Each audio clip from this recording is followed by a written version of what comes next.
Wild card. Prologue I. Nathan sat beside his grandfather, Rory Malone, on the crude front porch of the shack he lived in. Nathan was only 10, but he knew exactly why Grandpop didn't live with him and his parents. Because Nathan's father, Grant, was ashamed of him. "He's too fucking Irish," Grant would rage for hours after visiting with his father. "He uses that brogue like it's something to be proud of. And God forbid that Nathan should let a hint of that brogue free, though he practiced it as often as he could away from his father. Nathan's father didn't like being Irish. He didn't like people knowing he was Irish. If he could ship Grandpop off somewhere, then Nathan sometimes thought that his father would do it. But Grant Malone couldn't make Rory Malone do anything. The old man was as wise as the mountains and the cliffs around them, and just as stubborn. "Nathan, my boy, look at that sunset." Rory pointed out the majestic colors that washed over the mountains. "Almost as pretty as Ireland, she is." "Almost." And Nathan heard a whisper of homesickness in his grandpop's voice. "Why don't you go back?" Nathan asked. "Dad says you have enough money to live anywhere." He looked at his grandfather's weathered face. The bright blue eyes, just like Nathan's, brighter than Nathan's father's and without the hints of green his father's had. Grandpop smiled. A strange, sad little smile. "Because my Erin is here." He pointed to the small graveyard. There, Nathan's grandma, Erin Malone, was buried. On one side of her were buried the two sons they lost in Vietnam, his uncles, Riordan and Rory Jr. And the daughter that had died of a fever. Nathan's Aunt Eden. "Grandma wouldn't want you to leave." Nathan frowned. His grandma was dead, what would she care? "Oh, now my Erin, she'd smile down on me no matter where I walked." Grandpop smiled that little smile again. "But I'd be separated from her, and I'd feel that separation in my soul, you see." Nathan shook his head. Grandpop sighed. "You have the Irish eyes, boy. One of these days, you'll see from eyes, not your own, feel with a heart outside your chest. Wild Irish eyes. Nathan. When you love, love well. And love true, and take care, lad, because those Irish eyes are windows into not just your own soul, but the soul of the one you love." Grandpop looked out at his Erin's grave. "And when you lose that heart, you can't leave the places where your memories are the best. And if I left her, I'd not be buried beside her." Grandpop stared back at him then, and Nathan felt his chest grow tight at the thought of ever burying his grandpop in the hard, bleak soil. "Wild Irish eyes," his grandpop murmured then. "My father gave me the same warning I give you. Now, boy, don't lose the one you love. You lose a part of your soul when you do. The legacy of those eyes will ensure it." Nathan frowned. That didn't make much sense, but maybe he'd ask his Uncle Jordan about it later. Uncle Jordan still remembered his mother. He had been 5 when she died, just before Nathan's birth. But Uncle Jordan was in Houston right now on summer break with Nathan's older uncle, Doran, and his family. "So my eyes are bad?" Nathan finally asked. "Not bad." His grandpop sighed. "Not bad at all, boy. You'll see one of these days. One of these days, you'll see. Wild Irish eyes see what they shouldn't see, but even more." His grandfather stared down at him sadly. "The one who holds your soul, who holds your heart." He thumped Nathan's chest. "They see through you as well. Dad doesn't have Irish eyes then." Grant's eyes had flecks of green. He always frowned. He always growled. Worry flickered over Grandpop's face. "Your dad is a good man." He repeated what he always said. "Is he, Grandpop?" Nathan thought about the baby sleeping in the house. The tiny baby that Grandpop said was his brother. The baby Grant Malone denied. Little Rory should have a dad too. Grandpop touched his head gently and said softly, "Nothing is as we think, boy. There are always layers, and layers, shades of grey and shades of black or white. You gotta find why, not see. What? Because he doesn't love us," Nathan whispered, accepting it as only a child can. And Grandpop shook his head. Layers, son. Remember that. There's always what you don't know. And what you don't see. And love doesn't always do what we think it should. Just remember that. And you'll do fine. And he grew. He looked for layers, he looked for shades of grey. Nathan Malone matured. Became a seal, and the layers drifted from his mind. But they were there. Always shifting. Always moving. Until the day he saw hell. And from the ashes of hell, he learned there were layers he never knew existed. Prologue 2. 16 years later. Nathan Malone sat at his desk in the office of the garage/service center he owned and watched the young woman talking to one of his mechanics. She didn't look happy. She looked frustrated. Sun-streaked blonde hair fell to her shoulders, a beautiful swath of waves that glistened in the sunlight. Nicely rounded, not too slender. She had a butt to die for beneath the black skirt she was wearing, and breasts that rose temptingly beneath a maroon blouse. Slender heels completed the outfit. He wondered if those were hose or stockings she was wearing. She looked like a stocking woman. Finally, she threw her hands up, looked around, and her gaze caught his. Her nostrils flared in determination and she moved quickly past the protesting mechanic to the door of his office. He watched as the most amazing vision stalked across the floor and planted her hands on his desk, glaring at him. "Look, all I need is a wrench," she said forcefully. "Just loan me one. Sell me one. I don't care.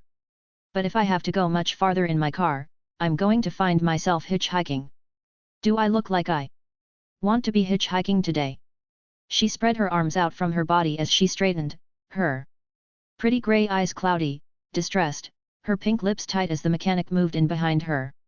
"No, ma'am, you don't." Nathan shook his head, his gaze moving over her appreciatively before he looked around her at the mechanic. "Is there a reason why we're not looking at her car?" he asked the other man. Sammy's eyes narrowed. "Garage bays are full, boss, I told her that." "A wrench," she ground out between her teeth. "Just loan me the blasted wrench." She was frustrated. Perspiration clung to her forehead, glistened at her cheeks. Then her expression smoothed with obvious control. "Look, really?" Her voice softened and he was enchanted. Right there, to the sound of a sweet Southern belle, Nathan Malone lost his heart. "I really just need a little bit of help here. I swear. My job interview isn't going to wait for me. I promise, I won't take long." She smiled, and he felt his world tilt on its axis. A sweet curve of her lips, a hint of nervousness, frustration, and worry lingered in the soft curve. But she smiled at him. Hell, he felt like a teenager again. He moved around the desk and held out his hand to the door. "Show me the car. We'll get you back on the road." "Boss, we're packed," Sammy protested. Nathan ignored him as the young woman turned and preceded him to the door. He was watching her ass as she walked and it was the damnedest view. His hands itched to touch her. Itched to cup those curves and feel them flex beneath his hands. "I'm Sabella." She flashed him a smile over her shoulder. "I really appreciate this." That Georgia accent was going to make him come in his jeans. No way was he going to hold it back if she kept talking to him. This one was his. "It's going to cost you," he drawled as he popped open the hood to her little sporty sedan. "It always does." She sighed. "How much do you think?" She looked worried. She was definitely a woman with a goal and intent on getting there. Pretty polished nails, just enough makeup to highlight her features, and pretty soft lips. "Dinner." He grinned back at her, catching the surprise in her eyes. "Dinner." Wariness filled her voice. "Just dinner," he promised. "For now. Tonight." She stared back at him for long seconds, those grey eyes seeming to sink inside him, to search, to warm places inside him he didn't know existed. Let alone knew they were cold. Finally, her lips tipped into a charming, flirtatious grin. "The bad boy of Alpine is asking me out to dinner," she said mischievously. "I believe I just might swoon." "That's not me. That's Sammy." He pointed to the mechanic. "I'm just a poor mechanic and Navy SEAL." The girls loved seals. Anything to impress her. Nathan Malone, the seal with the wild blue eyes and the heartbreaking grin, she stated. I know who you are. But I don't know who you are, he stated somberly. I'd love to find out. That look again. Intense, probing. Dinner, she finally agreed softly. I'll meet you. Whatever he could get. Piedmont's. He named the most expensive restaurant in town, which wasn't saying much. 7 it is. But I'll never make it if you don't fix my car. Sabella kept a knowing smile to herself. She had a feeling if she just told him what was wrong with it, he'd never believe her anyway. She let him piddle around, find the loose hose, and tighten it. There, just like she said, all she needed was a wrench.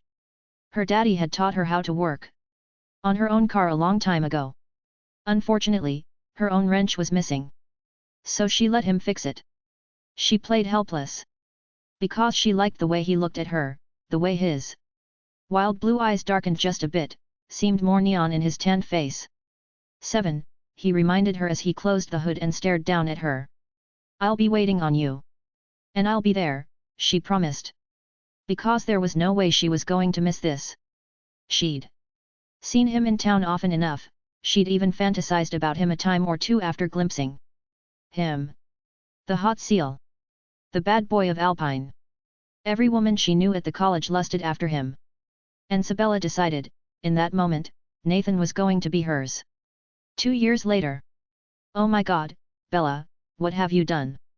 Bella jumped as she turned to face Nathan, seeing his wild eyes, his pale features, his hard, buff body stalking across the front yard, his chest slick with sweat, bits of the grass he had been cutting sticking to his jeans as he strode furiously to where her car met the back of his truck.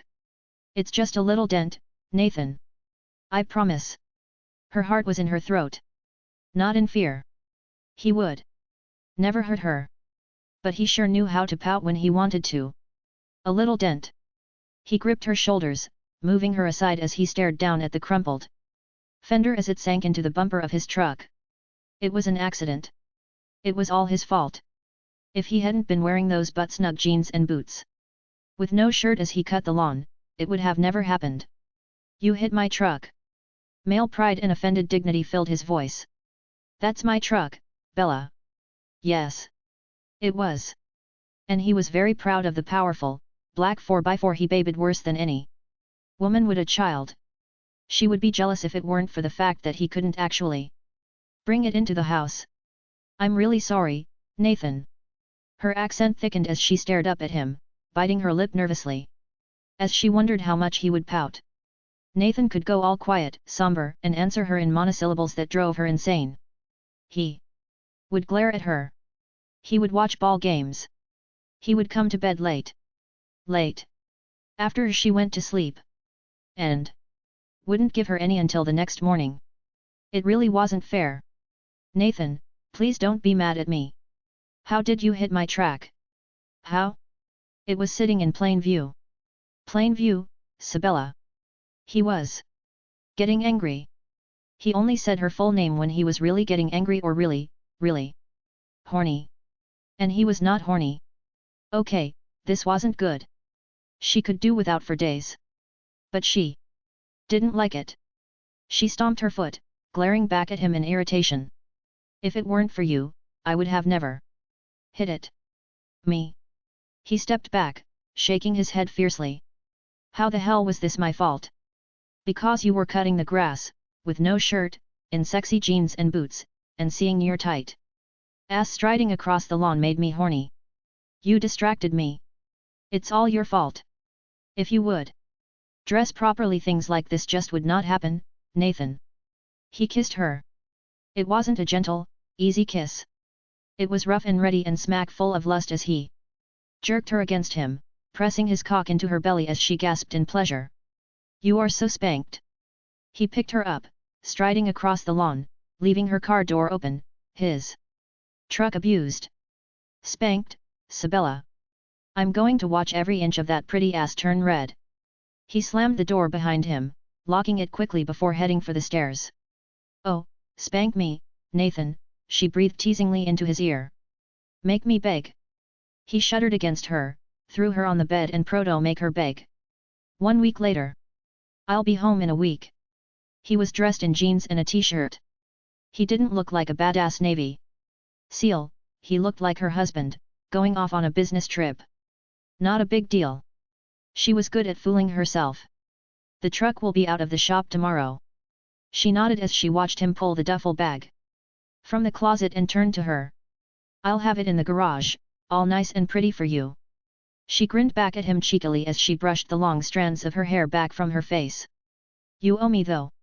I had to flash some leg to get it done so fast. Your mechanics are so easy. Nathan. He owned the garage and auto service station just at the edge of town. A thriving little business. She knew he loved.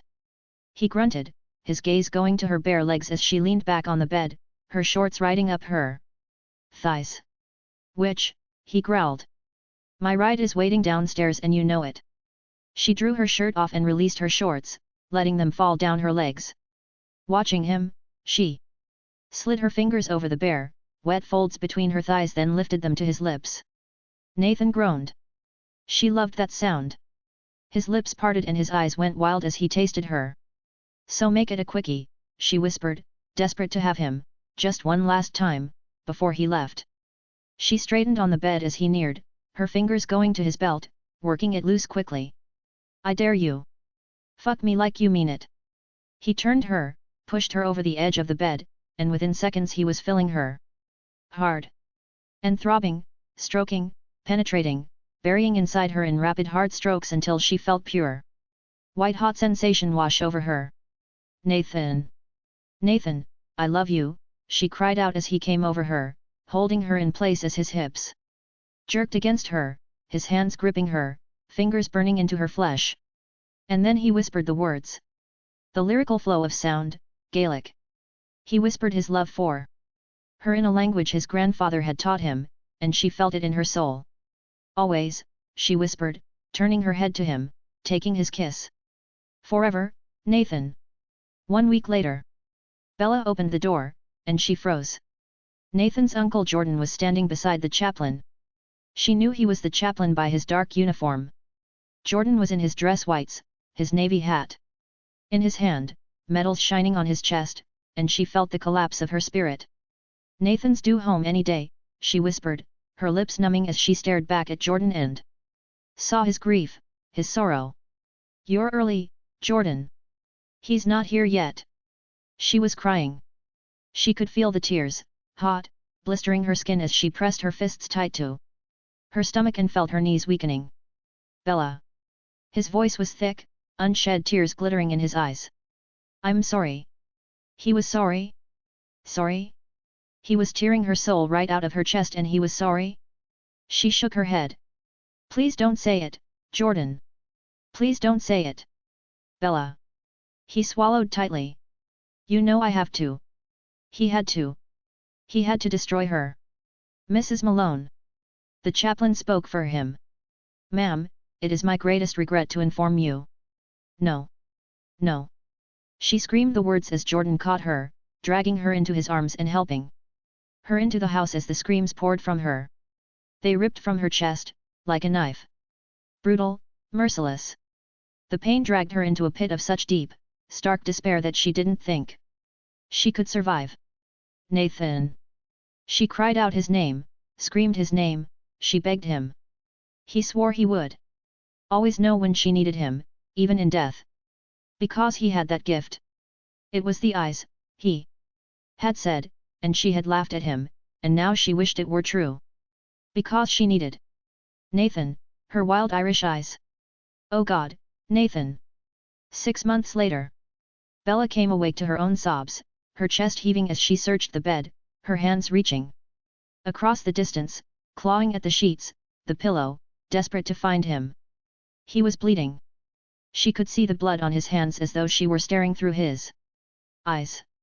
She could feel his agony, gut-wrenching, desperate, a ragged gaping soul of unvarnished agony howling around her.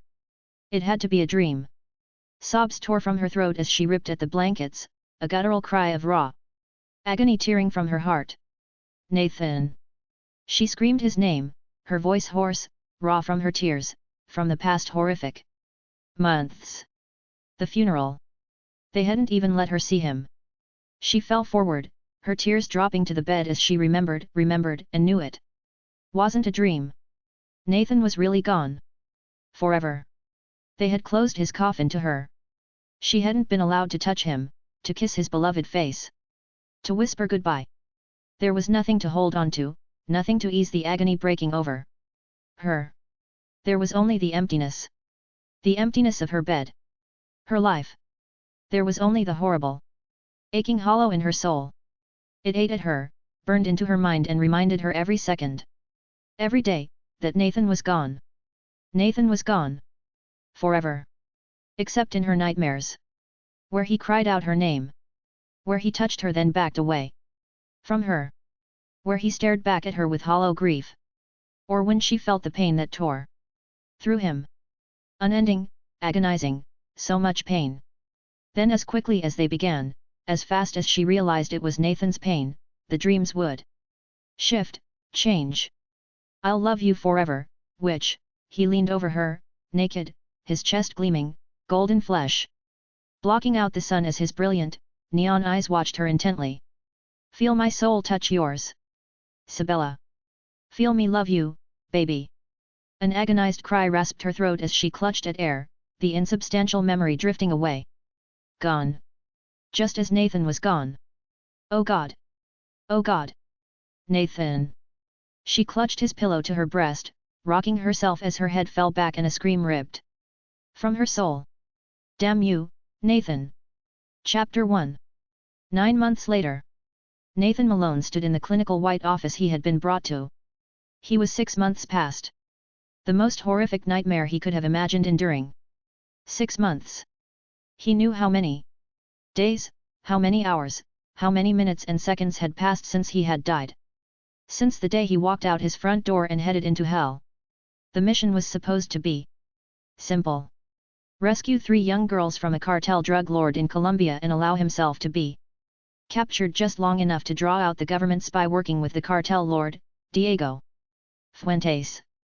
There had been an electronic tracker in his heel that he could activate the moment he saw the spy. Unfortunately, the spy had known that his heel had been sliced open before the spy ever appeared. Before Nathan could realize the danger he was in, he had been strapped to a hardwood table and the first of a series of synthetic drugs pumped into him.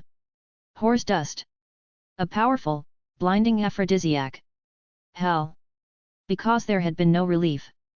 Because Nathan, enraged, crazed, animalistic, had been unable to break the vows he had made to his wife. No matter the amount of drugs. No matter the provocation. He stared back now at the small group of men who had rescued him from Diego Fuentes's hell. 3 doctors, an admiral, some scowling bastard in a suit, supposedly a JAG representative, and his uncle Jordan Malone. Jordan wasn't in uniform.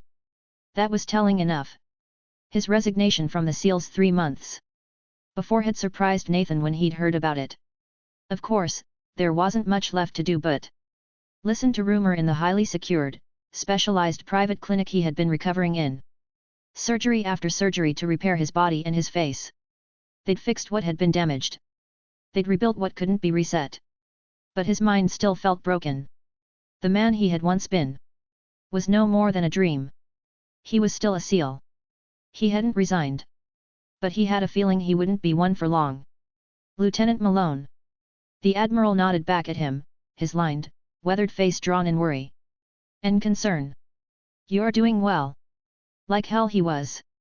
He stood to attention, but this was fucking shit. He felt like he was being stretched on a rack of fire. The 3 doctors watched silently. The psychologist assigned to him made a few notes. Damned bastard was always making notes. Thank you, sir, he finally managed to say.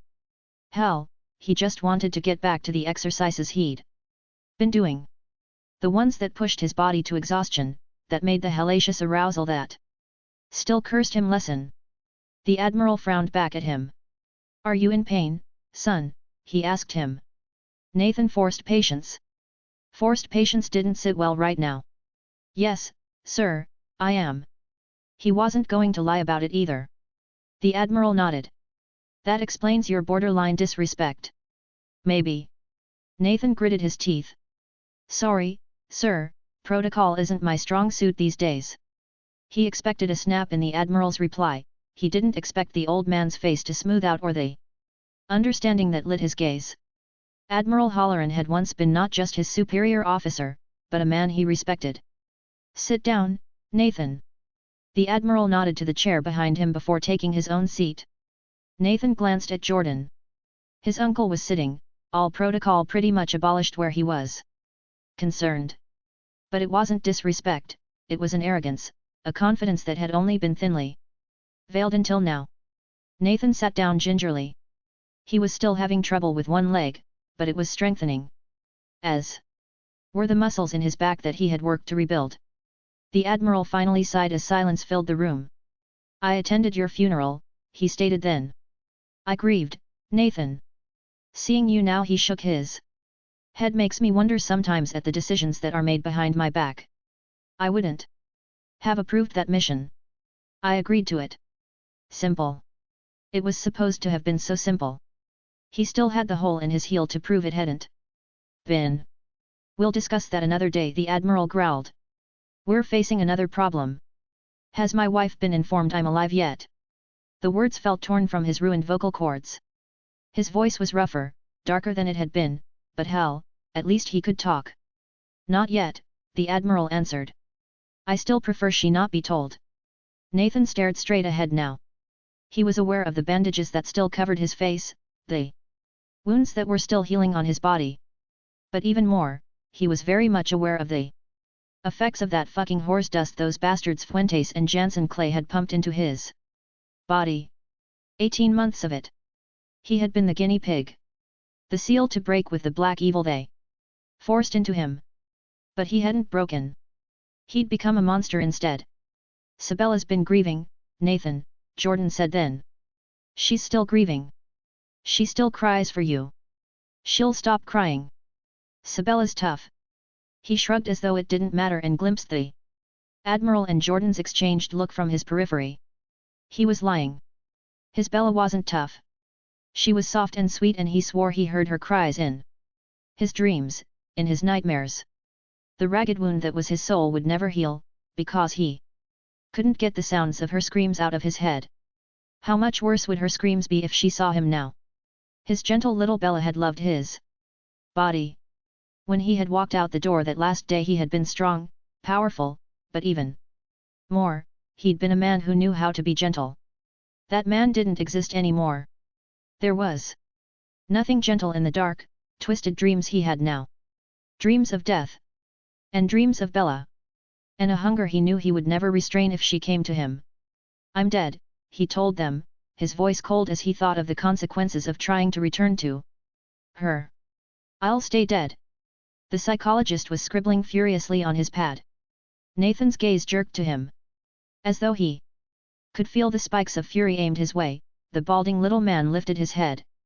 His shoulders shifted beneath his ill-fitting suit jacket, and behind his plain glasses, his brown eyes flickered nervously. Nathan's eyes jerked back to the Admiral. Would you get him the hell out of my sight, sir? Admiral Halloran stared back at him for long seconds before nodding to the doctors and jerking his head to the door. They all filed out quickly. None of them were comfortable in his presence. They never had been. Of course, they'd had to deal with an animal for the first 3 months that he had been under their care. Admiral Halloran sighed wearily and stared back at him. Last chance, son, he said softly. Let us call your wife. Send someone for her. He bared his teeth in fury. No, sir. The sir was habitual, the growling rage in his voice wasn't. It was pumping through him, numbing his mind, filling his senses with the echoed images of his nightmares. Enough. Jordan spoke into the silence. I warned you he wouldn't change his mind. Your respect has gone to hell, Jordan, Halloran snapped. So has my patience, Jordan bit out. I was given complete control of this unit, Admiral, and that supersedes even your rank. If he changes his mind then he can't go back, the Admiral argued. Is that what you want for your nephew, Jordan? If he changes his mind, then that decision is mine to make, not yours or anyone else's. There was a hardness to Jordan, a bleak anger Nathan had never seen in him before. He'll be transferred to the command center tomorrow, and the doctors there will work him with the others. You haven't even asked him if he's willing. The Admiral was in Jordan's face now. The two men nose to nose, two incredible wills clashing. It would have been amusing if Nathan had been in the mood for it. He wasn't. He rose to his feet and headed to the door. Nathan. Nathan paused before turning back to face his uncle. Jordan had once been not just family, but a superior officer, when they had both been SEALs, when Nathan had been a man rather than the animal he had turned into. He stared back at Jordan. Make it quick. I have exercises to finish this evening. Jordan got to his feet. There are other options than the SEALs. Oh yet. Nathan arched his brows. What's better than the SEALs, uncle? Hell? Been there. Still take trips. Jordan nodded slowly. His brilliant blue eyes, wild Irish eyes, his grandpop had called them, stared back at him. There are other options, Nathan. Really? Nathan stared between Jordan and the Admiral. Yet. Jordan nodded. You walk out of here as a SEAL and you walk out as Nathan Malone. You walk out with me, and Nathan Malone ceases to exist. The Admiral moved from his chair with a jerky movement and paced to the other side of the room. You leave with him and the SEALs won't exist for you anymore, Nathan. The only men you'll have contact with are those in your old team under Commander Chavez, to retrain. You'll be dead. Forever. Nathan Malone will no longer exist. Not for you. And not for your wife. Nathan stared back at him, but it was Bella he saw. She hated a broken nail, she worried about wrinkles. How would she handle a husband who was little more than a monster? He turned to Jordan. So where do I sign up? 3 years later. Jordan Malone stood in his office and stared through the privacy glass at the exercise room. His hands were shoved in the pockets of his jeans, a scowl on his face as he watched his nephew. Nathan, now known as Noah Blake to the world, was only 5 years younger than he was. Jordan had been a surprise to his parents, a shock to his older siblings. And he had been more like a brother to the man pouring with sweat beneath the weights in the other room. The change in Nathan over the past years was nothing short of miraculous. Hell, the first 6 months, the very fact that he had survived had been miraculous. It had been the first 3 years that had been the hardest though. The nightmares and effects of the horse dust in his system had nearly driven Noah insane. But had he survived? Sometimes, Jordan wondered if the man who had taken that final SEAL assignment was the same one he was staring at now. His face was different. The plastic surgery had made it leaner, the bone and muscle more denned.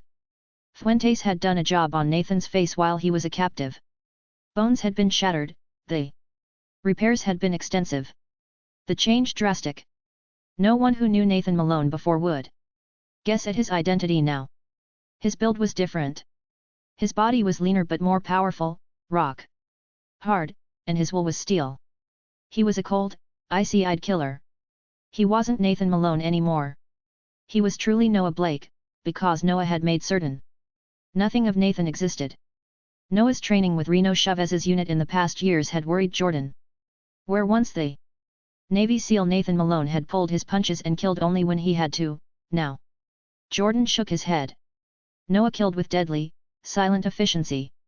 Jordan remembered the night they had rescued the man who had been Nathan from Fuentes's hold. Nearly every bone in his body had been broken at some point. He had been wasted away. Nearly starved, and pumped so high on horse dust his eyes had glowed like a demon's. And he had fought. He had fought not to rape the girl locked in the cell with him, he had fought to protect her. And he had fought to walk out rather than be carried out. Jordan had been certain his nephew would never survive the withdrawal of the drug and the effects to his brain.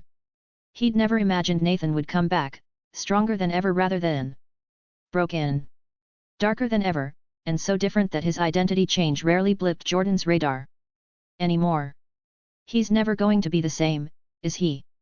Lieutenant Ian Richards said somberly, admitting what none of them had dared say aloud over the years. Ian was part of that SEAL team, had stood with the other men who had spent the past years with the man they called Noah.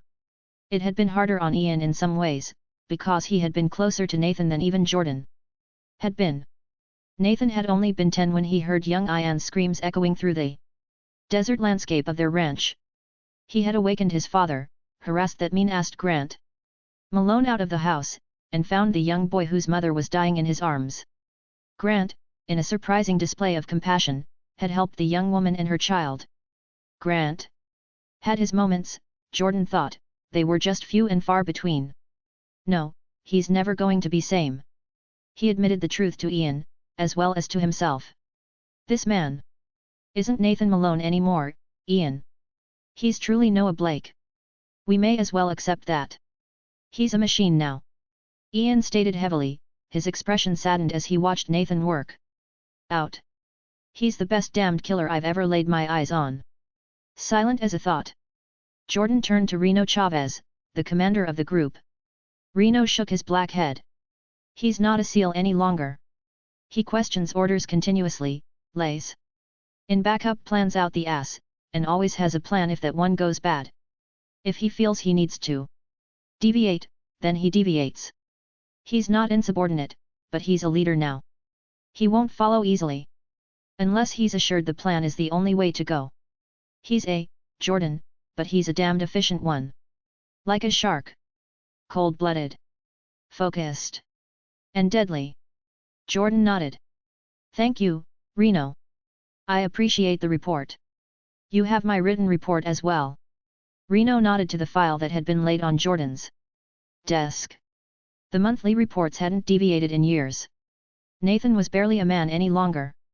He often reminded Jordan of a robot, little more. Jordan, he's not going to survive like this, Ian said quietly, turning back to the window. Watching the man that had once been his friend. He'll self-destruct. One of these days, he'll put a bullet in his own head. As though Noah had heard him, sensed him, he sat up on the weight bench and grabbed a towel. His gaze sliced past the two-way mirror and stared back at them. His eyes were darker, wilder than Nathan Malone's had been. Searing navy blue in a dark, sharply defined face. His black hair was thick, long, nearly to his shoulders now. He refused to cut it. As he turned his back, Jordan glimpsed the black sun pierced by a red sword that had been tattooed on the left shoulder blade of Noah's back. The emblem of the elite operational unit was another reminder of how Noah had shed his past. As Nathan Malone, he had signed his life over to a unit that at times could be little more than a suicide mission. He'll survive. Jordan kept his response cool, but what he felt inside was anything but cool. He's not finished yet. He just thinks he is. Nathan hadn't returned to his wife yet, and Noah, the man he was, hadn't forgotten that woman. He wouldn't find himself until he did.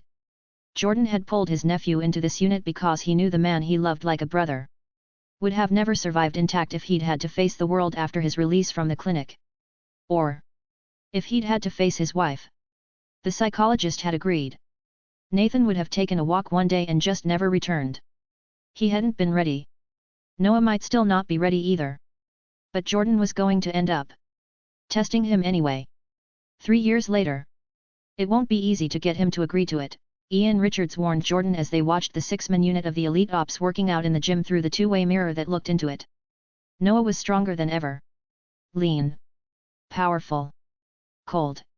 He'll go, Jordan said softly. He'll not let her remain in danger. Ian blew out a hard breath as they stared at the man they all knew as Noah now. Would she want him back like this, he asked. Jordan had questioned that one himself. For 6 years Sabella Malone had been without her husband. In the past 3 years, she had finally begun living again. Dating again. There was a chance Noah could lose the wife he never admitted he had, very soon, to another man's arms. We'll find out, won't we, Jordan mused. We'll be your backup in the Alpine mission, Reno told him then. This small group of men had been assigned to the elite ops, partly privately funded, partly government-backed.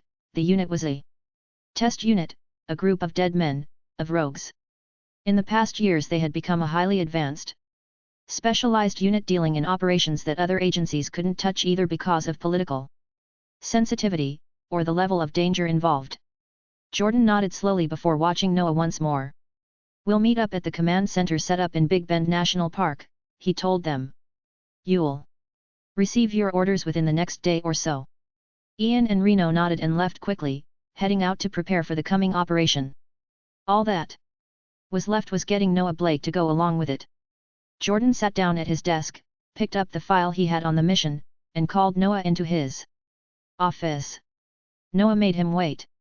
When he walked into Jordan's office, his hair was still damp from his shower, his blue eyes cold, no emotion, no life flickering within them. Are we ready?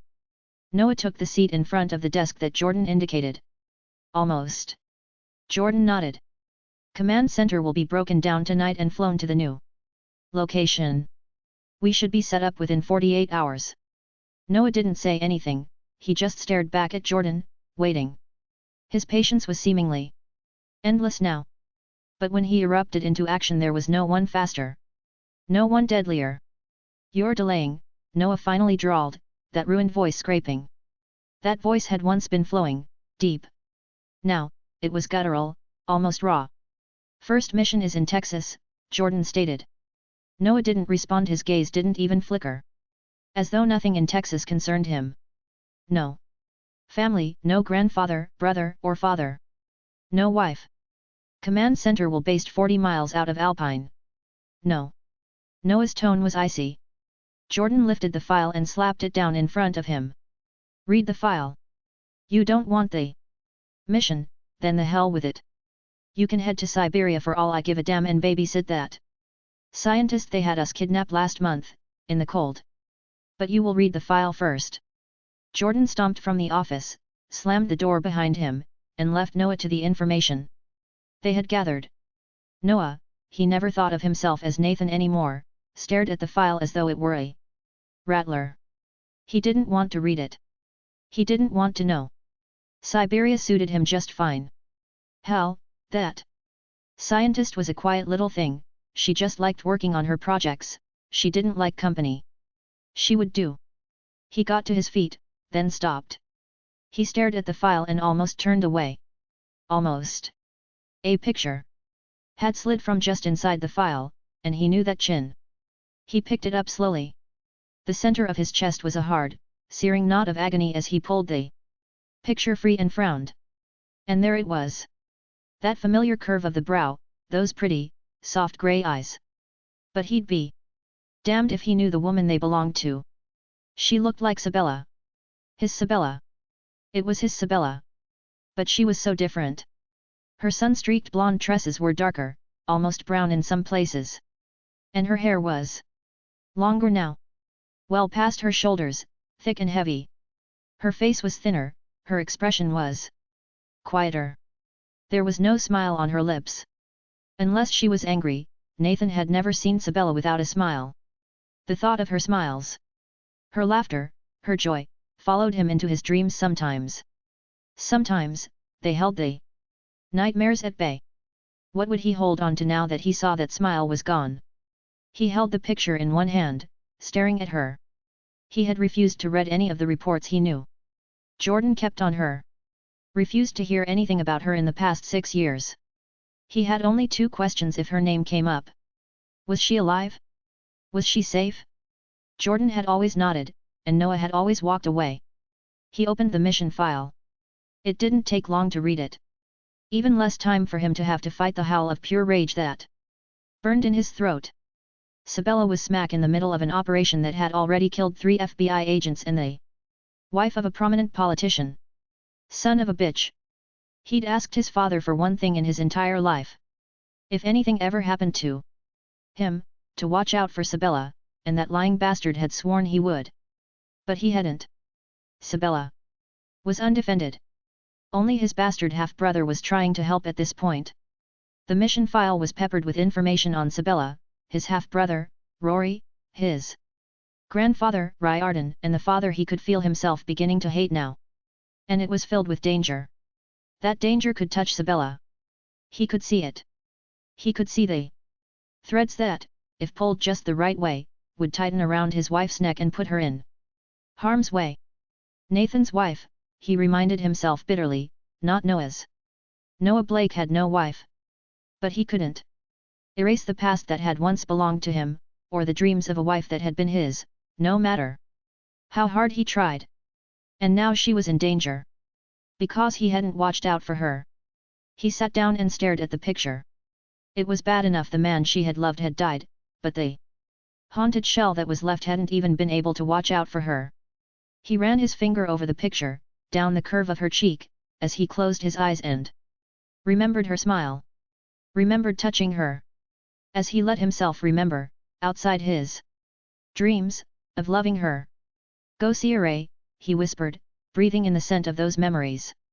Forever, Sabella. I'll love you forever. And the first crack in Noah Blake's shell appeared. Nathan. His name was breathed into the darkness as Sabella came awake. As though the past 6 years had never happened, as though she had never lost him. She heard his voice in the darkness. Those words. The ones she had never asked the meaning of. Go see her. She stared into the dimly lit room. No Nathan. Nathan wasn't there. Dry-eyed, aching, she lay back down and closed her eyes. Goodbye, Nathan, she whispered back, wishing she could still cry. Wishing the pain could be shed so easily. I miss you. Chapter 2. The little shack that sat in the middle of the sprawling Rockingham ranch looked just as weathered, just as faded and familiar, as it ever had even in the dark, beneath a bleak, black night. Noah moved through the darkness like a wraith. He jumped the little wrought iron fence and moved to his grandmother's grave. Erin Malone. Go see her. Forever. They were the only words on her granite tombstone. His grandfather had chiseled them in himself. Kneeling by the tombstone, Noah stretched out his left hand, touched the stone, and lowered his head. His grandfather had always paid homage to their grandmother in this fashion. All her children had except Grant Malone. And Noah did now. He wondered if his brother Rory did as well. He lifted his head and stared at the shack.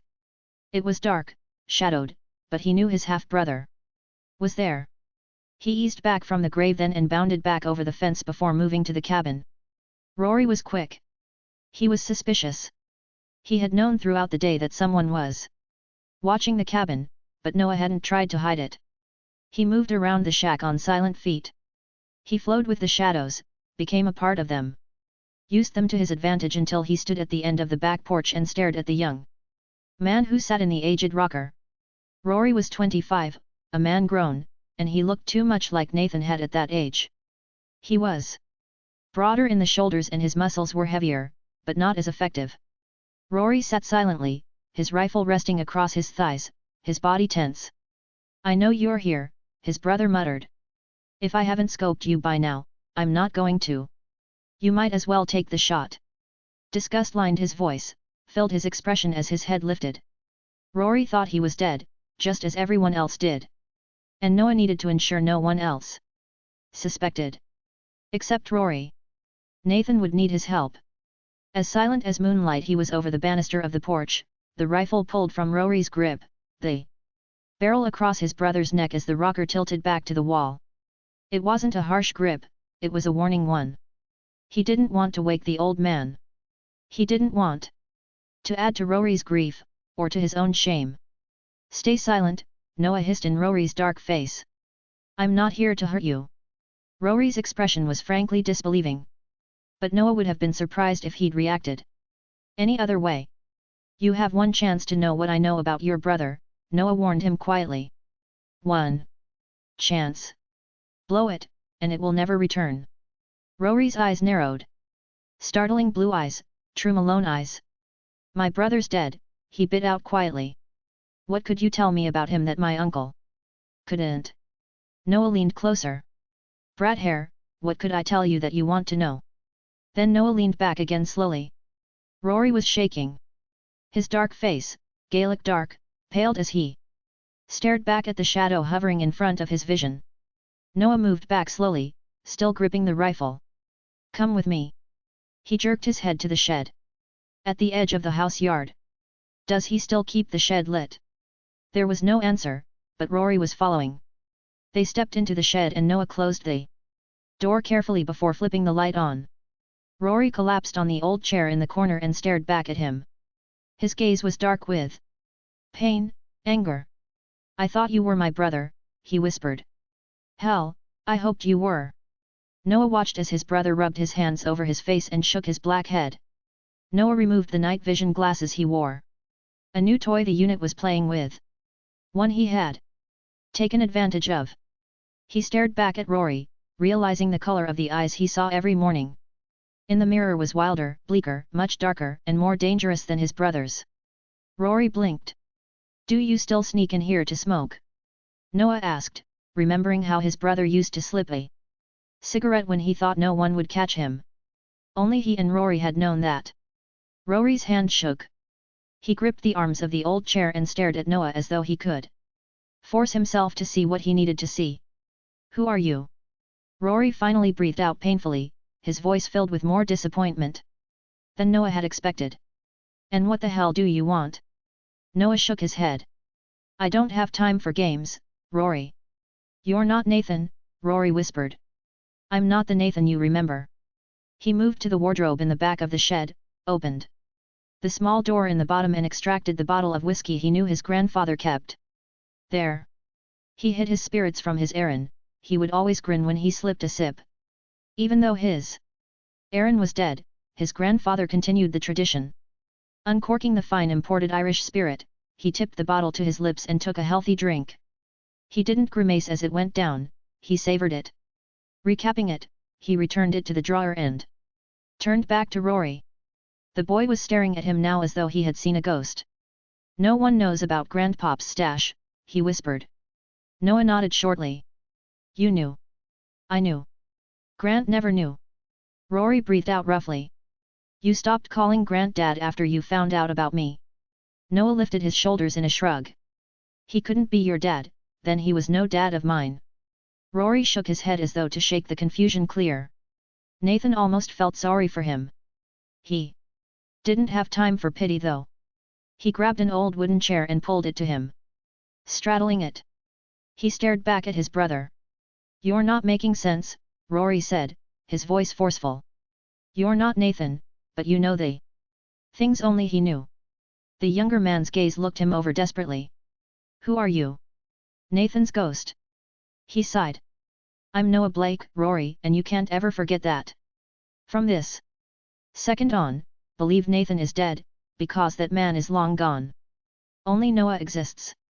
And still Rory was trying to find Nathan within him. Noah watched the desperation in his brother's gaze, felt it lashing at his soul. I need your help, Rory. My help. Rory shook his head again. Hell, I don't even know who you are. You wouldn't have known me even 5 years ago, he told him. Hell happened. Death happened. Sabella doesn't know. Noah's voice hardened. And no one's telling her. I wasn't joking, kid. Nathan Malone stays dead. Rory stared everywhere but at him for long, tense moments. Damn you. The boy got to his feet, anger churning in his face now. You son of a bitch. You're not Nathan. And you know how I know you're not Nathan. Noah stared back at him remotely. Pushing the emotion back was the killer. Hell, he'd thought it would be easier than this. He had told Jordan, a walk in the park. This wasn't the park, it was a bleak nightmare. I'll tell you, Rory snarled. You're not Nathan because Nathan wouldn't be here. He stabbed his finger at the floor of the shed. He wouldn't be here with me right now, he'd be taking care of his wife before someone else decided to do the job for him. Before Noah realized the lack of control festering inside him, before Rory could guess his intent. Noah lifted him by the throat from the chair and threw him against the wall. Pinning him there he snarled back in Rory's face. Rory looked as Nathan had once looked. He was built as Nathan had once been built. Or as Noah had. They could have been twins at one time. They could have been born of the same mother and father, rather than different mothers. Rory was a younger Nathan. And Noah bet he remembered how to laugh. Have you touched her? I seeped inside him. It filled his voice, filled his soul. Did you comfort her? His hands tightened around Rory's throat. He could see it. Rory touching her, holding her, as Sabella whispered Nathan's name, whispered forever. His hold became tighter. His Sabella. Sweet, soft, warm. Forever whispering in his ear. She had promised him forever. Was she giving it to Rory instead? Nathan. Rory was choking as he stared back at him in shock. Tears filled the boy's eyes, darkened them. Nathan, he wheezed. Oh God. Oh God. You're alive. You bastard. Noah deflected the kick, the fists to the kidneys, and the younger man's choked curses. He released the hold on his neck, twisted his arm behind his back and flattened his face to the table. Next to the wall. Did you touch my wife? I should have, Rory cried, half sob, half enraged bellow. I should have. You son of a bitch. You son of a bitch. You're just like him. Just like that heartless little bastard that made you. Rory laid his head on the table as Noah released him and his shoulders shook. He kept his forehead pressed into the wood, and a sob tore from his throat. Noah flexed his hand, staring at it, his jaw tightening until he felt it would crack as he stretched his fingers and realized, they had been wrapped around his brother's throat. Get out of here. Rory straightened, keeping his back to him. Get out. I can't do that, Rory. He turned furiously, his eyes blazing as he sneered back at Nathan. Granddad cries when he talks about you. When he sees Sabella struggling with that fucking garage. Trying to survive. He tried to help her and that son of a bitch father of yours took damned near everything he had. And here you are. He flipped his hand back to Nathan, fury filling his face.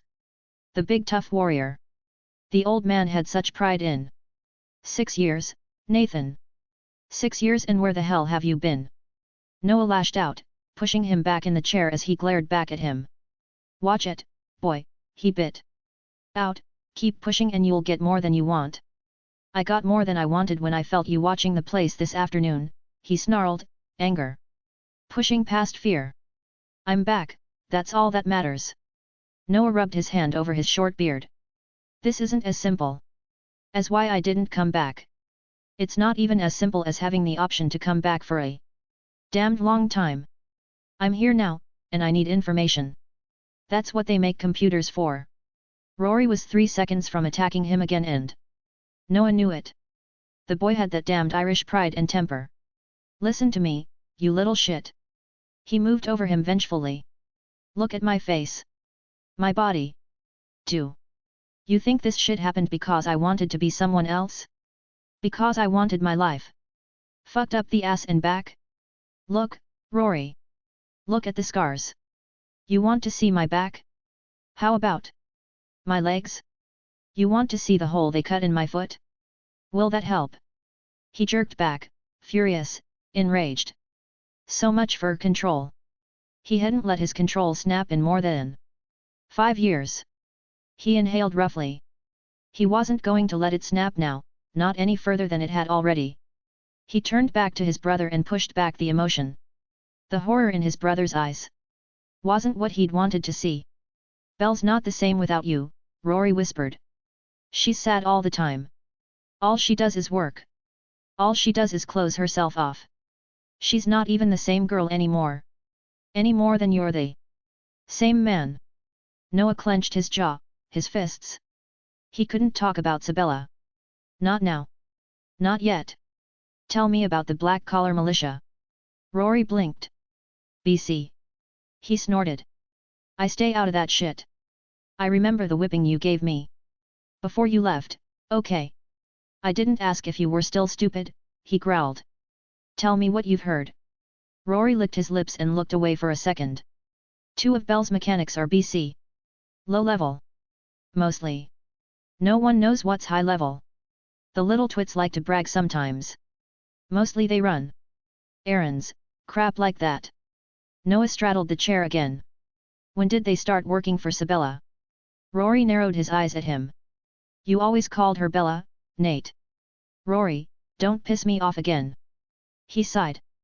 Answer my questions. And you call me by that name again and I'll bust your head. My name is Noah Blake. Rory flinched before tensing and shaking his head. Hell. He breathed out roughly. A year or so ago maybe. All the guys working for you left that first year. Belle was in bad shape for a long time. When she finally came out of it, she was on the verge of losing the house and the garage. I couldn't keep it running. His expression twisted painfully as he stared back at Noah. I tried, he whispered. But I couldn't keep it going. He shrugged. And Belle, she's a hell of a mechanic, but she doesn't have good people skills, yay. No? Getting things back up and running has taken all our time. Sabella, a mechanic? Noah held back his total disbelief. That one he would have to see to believe. And no people skills? Who had kidnapped his wife and replaced her? Just tell me about the militia, Noah growled. Rory pushed his fingers through his hair. I simply don't know much. He shook his head. I'm pretty sure Mike Conrad associates with them. I know he's hot for the garage since news came. You were dead. He's made Belle an offer a few times, but she refuses to sell. Sometimes Mike gets a little drunk, and when he does, he'll run his mouth, but he hasn't spouted off about anything dangerous yet. Sheriff is a badass, he could be in it, but with him who the hell knows. There's rumors the BC are involved in some of those deaths in the national park, but, like I said, rumors. Hell, Noah, I've been so damned busy just trying to keep the wolves away from Belle that I don't have time for that crap. Noah nodded. He hadn't expected Rory to know a lot. You're giving me a job at the garage. You hired me tonight. You met me last month when you were at that bar in Odessa. Rory gave him a surprised look. You know about the bar? And the barmaid, Noah grunted. I showed up this afternoon, found you heading back here and stopped. We chatted. You offered me a job. Rory stared back at him confusion. And Belle won't know who I am, he told Rory quietly. And if you tell her, Rory, if you even hint it to her, you'll disappear until all this is over, you understand me? He stared back at his brother. There was no anger now, no emotion. The ice was falling back into place. But Bella's your wife, Rory whispered painfully. You almost stayed away too long, man. I'll take care of Sabella, my way. He rose from the chair, staring down at Rory with hard eyes. Do you understand me, Rory? My way. Rory nodded hesitantly. Stay here tomorrow. Sleep off that drunk you're going to tie on tonight. Don't show up until you can get a handle on this. Rory grunted. Then I guess I'll see you next lifetime. Noah stared back at him silently for long moments. Fine. Day or two. His brother shrugged. And you don't tell Grandpop either, Noah warned him. Rory shrugged. I won't tell, doesn't mean he won't know. You know Granddad. Unfortunately he did. Riordan Malone always seemed to just know things. It had been creepy as hell when he was a kid, comforting as he grew older. And now it was just worrisome. Why Noah? Rory asked the question Noah couldn't answer. Why the name, and why are you back here for the BC and not your family? Bitterness filled his brother's voice, his expression, and Nathan was damned if he could blame him. I'm back because the BC threatens my family, he stated, his grating voice harsher, darker than it should have been. As for the name, his lips quirked. It's Irish. Now keep your eyes and ears open. I'll tell you more as I can. Rory gave him a mocking sneer. Fuck you, man. You know, you're right. Belle doesn't need to know who you are. She has a second chance now, maybe this time, she'll get a man that will stay home a while. Noah froze, he didn't even blink. Meaning? You should have checked things out a little before you came back and accused me of touching what's yours. It's not me you have to worry about, Noah. Try worrying about your good friend Duncan Sykes. She's been seeing him since his divorce a year ago. Rory's smile was mocking. If I were a betting man, I'd bet she'll be letting him drive your truck soon. Noah pushed back the demon rising inside him. Long of fang, sharp of claw, it tore at his brain. Threatened his control, his ability to think. Duncan Sykes? No. It hadn't happened. Bella hadn't been with another man. No other man had touched her. No other man would dare. Because he would kill him. And he would have known. Noah slipped back into the night as silently as he had come in. He made his way back around the house, moving quickly, staying in the shadows until he reached the canyon where he'd left the Harley, more than a mile away. He was aware of Rory trying to track him, but the kid wasn't experienced enough. He'd lost sight of Nathan seconds after he left. But there were other eyes, old eyes, tear-filled eyes, that watched every stride he took with pride, love, and fierce exultant joy. Dawn wasn't far away, but rather than returning to the command center to catch a few hours sleep and report to Jordan, Noah pointed the Harley home instead. He couldn't get it out of his head. Sabella was seeing someone? Was she sleeping with his old friend Duncan Sykes? He had to know. He had to see her for himself, feel her, know she belonged to him even though he knew he couldn't have her. 6 years. He couldn't be reborn. Nathan Malone was dead in more than just name. The man he had been was dead. The man Sabella had loved was dead. Had she found someone to replace him? He couldn't consider it. Over 6 years without her touch, without the soft scent of her. He couldn't take another woman. He couldn't bear the thought of it. His vows held him. Sabella's soul held him. He couldn't have her, but he couldn't have anyone else either. Could he bear to know she was in another man's arms? He turned down an old back road and pulled the Harley into a shelter of trees, turned the ignition key, and swung off. He began the short hike that would take him to the back of the house. The 2-story brick house sat at the edge of town. There were no neighbors close enough to see him. If he came in on the lower edge of the property, he just wanted to stay a minute, he told himself. As he moved through the pre-dawn light, keeping to the shelter of trees that bordered the backyard. He had nearly stepped into the yard before he stopped. Came to a hard, freezing stop and just stared at the vision that stepped out on the back porch. His reaction was like a fist to the gut, threatening to double him up. It was the immediate, violent erection in his genes. It was his heart rate increasing, the blood rushing through his veins hard and fast. His breathing felt restricted, locked in his throat. His fingers curled against his palms, forming fists so tight the bones ached. He stared at the woman, the man's long white shirt falling past her thighs, gaping open to reveal the white tank top and boy's hort panties she wore beneath. She lifted a cup of coffee, the steam curling against her face as dawn edged in, lighting the yard, the porch, and the woman with gold and violet rays. Sabella. He whispered her name. Rory had noticed his slip. He had always called her Bella, unless he wanted her. Unless the need to be buried inside the velvet soft, rich warmth of her body had been overwhelming. And it had never been as overwhelming as it was now. He imagined he could smell her scent in the air, a blend of honeysuckle and feminine warmth. Against his palm he imagined he felt the heat of her flesh, silken and giving, lifting to him, her lips whispering his name. He remembered several times, many in fact, that he had taken her on that back porch. He'd lifted her astride him as he sat on that swing. He'd bent her over the railing and buried into her from behind. Agony pierced his chest and bit into his soul like an animal's fangs. And that was how he wanted to bite her. He wanted to grip her neck between his teeth and hold her in place like an animal. He wanted to pound inside her and hear her scream for more. But her screams would be far different than when she cried for more, he thought. The man he was now, the dark hungers that filled him, would terrify her. But still, he watched her. Watched as she enjoyed that first cup of coffee. The almost sensual pleasure in her face as the heated liquid passed her lips, and he let himself remember when that sensuality had once flowed over him as well. He remembered her laughter and her smile. He remembered touching her, holding her, and he had to restrain the need to remember sharing dreams with her.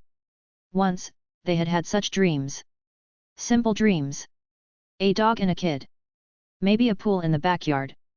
And now here he was, hidden from view, watching as his wife's too somber face lifted to the dawn, and he swore he felt her whisper his name. A few more hours, he thought. He would check in with Jordan, shower, and change clothes before heading to the garage. When he had first gone back to Texas with the other members of the elite operational unit he had joined, Noah had told himself he would do the job and leave. That simple. As he stood staring at his wife, he had a feeling it wasn't going to be that simple at all. Today, he would step back into her life as another man. A man whose hungers were so dark, ran so deep, that sometimes they made him pause. A renegade. He would come to her, not as Nathan Malone, but as Noah Blake. And he would come into her life as nothing she could ever imagine. Chapter 3. Hey, Belle, Mike Conrad just called about his car and that damned motor hasn't come in yet. He's on his way here and he sounds drunk again. There's some badass waiting in your office for Rory, who called and drank this morning, and you're making me crazy having to talk to your legs. Get the hell out from under that car. This wasn't good. Her receptionist/gopher was sounding less than pleased and more irritated and harried than first thing in the morning should be calling for. She stared up at the innards of the vehicle she was working on. Grease and grime and years of neglect met her inspection. It almost reminded her of her own life, she thought with a grimace. Answer me sometime today, Belle. Toby was sounding more harried by the minute. Look, this dude is a major badass. He's going to crush my head and shove it in my pocket like a damned baseball if you don't talk to him. Her lips almost twitched. Toby, with his gangly, too tall body and intensity sometimes reminded her of Nathan's brother Rory when she had first met him. And he could be just as melodramatic as Rory had once been. Sabella pushed tiredly against the underside of the motor, sending the creeper rolling across the cement until her head was free, leaving her to stare up at Toby, the young man she had hired to take care of the office. His shoulder-length light brown hair was pulled back in a low ponytail, his brown eyes filled with anxiousness as his forehead creased into a frown. Damn it, she didn't have time for this. I told Mike the motor would be ready tomorrow, not today. She heaved herself upright, sitting with her jean-clad legs spread over the narrow hard plastic device used to maneuver beneath the vehicles as she lay back to work beneath them. She propped her arms on her knees, staring up at him in exasperation. She wiped her grimy fingers negligently against the side of her jeans before brushing the loose strands of her dark brown and blonde streaked hair back from her face. We're not hiring, and Rory will be here when he gets here. That's all I know. Now take care of it. She moved to lie back down, determined to finish the final tune-up of the sedan that the mechanics had neglected to inform her was sitting out back. Mike Conrad wasn't the only one waiting on his vehicle. Oh, no you don't.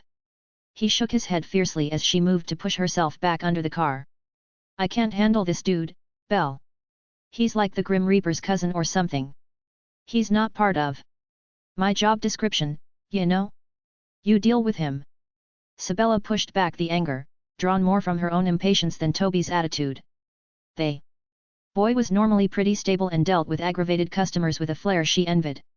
Just tell him to come back in the morning. Rory will be here. She hung her head as he began, shaking his head violently. Fine. She struggled to her feet, picking up the creeper and propping it against the side of the garage wall as she grabbed a stained towel and began trying to rub the oil from her hands. After a few seconds, she tossed the rag back to the bench and stalked through the four-car holding bay to the office beyond. They couldn't afford a new mechanic, no matter how much she needed one to keep the garage profitable. She was going to lose her ass here, and she knew it. If she didn't manage to straighten up the mess she had allowed to develop in those first horrific 3 years after her husband's death, she was going to lose the garage, and her home. The benefits she had received just weren't enough to save it all. She couldn't lose the home she and Nathan had shared. She'd worked 3 years to rebuild it. She couldn't lose it. God, she couldn't lose that last connection to him. It was all she had left. Tell Danny I want that car finished and out of here this afternoon, she ordered Toby as they neared the office. Tell him we can finish the Carlton's truck later this evening, but Jenny needs her car to get to work and it took too long to get those parts as it is. I have everything ready, it just needs going over and testing. On my way. Toby nodded before turning and loping over to the far side of the garage. And don't run, she muttered, knowing he wouldn't pay attention to that order if he did hear her. He was like a puppy. All gangly legs and nervous energy. And she hadn't even asked him the employee wannabe's name.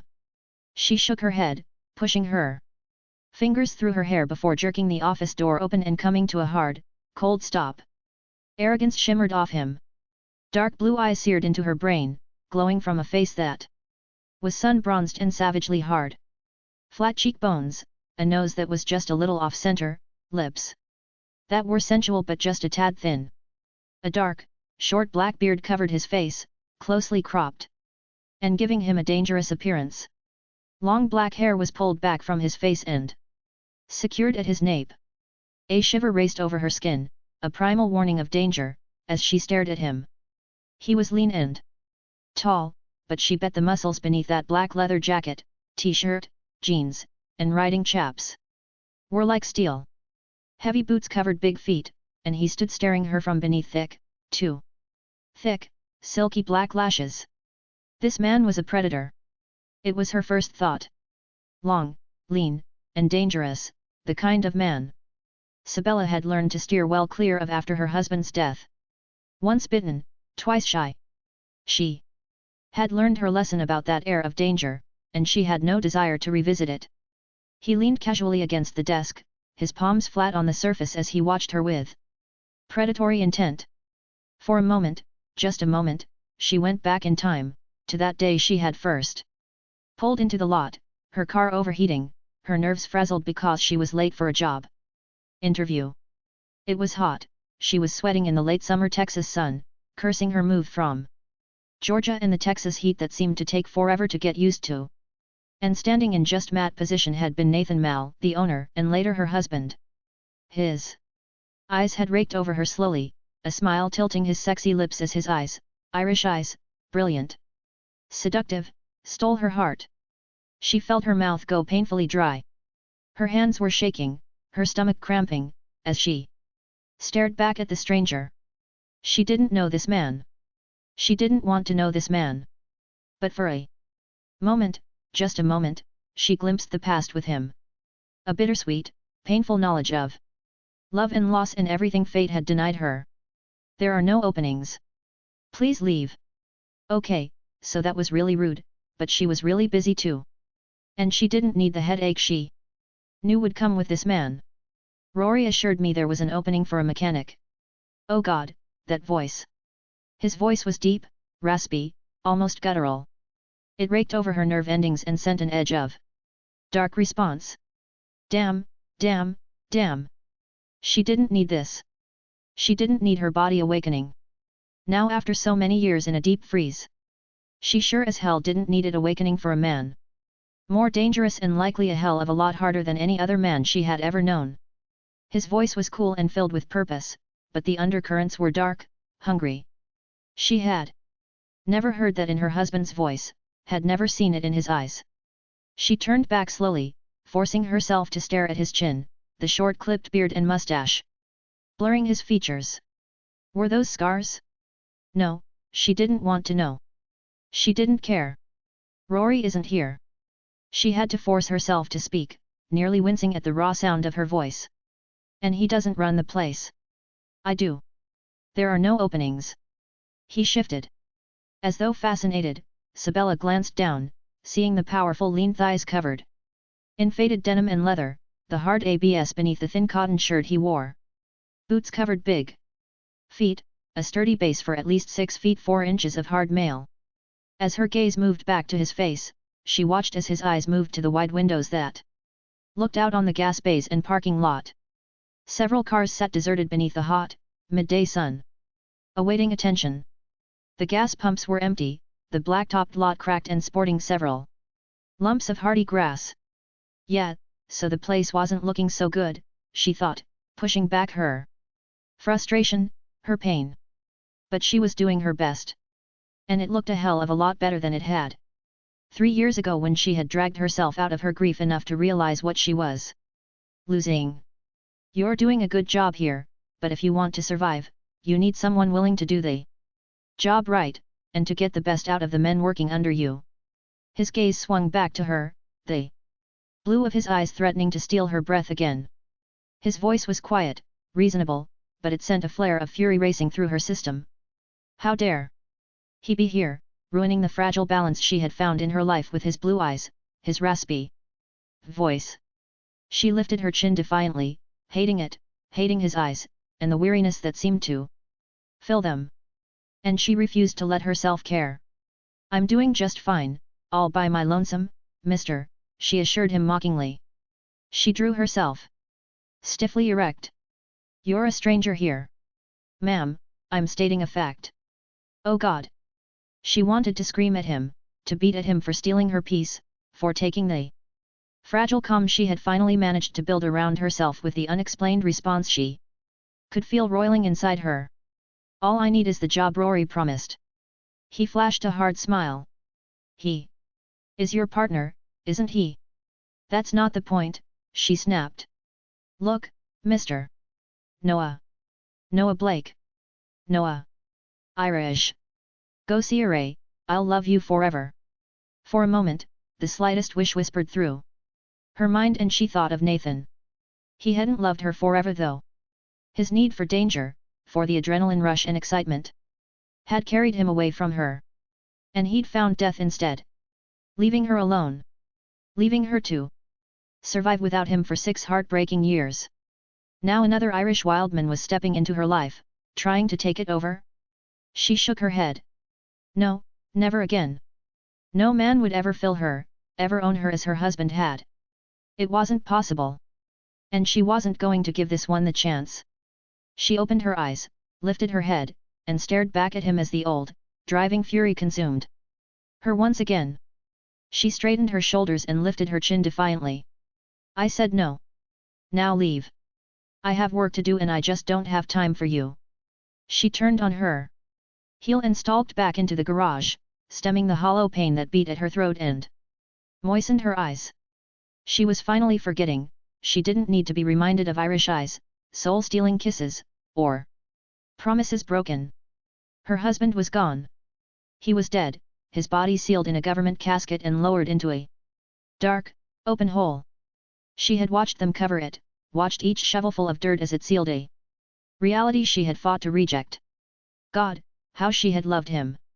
His laughter, his voice, his big body and his temper. She forced herself to breathe through the memories, to place one foot in front of the other and to walk away from her response to the man who uncovered those memories within her. Belle Malone. A furious male voice sliced through her thoughts as she headed for the sedan she had been working on earlier, bringing her to a stop as she turned slowly toward the open garage doors and bit back a curse. Ladies didn't cuss, she reminded herself. No matter the provocation. And she was being provoked. God, why hadn't she just stayed in bed this morning? Mike Conrad was a bull of a man. He'd been one of her husband's friends, but now he was becoming a pain in her ass. Mike, we're working on it. She lifted her hand in greeting, praying he hadn't been drinking. I'll have it ready in the morning. That's what that little bastard Rory has said for 2 weeks. He stalked into the bay, ignoring the sign that warned customers to stay behind the dingy yellow line. You said 2 weeks, no more. Sabella bit her tongue and reminded herself she couldn't afford to piss him off too much. His bank held the note on the garage and on the house, and he had threatened more than once to make sure they foreclosed if she missed so much as the first payment. Thinning blonde hair was cut short, almost buzzed. Weak brown eyes were watering and bloodshot from liquor and his bloated, reddened face was twisted in rage. Great. She needed this. Like she needed the behemoth standing in her office right now. I still have today, Mike. She pulled on patience she didn't have.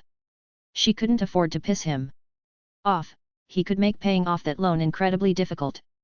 Besides, he had been Nathan's friend. Kinda. Like hell.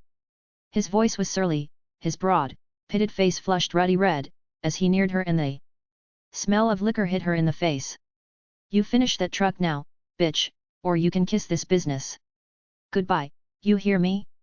Wouldn't Nathan be damned proud of your sassy little ass then? This garage was his pride and joy. Mike had definitely been drinking and his mood was as foul as any she had ever seen. Nathan is gone, Mike, she reminded him, fighting for the calm she swore she wouldn't lose. Mike had always seemed to blame her for Nathan's death, for some reason. How he would feel is beside the point. She drew herself stiffly erect, knowing her diminutive 5'5" frame had nothing on his 6 feet. He was stocky, his paunch had grown over the years, but the man Nathan had once called a friend had let the bottle and his own failures destroy him faster than her own pain had nearly destroyed the garage. Nathan should have kicked your ass out and put his place in dependable hands before he screwed up and got his ass blown away. The cruel words struck at her heart, no matter how she fought to ignore them. He should have known better than to trust a flaky little blonde to hold on to anything. Damn it to hell. She hated the thought of having Toby call the sheriff. There would be questions and paperwork and she didn't have time for this crap. But he didn't, Mike. And this flaky blonde is working as fast as she can. She was aware of the mechanics gathering behind her and wanted to groan in frustration. She didn't need this. I'll have your truck first thing in the morning. I have tonight, according to the contract. I'll be on time. She couldn't afford not to be. His bloodshot brown eyes raked over her insultingly. He married him a piece of flashy pussy, I have to give him that.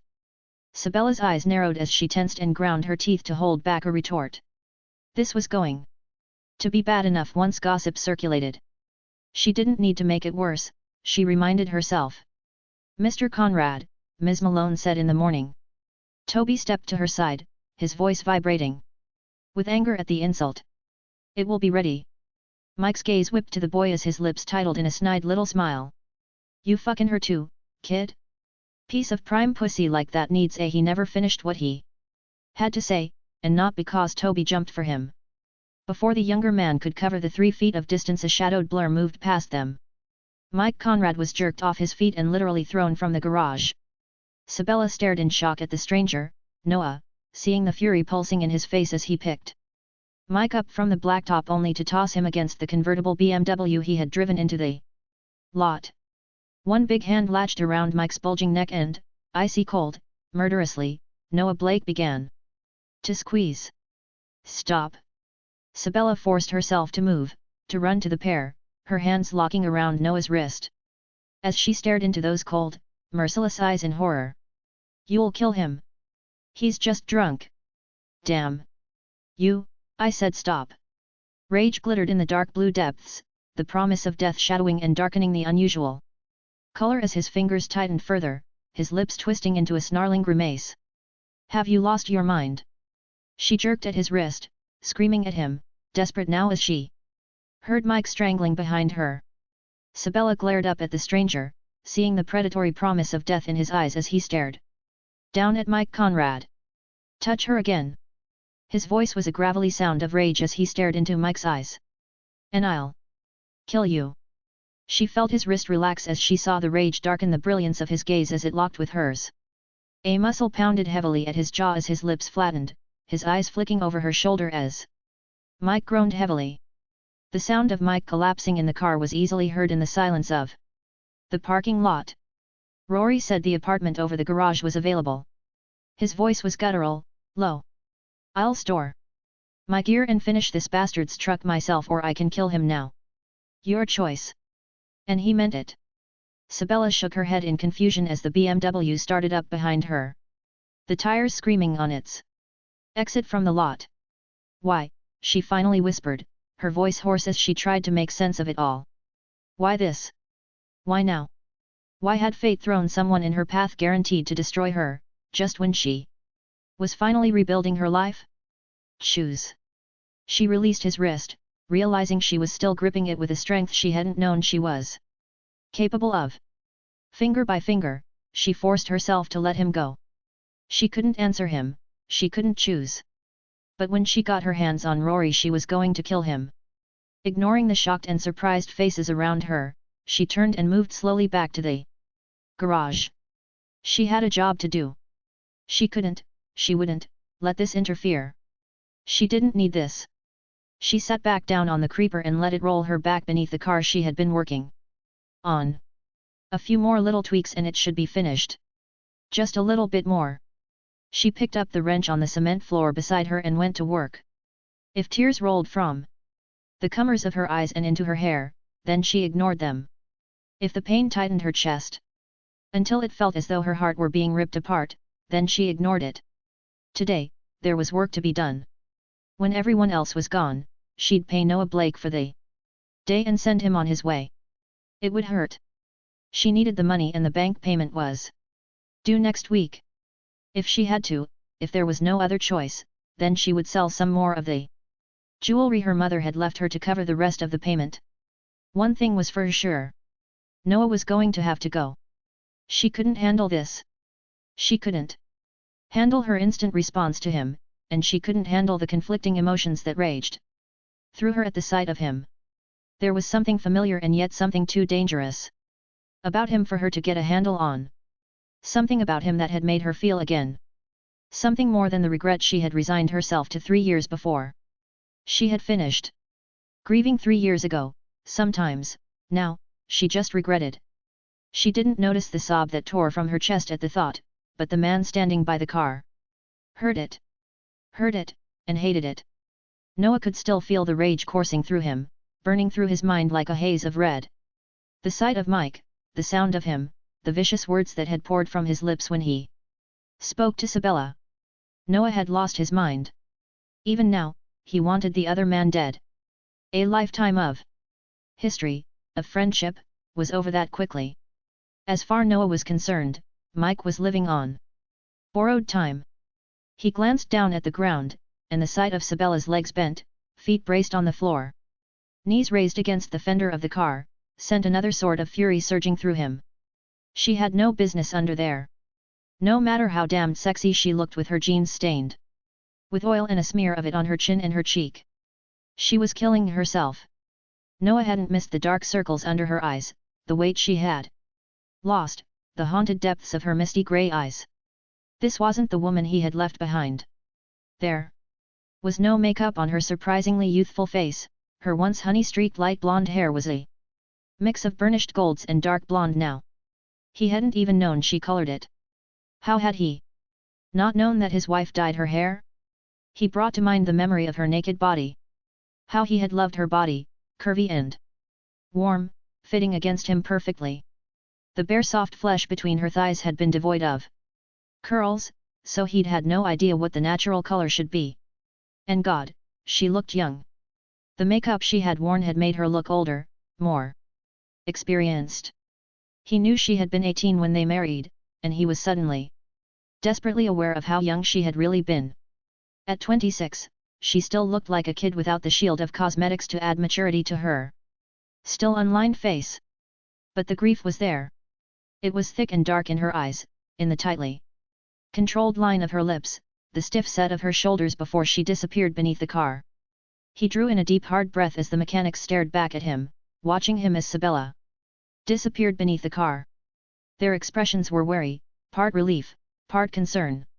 They weren't the same men who had worked here when he left, they were unknowns, and unknowns were always the enemy. And he would never forget that only one, the youngest, had stepped forward to protect Sabella while the others stood back. "She's not alone anymore," he growled, knowing the fury that roughened his voice now. "Get your asses in there and finish the work now, or get your stuff and get out. I want every vehicle in that damned bay finished before any of you go home tonight, or the only one I want to see in the morning is this one." He stabbed his finger imperiously toward Toby.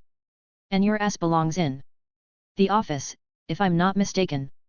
Toby swallowed tightly, his brown eyes flickering in indecision toward the garage where Sabella had disappeared.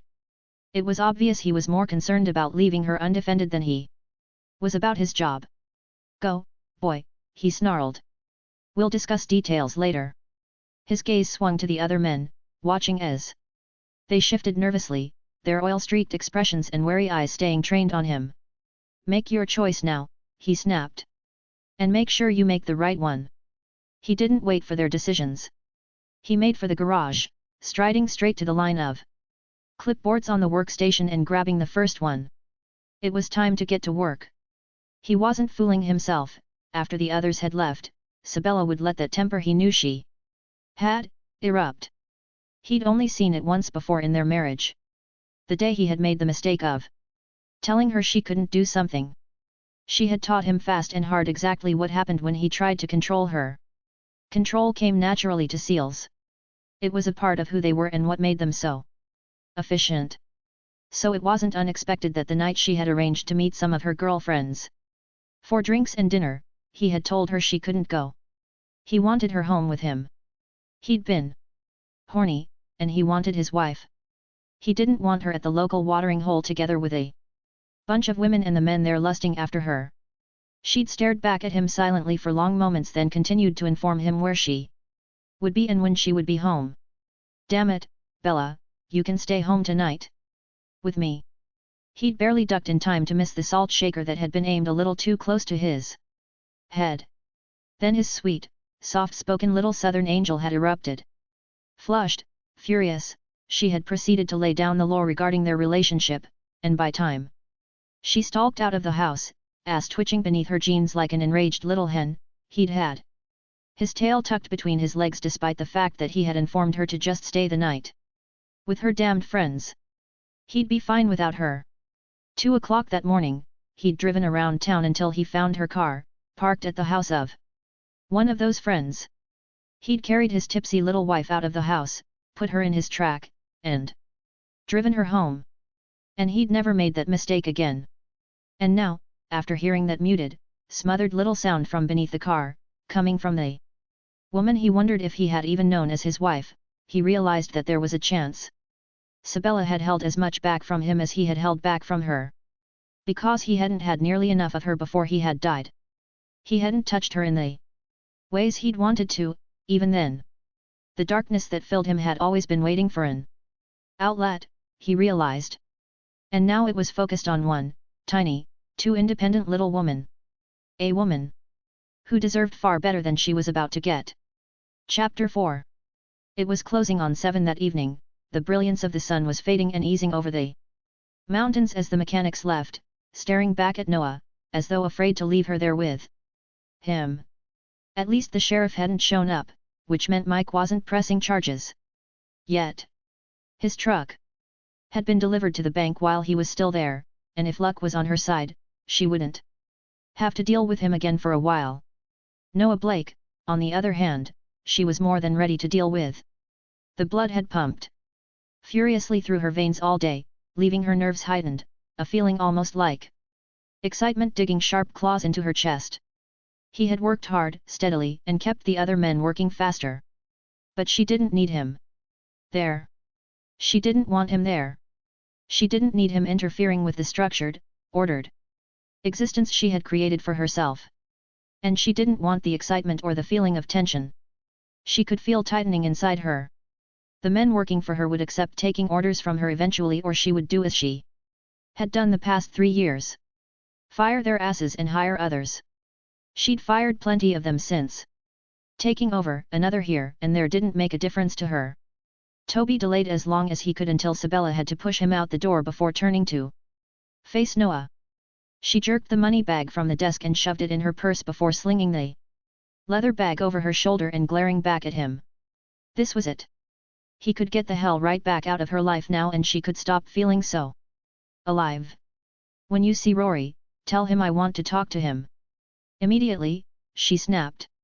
And if he isn't back to work tomorrow, then as far as I'm concerned he doesn't have a job any more than you have one. I won't have a maniac working in my garage and attacking my customers. She held a hand up as he started to speak.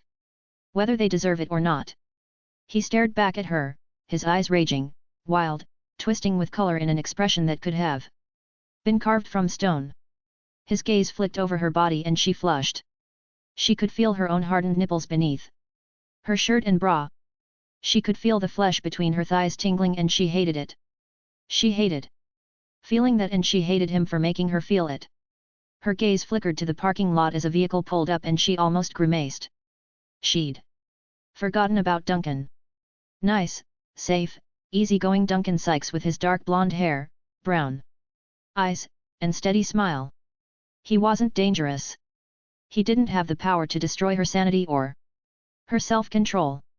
I'll be here in the morning. His lips thinned at the sound of a car door closing. With Rory. Sabella smiled at the thought of getting her hands on Rory. Oh, her brother-in-law was in some serious trouble. You do that, she told him softly as Duncan approached the door, a frown on his face. And be ready to ride out the same way you rode in. Now, thanks to you, I'm late, and I'm not ready for my date. You deserve to be fired for that alone. She put a smile on her face as the door opened and Duncan stepped in. And of course, she compared the two men. Not that there was much comparison. Noah was hands down harder, tougher, sexier, more vibrant and imposing than Duncan would ever be. You're not ready. Duncan grinned, amusement dancing in his eyes despite the curious glance. He flicked to the other man. Why did I have a feeling you'd forget our date if things got busy? Because you know me. She grinned back, aware that her amusement was more fake than she would have liked. Her gaze flicked back to Noah. New employee? Duncan asked, turning to Noah as though he weren't a rabid maniac on the loose and holding out his hand. I'm Duncan Sykes. I own the electronics store in town. A shiver of foreboding raced through Sabella at Noah's smile. It was the chill in his eyes, the flash of teeth, that warned her he wasn't nearly as friendly he was pretending to be.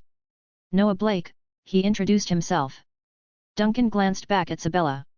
It's good to meet you. Duncan nodded then smiled back at Sabella. We're going to be late if you don't hurry and get dressed. Do you need me to lock up? Oh, she really didn't think so. Everything's ready, I just have to lock the door behind us. She turned to Noah, her eyes narrowing as he continued to stare at Duncan. Noah, I need to lock up. A flash of dread raced up her spine as he turned back to her. His eyes were flat and cold, his lips unsmiling, his expression too still, too calm. Have a nice night, he told her quietly before leaving the office and moving to the black, wicked Harley parked outside the garage. Sabella was barely aware of the breath she had been holding until it released silently and she turned back to Duncan. You'll have to enjoy a glass of wine while I get ready. Time got away from me today. You're always worth waiting on, he told her as they stepped from the office and she locked the doors. Besides, we've been seeing each other long enough, Belle, that I know to build in time when I make reservations. Sabella grimaced. She was always late. She had never been late for anything until her husband's death. It seemed as though she had been running late ever since, trying somehow to go back rather than forward. As she slid into the passenger seat of Duncan's car for the ride up to the house, she couldn't help but notice that Noah was still there. He was bent next to the Harley, fiddling with something, no doubt being nosy, because his gaze wasn't on the bike, it was on them. I'm going to assume Rory hired him, Duncan stated as they drove past the Harley. You assume right, she breathed out roughly. Rory was always pulling in strays. Thankfully, they never seemed to stay long. She had a feeling she was going to have trouble getting rid of this one though. Nothing else was said as they pulled into the driveway in front of her house. Come on in. She moved quickly from the car, house keys in hand. You know where the wine is, go ahead and get a glass, I'll get showered and be down in half an hour.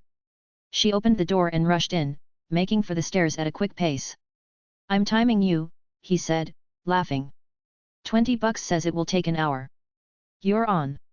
She threw him a quick smile, but ducked her head, knowing that smile wouldn't reach her eyes. She couldn't stop the feeling that somehow, some way, she was being unfaithful to the husband who had died more than 6 years ago. She had fought that feeling for a year, ever since the first date she had accepted with Duncan. The first time she had promised herself she was going to get over Nathan's death. Each time she and Duncan left the house she had shared with Nathan, she had felt the queasy, sick feeling that she was betraying the man she loved. The man who had loved her. It was insane. She had to assure herself daily that Nathan would have wanted her to be happy. That he wasn't staring down from heaven, feeling hurt and angry because she had turned her back. on what they had shared. She hadn't turned her back, she told herself as she stepped beneath the shower. He had been a warrior, and he hadn't returned home. He was dead and gone, and she was still alive. Wasn't she? Noah had a meeting to go to, an operational briefing that he knew he should already be heading to. Instead, he was standing in the tree line outside the home he used to share with Sabella, a pair of military binoculars in his hands, staring at the house. No matter how much he had bitched while they were married, Sabella still left the blinds and curtains open until dark. They were open now. Duncan Sykes was in the kitchen and, be damned, but he was opening a bottle of wine. His lips tightened. That was his wine, no matter who he was or wasn't. He'd spent years building his collection of wines, rarely opening a bottle, enjoying the sight of the little wine cellar in the basement as it filled up. Now that son of a bitch was opening one of his best bottles and pouring a glass. By God, if he caught that bastard in his bed, with his wife, there would be murder. He blew out a hard breath. Wasn't his business, he reminded himself. The hell it wasn't. Jagged, forked spikes of pure fury buried themselves in his brain as he felt the control he had built over the past years beginning to crack. If Noah saw Duncan touch her, he wouldn't be able to control the rage.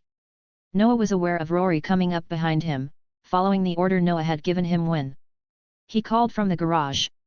His brother wasn't happy. And that was just too damned bad, because Noah had never in his life been further from happy. How long has this shit been going on?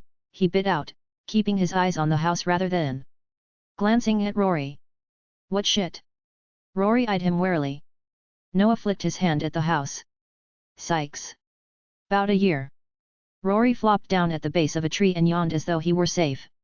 Noah flicked a look down at him. And you didn't stop it, why? Rory looked up at him in surprise before scratching his cheek thoughtfully. Hell, probably. Because he's the only one of the men she's gone out with that I actually like. Noah's jaw clenched. How many have there been? Other men. Not just one man. Other men had gone out with his wife. Stared at her smile, lusted after her. He couldn't imagine one of them touching her, or he'd have to kill them all. Just a few. Rory shrugged as though it didn't matter. They never last long. A few dates here and there. Then she'll get all guilty feeling, wear her wedding band for a while, and bury up here in the house when she's not working before she forces herself to try again. She hasn't worn her wedding band in over a year now though. Rory picked at a blade of grass as Noah went back to watching the house. Sykes was still in the kitchen, probing around, looking through drawers. The bastard straightened a cup on a hook and paced to the far window to look down on the garage.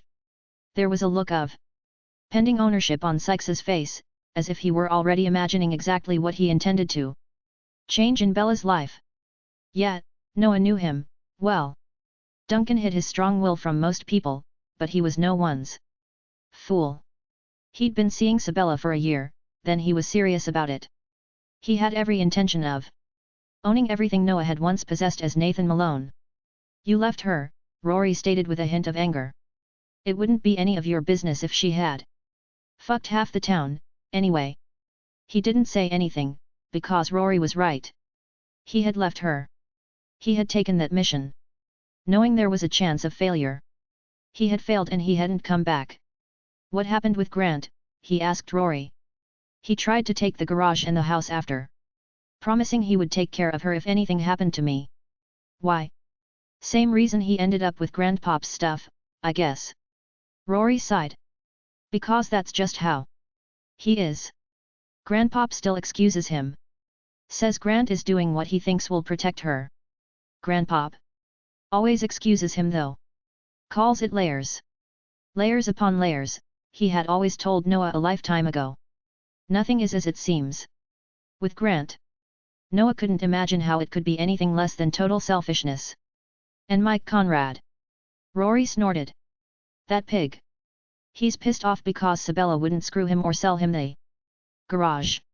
He seemed to want both. He chased after her for over a year until she had to threaten to sue him for harassment. Then he started getting ugly. He wanted the garage worse than he wanted her though.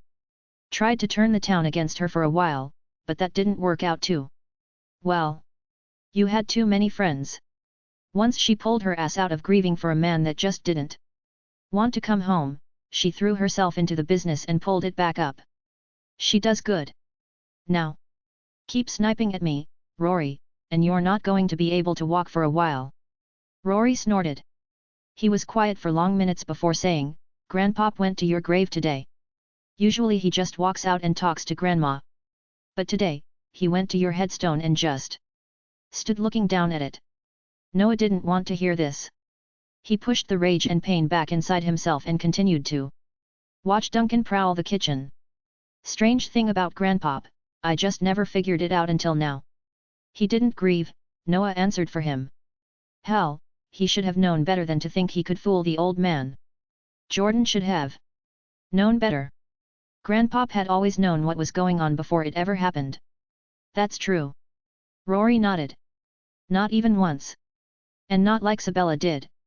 I used to stay up at the house some.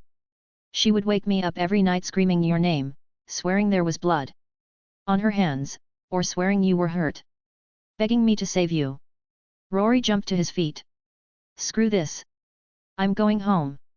She was right. He felt Rory still. What? His brother asked carefully. She was right. I was hurt, Rory. Damned bad. And by the time I was rescued, I was barely alive. He watched Sabella walk into the room and smile at Duncan.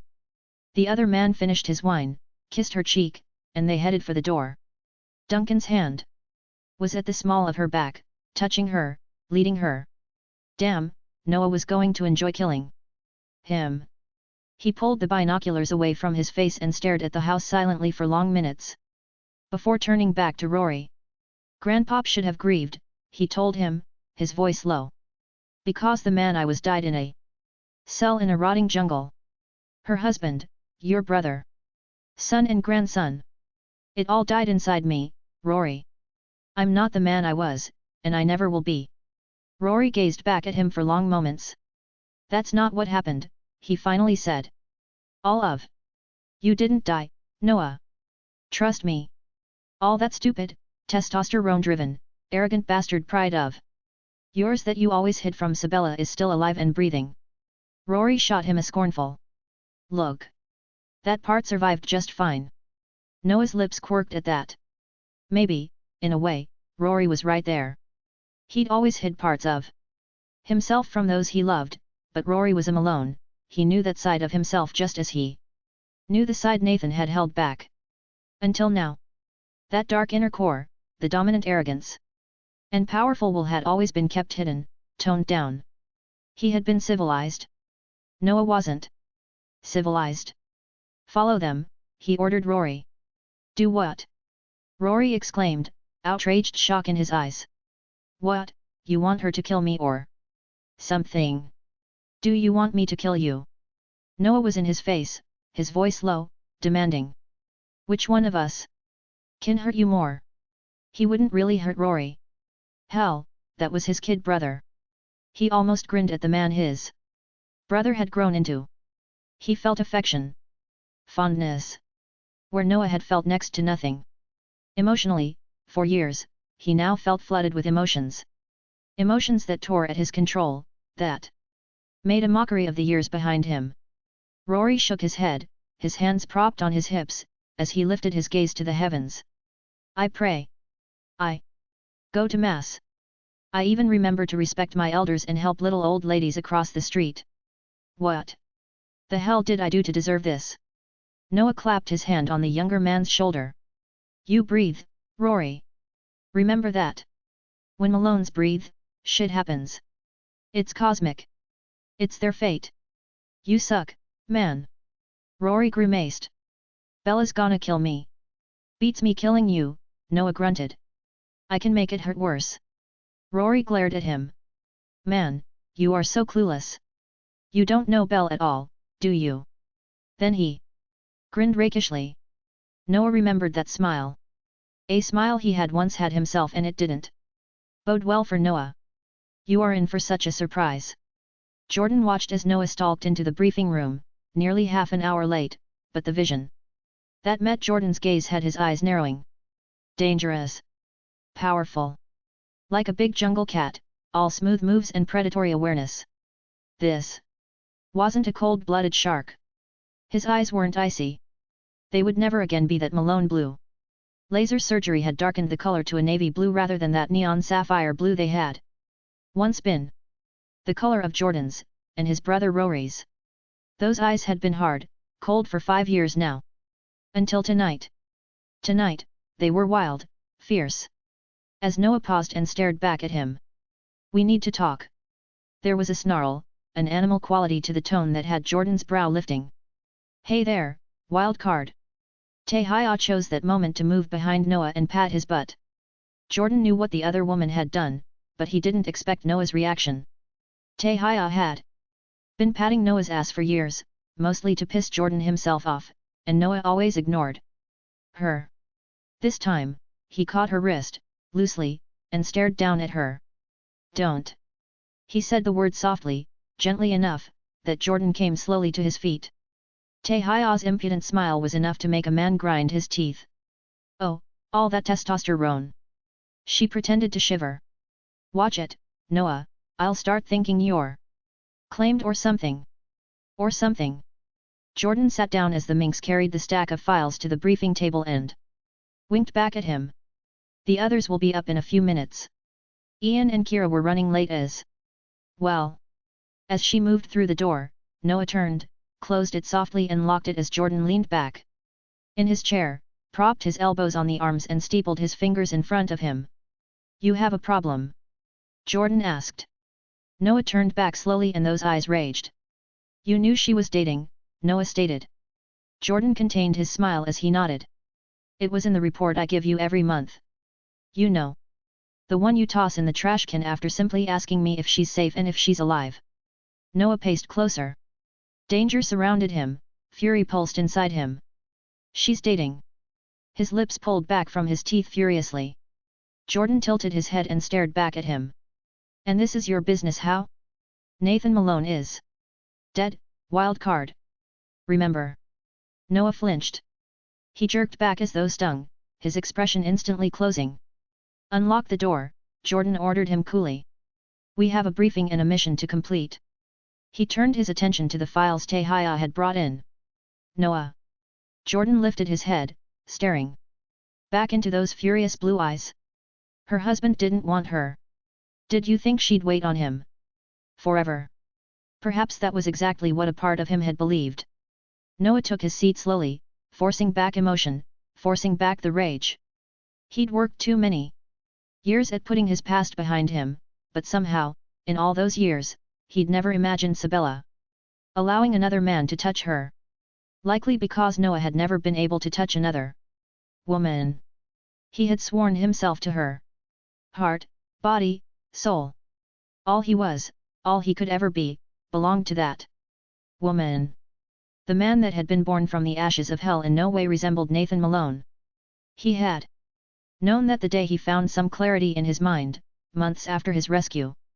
He was no longer the man Sabella had married. But the man he had become still claimed that one part of Nathan Malone's life. Noah Blake claimed Nathan's wife. As the others filtered into the room, Noah stared at Jordan Malone. He'd even forced himself to forget the fact that this was his uncle. That Rory was his brother, that Grandpop had been his base all his life. He'd let go of everything but the wife. Okay, here's what we have. The lights dimmed as Tae-hya passed out the files and Ian and Kira. Richard stood to the side of the large-screened LCD monitor that hung on the wall across from the briefing table. 5 dead men, American, Russian, Israeli, Australian, and English. They were the elite operational unit, code-named, marked by the sign of rebirth and of death. A black sun and a scarlet sword. Dead men. They had signed their lives away for the chance at vengeance. Jordan and Ian commanded the group. The rest of Durango team, Reno, Cal, and Macy, were their backup. They knew who he was, what he had walked away from. The black-collar militia. The first of the photos began to flash. Angelina Rodriguez, the wife of a Mexican-American Texas Senate hopeful, Killed, their brand. On her hip. BCM was indeed branded on her slender hip. Emilio Rodriguez dropped out of the senatorial race when his wife's body was found and a message indicating that his twin daughters would be next. The FBI covered the murder to allow an investigation into the BCM. Stated cause of death was accidental, due to the fact that she was found in her vehicle, in the bottom of a ravine not far out of Odessa where she had been visiting. The photos glared back at them from the screen. The woman was pretty. Long black hair, dark brown eyes. A generous smile in life, a grimace in death. Added to her death. More photos, these of illegal Mexican aliens found throughout Texas and New Mexico. Victims, Noah knew, of illegal hunts. The BCM brand was buried on the flesh of their backs, some on the buttocks. We have a dozen hunts and deaths, Jordan stated. We have 3 dead FBI agents sent to investigate the information that BCM is based in Alpine. 2 men, 1 female. Their bodies were mutilated beyond recognition, teeth pulled, fingers removed. DNA identified the bodies. The photos were horrifying. Burned, hacked, faces beaten until the features were obliterated. The Black Collar Militia is being coined a white supremacy group, they're actually closer to a homeland terrorist organization. Ian stepped forward at that point. You have all the information in your files. Black Collar is centralized in Texas, but it's moving swiftly into neighboring states. Rodriguez was only the most public figure they've targeted. Several so-called accidents at plants and manufacturing firms that use legal as well as illegal aliens have occurred. Owners have been kidnapped, tortured, their family members have had a variety of suspicious accidents, some fatal, some not. And no one has identified the members. Travis Kane, formerly British Secret Service, spoke up then, his light blue-grey eyes narrowed as he stared back at Ian, then Jordan. Isn't that a bit unusual? Each investigation focusing on them has ended in cases abruptly closed, or agents dying. This group has at least one highly placed government informant, perhaps more. Public support of immigration laws is growing, Nicholas Steele, formerly Russian Special Forces, said then. Nothing's perfect, Jordan breathed out roughly. But this. He pointed to the image of the dead agents. Has to stop. Our job is to identify and interrogate the commander of the group located here, in Alpine. All signs lead here. We have an Israeli, an Irish immigrant, and a Russian, Noah said. We should be able to target interest. We also have this, Jordan stated, and the screen flipped a satellite view of the garage Rory and Sabella owned. Noah stared at it silently, aware of the looks directed his way. We keep her out of it, he grated out. That's not possible, Noah. Jordan sighed. Her name is already in it, as you know. The garage itself is a target. Profitable, a central point for gossip, and in the past months showing a measure of growth. The last report those field agents sent in was that Malone Service and Repair was a target owned by Rory and Sabella Malone. That report stated there were plans to either incorporate Sabella Malone into a marriage with one of the central figures or kill her and Rory. We can't overlook that report, and we can't just keep Sabella Malone out of this. Why target a gas station? The Israeli Mossad, Hardcore Ice, Micah Sloan, asked the next question. It's not busting millions. Why not open their own station and use it for whatever they need Malone's for? Malone's is established, Noah answered the question. Started by Nathan Malone, a man most people in that town either respected or feared. It would be above suspicion for the movement of arms or the laundering of funds. Bingo. Ian stared back at him coolly. Several suspected BCM members have tried establishing relationships with her. The only one to have shown progress is this man. Duncan Sykes's picture showed up on the screen.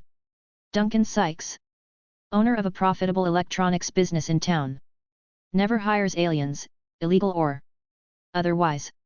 Known to have been a close, personal friend of Nathan Malone's before his death. Sykes as well as Mike Conrad, another friend of Malone's, were mentioned in that final report. Which, I should point out, disappeared within days of transmission to the DC office, just before the agent's disappearance. High level, John Vincent murmured. Codenamed Heatseeker, the Australian Special Forces. Soldier had pissed off the wrong group in Australia. Very high level. Jordan nodded. Alpine is a central base, we bust it, gather their head generals. And we can backtrack it straight to DC and our leaks. That's our mission, gentlemen. Nick and I will be in the garage, Noah stated, still staring at the aerial view of the garage. Initial information is that 2 of the mechanics are BCM. If Malone's is one of their primary targets, and Sykes is a general, then we'll see how they like being screwed back. Sykes was gone. Noah would make certain there wasn't a chance in hell that Sabella would continue that little friendship. First phase, information only, Jordan ordered them. We'll meet back here in a week, see what we have and then go from there. Travis will be at the college as a professor of English history. John, you and Micah will cover. You're just drifters out for a good time. Target the bars, the college hangouts where they recruit from, and you'll also be backup. Micah and John nodded to that. They made damned good shadows. All of them did, but Micah was a master at it. Durango team is in place to provide backup as well if we encounter trouble. Other than that, we're on our own, Ian told them. We have 6 weeks to complete this mission, because in 6 weeks, we have this. The screen changed again. The letter was simple, to the point. Addressed to the owner of a manufacturing firm in Dallas that hired legal aliens from around the world. The message was clear. He had 6 weeks to ensure his firm hired naturally born Americans only, or he'd pay the price. The owner of this firm is who? Micah asked. The owner of this firm just happens to be a financial supporter of Helping Hands, an organization that encourages multinational growth and harmony. Jordan smiled tightly. Boys, meet one of your employers. Chapter 5. 3 days later, Noah forced himself away from the garage as he watched Sabella roll herself beneath another vehicle. One of the vehicles he'd completed. She was going over his work as though he hadn't spent the better part of 35 years working on vehicles. Top to bottom, she was spending the day going over every move he made. He grimaced as he shoved a wrench in his back pocket, threw another look at her over his shoulder, and pushed into the office. And stopped. Excuse me. He turned to walk right back out. Ah, Noah Blake. Grandpop Malone rose up from where he had been sitting next to the desk. He'd had Rory blocked in it. Don't leave so soon, son. I hear we have something in common. Noah grimaced, gritted his teeth, then turned back and let the door reclose behind him and faced the man who had been the base of his entire life. Grandpop. He was wrinkled, stooped, his dark face was still imposing, his eyes were still that bright sapphire blue that Noah had opted to have changed. We have something in common, he asked, glancing at Rory's shuttered expression. Irish, son. Grandpop's smile had Noah pausing. The old bastard knew, and Noah knew it. We're both Irish. He couldn't deny it. He was fully prepared to lie to the old man. Knew he'd eventually meet up with him. But now that the moment had arrived, he couldn't do it. A bit, Noah answered carefully. Grandpop had sat back down and now he shifted in his chair. His long body was weaker than last time Noah had seen him, checked on him. His hair was completely grey now, there was barely a hint of the black it had once been. Rory, I'll be heading out for a while, Noah tried. Running away. Grandpop lost his smile. Irishmen don't run away. Noah's brow lifted. Should I be running away? Grandpop stared back at him. That knowing, certain look as Noah looked at Rory once again. He'd kill the little shit if he'd spilled his guts. Rory gave his head a subtle shake, but he grimaced. As he'd been warning Noah, hiding things from Grandpop wasn't easy. I wanted to meet you. Grandpop rose to his feet and Rory followed him. Wanted to see this new man that had my little girl in there so upset. No one's upset my girl since her husband left. I hear he died, Noah pointed out. Grandpop nodded slowly. Yeah, that's what they tell us, he said. I argued that death with my son. He was a SEAL, you know. For a lot of years. Grandpop shook his head. I didn't believe him. He stared back at Noah now. I eventually changed my mind though. Noah, Nathan. Husband. Grandson. Brother. He felt all those parts of himself reaching out to the old man that knew the truth without being told. He'd disappointed the old man. My grandson was a hero, you know that. Grandpop stated as he headed to the door. That's what Rory tells me, he finally said quietly. His grandpop, treasured, revered, stopped again and stared back at him for long, tense moments. The boy always did what he had to do. What was right? What was responsible? He blinked back. Tears and Noah felt grief swamp him. He died, Grandpop said. Before I could tell him I understood why he let go. He stepped from the office then.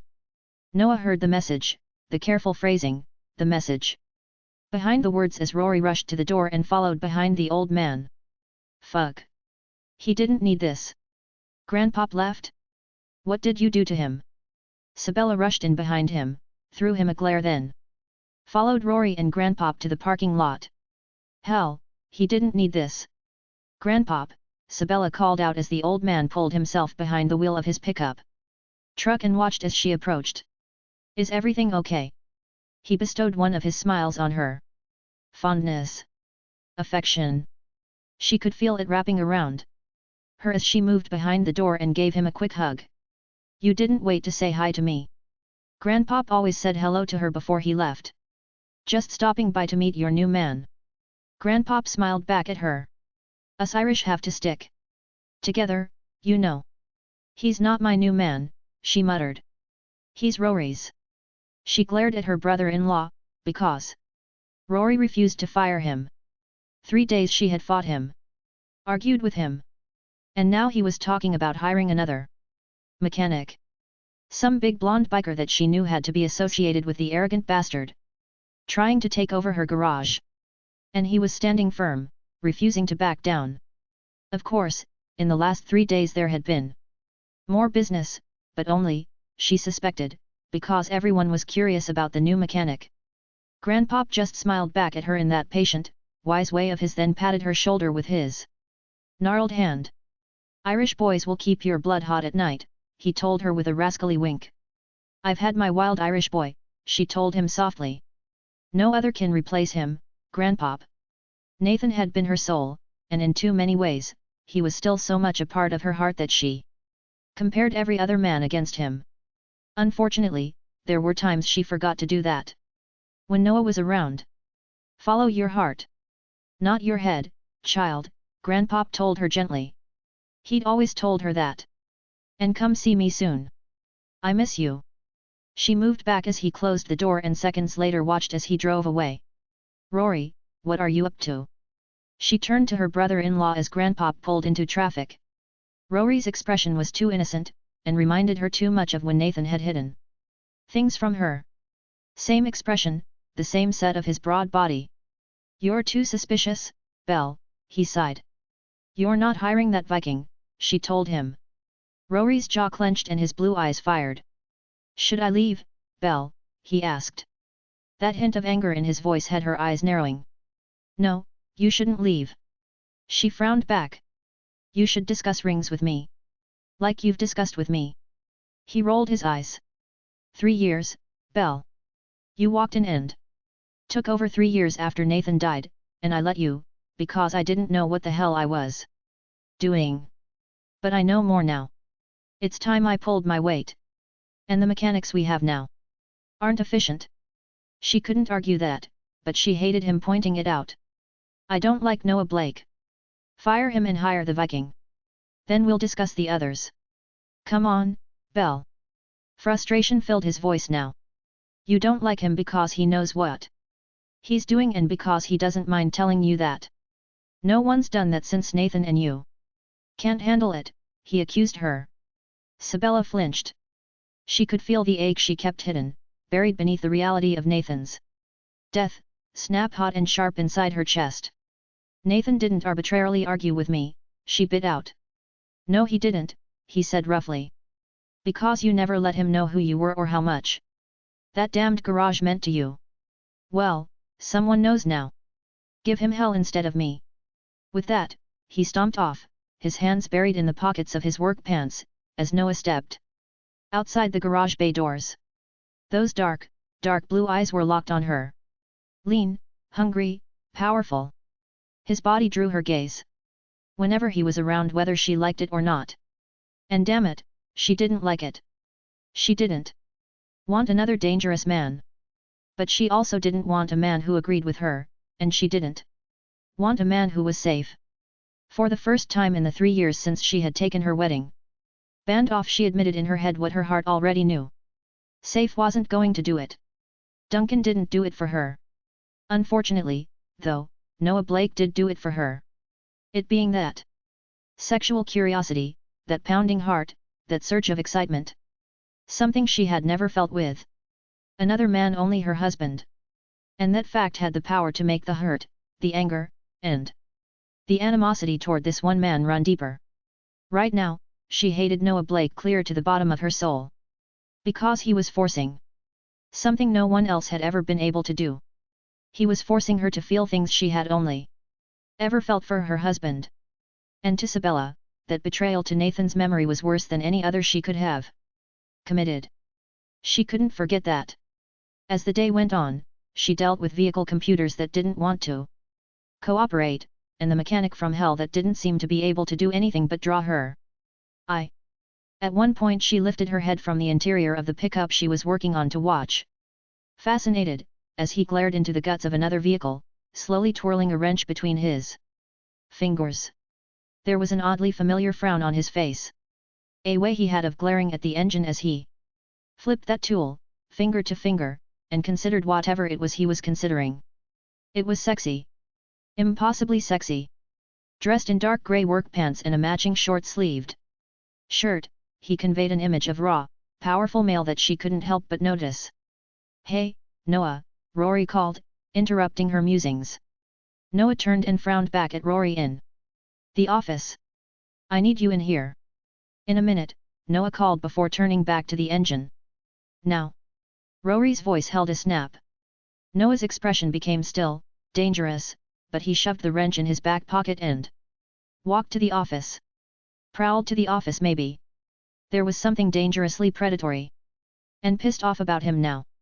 The door closed quietly behind him as Rory lowered the shades to the windows that looked out to the garage. Sabella's eyes narrowed. She dragged the oily rag from her back pocket and wiped her hands before moving to the office. Gripping the doorknob, she tried to turn it, only to find it locked. Locked out of her own office? My, how interesting. She could feel her face flushing with anger as she jerked the keys out of her pocket. She was set to unlock it as the door jerked open. "Guy talk." Rory's grin was stiff, his blue eyes brighter, though more with concern than anger. "Guy talk, your ass." She smiled tightly as she stepped into the office to see Noah standing by her desk, his arms crossed over his chest as he stared at Rory with a flat, hard gaze. "What did he do?" "Sabella, can you please let me handle this one little thing?" he said impatiently. "Really? I promise. I can manage some stuff on my own." Rory sounded a shade put out. Okay, so she was a little territorial with the garage, maybe too much so. But over the years she had let it become her husband and her baby and everything in between. Rory knew that. So why was he becoming so angry now? "I was just curious." She shoved her hands into her pockets and gave Noah what she hoped was a sweet smile. "Just tell me what he did and I'll leave." "Are you going to fire him? Can I watch?" "Fine." Rory didn't look happy, that was odd enough. He looked angry at her, and he was never angry with her. And his smile. It was tight. All teeth. When had he turned into a full-grown man? On her? He wasn't a kid brother any longer. He was staring at your ass. Now you deal with it. He turned and slammed out of the office, leaving her to stare at him in shock before she turned to meet Noah's amused gaze. "He was lying to me," she said. He grinned. Noah was absolutely entranced. Once again, he had to ask, though, what had happened to the Sabella he had known 6 years before? The one who never chipped a nail, and Would have never, under any circumstances, butted into a male-slash-male confrontation. You have a fine ass, he stated, and knew she wasn't buying it. Her eyes narrowed. And you're not going to tell me what he was chewing your ass over? Noah had to chuckle. It was more in the way of a warning. He was treading a fine line. Nathan wasn't as dead as Noah might wish, he still had habits that had once been ingrained. One of those habits? Twirling that damned wrench as he tried to figure out a particular problem beneath the hood of a vehicle. She sniffed at his response. Piss him off too far and I'll convince him to finally fire you. He had to grin at that one as he sauntered to the door. Before passing her, he stopped, lowered his head, and whispered, and I caught you looking at my ass too. Maybe I should tell Rory on you. She caught his arm as he moved to open the door, staring up at him soberly. You're messing up my life, she told him quietly. And I don't like it. Noah sobered. He could see an edge of pain, of knowledge, in her eyes. For the past 3 days, they had been circling each other like combatants, edging forward and back, trying to make the other force the confrontation they both knew was coming.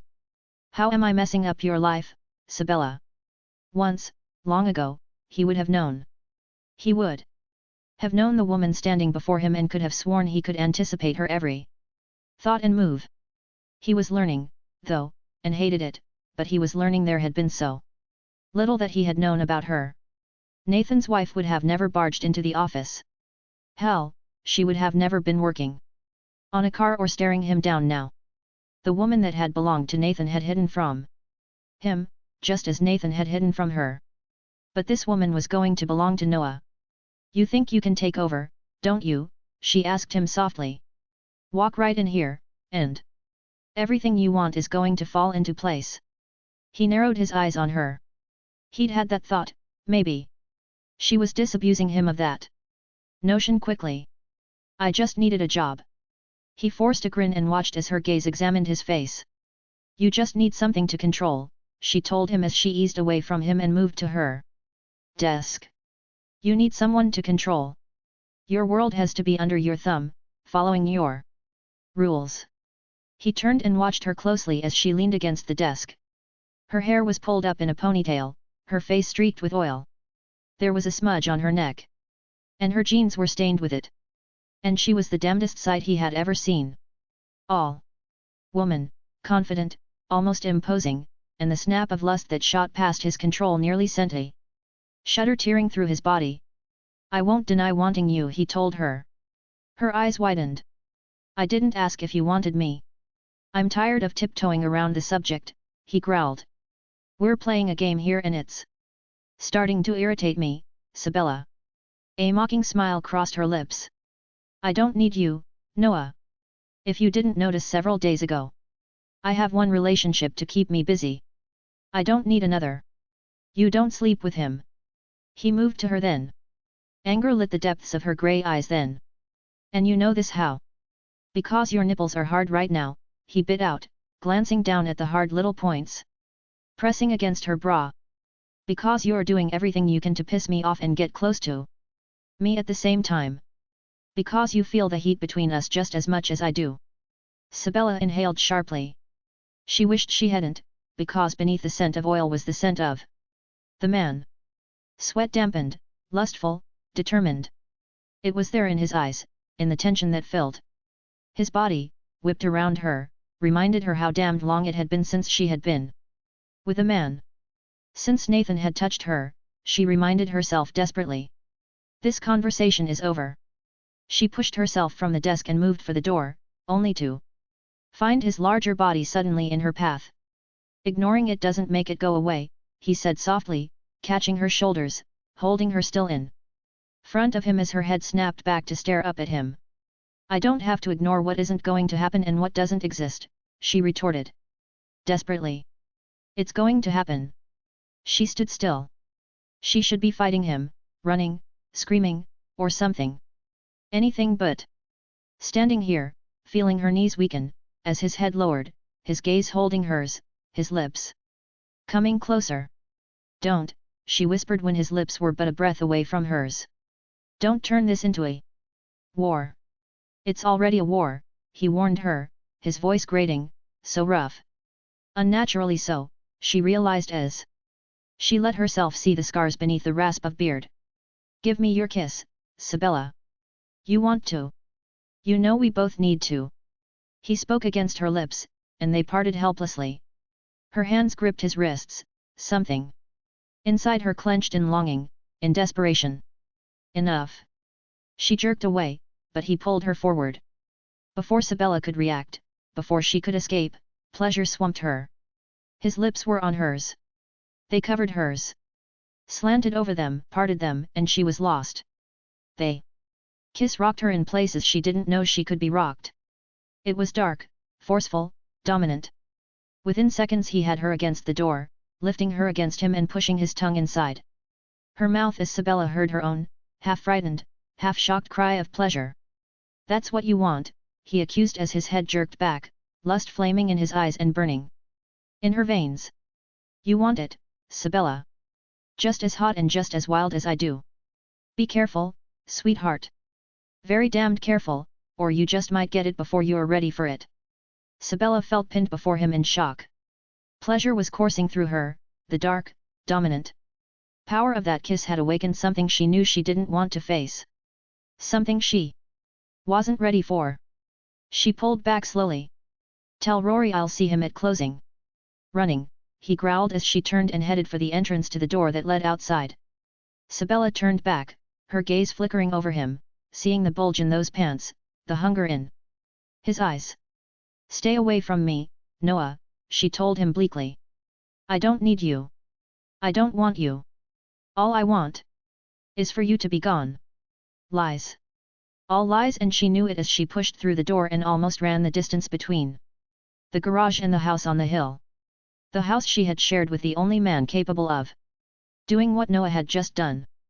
The only man who had ever awakened a desire she couldn't control, one she couldn't combat. If she didn't get away from him, and get away from him now, then Sibella knew, she was looking at nothing but more pain, more loss.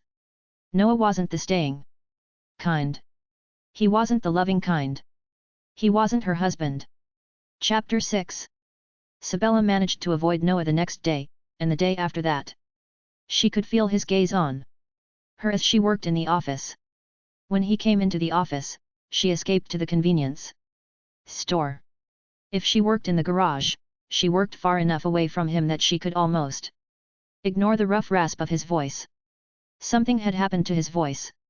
It grated too deep, it was too rough, too gravelly. The scars on his face, the fine web of them beneath the hairs on his muscular arms, made her wonder at the hint of them that she had seen peeking beneath the collar on his shirt. What had happened to him? It would take a lot to scar a man that powerful, in such a horrible way. No matter where she moved, she could feel his gaze on her though, and she could feel that kiss that had burned through her and left her shaking and weak for hours. She could feel the tension ratcheting up the next evening in the garage. Each time he tried to speak to her, each move he made in her direction, she went the other way. She didn't want to deal with this. Her life was fine without him in it. She was fine alone. A date every now and then was okay. And though Duncan was pushing for more, it hadn't yet reached the point where she was going to have to break the relationship off. She enjoyed the companionship. She enjoyed his laughter. And she feared Noah's intensity. She almost escaped him one more day, until closing. Rory left and the others followed close on his heels, closing down the garage and leaving Sibella alone in the office as Noah entered. We need to talk, he told her as she shoved the money bag in her purse and felt her heart rate accelerate. No time, she told him. I have a date tonight. That means I need to get out of here on time. The hell you do? He stomped to the door, twisted the locks with a snap of motion that had her flinching at the savagery in it. Then before she could evade him he snagged her wrist and pulled her to the stairs that led to the apartment above. What the hell? Stop cussin' at me, Sibella, he growled, pulling her up the stairs. We're finishing this here and now. Finishing what? She jerked at his hold as he pushed her ahead of him and into the apartment she had once shared with Nathan. She should be screaming, she should be trying to kick him, punch him, not let him drag her, with only minimal struggle, into the large apartment. A leather duffel bag had been tossed on the couch. There was a box on the cabinet, evidently some groceries. He was moving right in, taking right over, she realized. Here, where she and Nathan had first made love, where he had proposed to her, made love to her that first time. Suddenly, the thought of another man here was intolerable. Move right back out. She turned on him, shaking at the sight of another man's possessions in Nathan's space. Now. Get out now. A haze of heat was flooding her. Fury. She told herself it was fury and nothing more. He snorted at that. Rory was nice enough to stock me up with groceries while I was working my ass off on those cars downstairs, he said. The hell, I'm leaving. I don't want you here. Get out before I call the sheriff. She was furious. He was staring back at her as though he owned the apartment, the garage, and her. He was staring at her as if she were pushing him too far. But she wasn't backing off. She wanted him out of her life now, before it was too late. And you think I'm going to let the sheriff run me off? He asked her, his ruined voice sending shivers up her spine. Sabella stopped and stared back at him. He looked dangerous, the tension surrounding him was dangerous, so why wasn't she frightened? Where had she managed to lose all the common sense she had once possessed? Why are you here? She stared back at him, the anger and disbelief coalescing inside her. What the hell makes you think you can just walk into my life and take over like this? He turned away from her a second, obviously hiding something or fighting to control his temper. She wasn't certain which. When he turned back to her, she took an instinctive step away from him. You're running from yourself, Sabella. Why? In a sudden moment of insight, Sabella knew he wasn't going anywhere, and his expression assured her that she couldn't force it. Rory had hired him, and he owned half of the business. He had as much right to loan out the apartment as she did. And he could hire anyone he wanted to hire. She and Nathan had agreed to that before they ever married. Should anything ever happen to him, then half of the business that he had built would go to Rory, because he knew their father would never leave the other man anything. She was stuck with Noah until he decided on his own that it was time for him to leave, and that was all there was to it. I'm not running from anything except a man that's taking too damned much for granted. You're not alone, Mr. Blake. You're nothing here and you never will be. She turned and took the first step to the door. One step, and in the next second she found herself against the door, firmly, if gently, held in place by the big, hard body suddenly pressing her into it. Her breath caught. She felt surrounded, suddenly hot and weak. His head was beside hers, his cheek rubbing against her hair, his hands holding her in place as the feel of his erection pressed into her lower back. Why are you so frightened of this? He whispered then. Or are you just too frightened to live again? Live for you, she scoffed. You don't measure a tenth of what my husband was, and I didn't need him to live. I sure as hell don't need you to do it. And does Sykes make you feel alive? He asked her. Does he tell you how perfect you are? Touch you like you'll break and whisper roses and candy? He sneered. Is that really what you need, Sabella? You bastard! She fought him. She twisted around, her knee slamming up, only to find Noah lifting her, parting her thighs until the thick, hard length of his erection was pressed against her and his lips were slamming down over hers. The rasp of his beard and mustache was unfamiliar. His lips were hard, hungry. They took hers. He didn't ask, he didn't hesitate. As though he knew a need inside her that she didn't know herself. It wasn't a gentle kiss. It was ravenous. It was laced with such hunger and elemental lust that it struck a flame to some hidden spark inside her own body. Her body suddenly had a mind of its own. Her arms latched around his neck, her fingers dug into the thick, wild mane of his hair, and she was dragging him closer. It had been so long. So long since a man had touched her body, since the need for touch, other than Nathan's, had even been a thought in her mind. And now, it was exploding inside her. A sharp, Furious cry tore from her throat as his tongue pierced the seam of her lips, licking at hers. Before drawing back, she pulled at his hair harder, nipped his lower lip, bit at it. Within a breath, she was flattened between the door and his body, and it was all over but the hunger and the want. Driving inside her. One hard hand tangled in her hair, jerked her head back. He wasn't easy, and she didn't want easy. She wanted the burn and the force and the impossible. Demand rising between them. Her knees tightened on powerful lean flanks, her hips moved, writhed against his, driving his cock harder against her through the layers of denim separating them. She heard him growl something, groan something. His hand tightened in her hair and he dragged her head back farther, his lips at her chin, her jaw, nipping and licking. Ride me, he snarled at her ear, his beard rough against the lobe as she twisted against him. This is what I want, Sabella. Right here. One hand gripped her butt, holding her closer as she ground herself on his erection. The seam of her jeans bit into her clit, the spike of sensation making her crazy for more. She was wet and growing wetter. She could feel her clit swelling, her sex heating and growing slick. Saturated with her need. Ride me, Sabella, he bit out again. Oh yeah, baby, rub against me. He was rubbing against her, his hips thrusting against her, digging his flesh harder between her thighs. She lowered her hands and gripped the material of his t-shirt, dragging it up his back. She had to touch. She had to feel his flesh beneath her hands. She whimpered as his lips came back to hers. As she pulled and jerked at the material until he suddenly shifted, drawing his upper body back.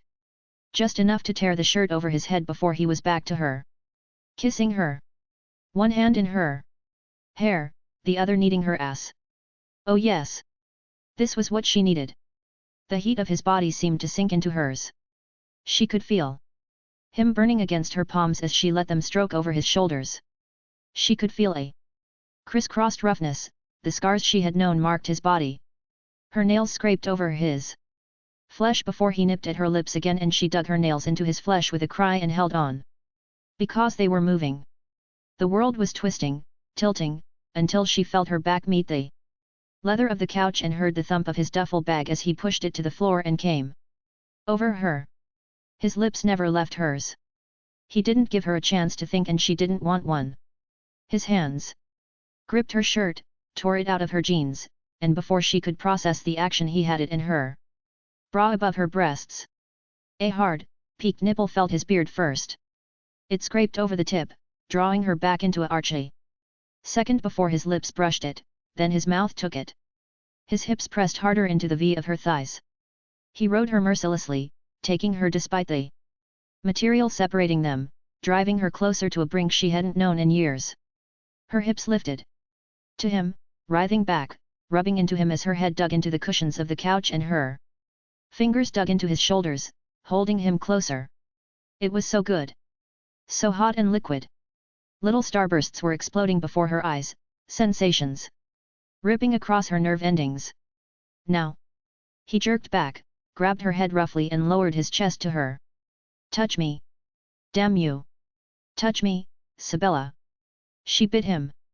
Her teeth buried into hard, thick muscle before the wildness of the act took over. She nipped at the hard flat discs of his male nipples, licked at them, sucked at one. Her hands roamed over his back, only dimly acknowledging the scars there. His hips jerked against her, ground against her. And she wanted those jeans off. Wanted hers off. She wanted the thick, heavy length she could feel tearing into her. Thrusting and driving her past the point of pleasure or pain. The blood was rushing through her body, pounding through her head. She was close. So close. She bit at his chest again, feeling him stiffen, hearing his curse. Then he was pulling away from her, jerking back, his savage gaze slicing to the back door of the apartment as he jerked her bra and t-shirt over her breasts. And still, she heard the pounding. Belle? Belle Malone? It's Sheriff Grayson. Belle. Open the door or I'm going to open it myself. Noah raised her to a sitting position as she tried to pull her shattered senses back into some semblance of order. She watched as, still shirtless, Noah stomped across the apartment, into the kitchen, to the door that led to the side of the garage and the deck. The scarring on his back wasn't atrocious, but it was painful to see. On his left shoulder was a tattoo, a black sun pierced by a scarlet sword. It looked as tough and sexy as the rest of him. And just as dangerous. She could feel a chill washing over her now.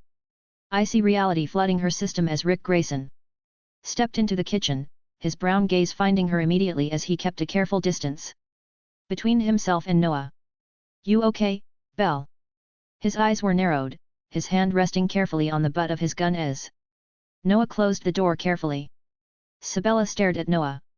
His eyes were wilder than before, almost lighter, terrifying, lit with an inner fire that had her heart racing in excitement and in panic. "Belle?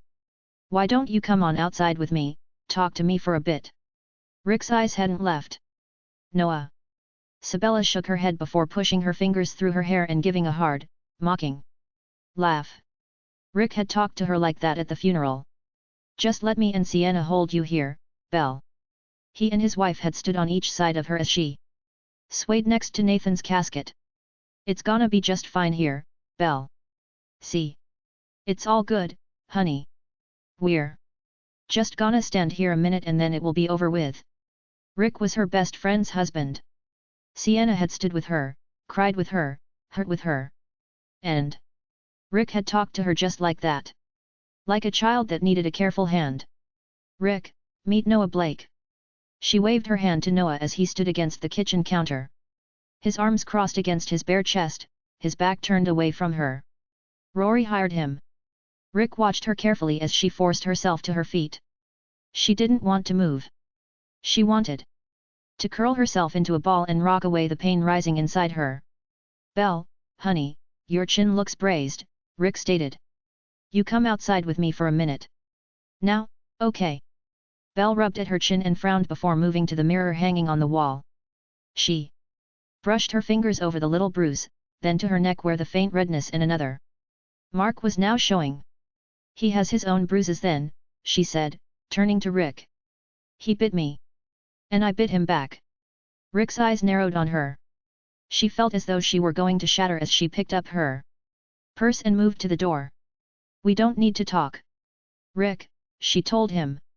"I think we do, Belle." Rick moved between her and Noah. "A buffer?" She looked at Noah, saw his eyes, the warning in them. No, no one would ever get between them and survive unless he allowed it. For now, he was just standing there, watching, waiting. She turned back to Rick. "You interrupted a hell of a make-out session and I appreciate it." Her smile was brittle, shaky. "But it wasn't his fault. I think I might have bit him first. But you can ask his opinion if you like. Personally, I'm going home." "Belle, someone called in a report that you were being harassed by this man." Rick caught her arm as she moved to pass him. "I have my deputies outside that door. You're protected here. Honey, you know that. Do you want me to make this man leave?" She stared back at him in shock. "You what?" "You heard him, Sabella," Noah drawled. "He thinks I'm harassing you and wants to toss my ass in jail for it. Do you want to give him the chance?" "Shut up." Rick rounded on him, his expression tightening angrily. "Mister, I don't know you, all I know is you've already caused trouble with one citizen of this town. And I don't care who you are. But you won't be harassing Belle." "He's not harassing anyone or anything but my patients," Sabella snapped. "For God's sake. Rick, use your eyes instead of your suspicions. Look at his shoulders." She gripped the doorknob and shot Noah a cold, hard look. "Arrest me for the bloody scratches there, but he hasn't done anything you need to know about." This was between the two of them. Her and Noah. She knew that she wouldn't make the mistake of drawing others into it. Not now. As the door closed behind her, Noah turned to the sheriff and wanted to smile mockingly. Rick Grayson was a damned good man. Former Marine. He believed in the law. Believed in the county. He worked to protect. But that didn't mean he wasn't on Noah's list to check out, or that he trusted the other man now. Noah had learned all about broken trust a lifetime ago. You have any identification?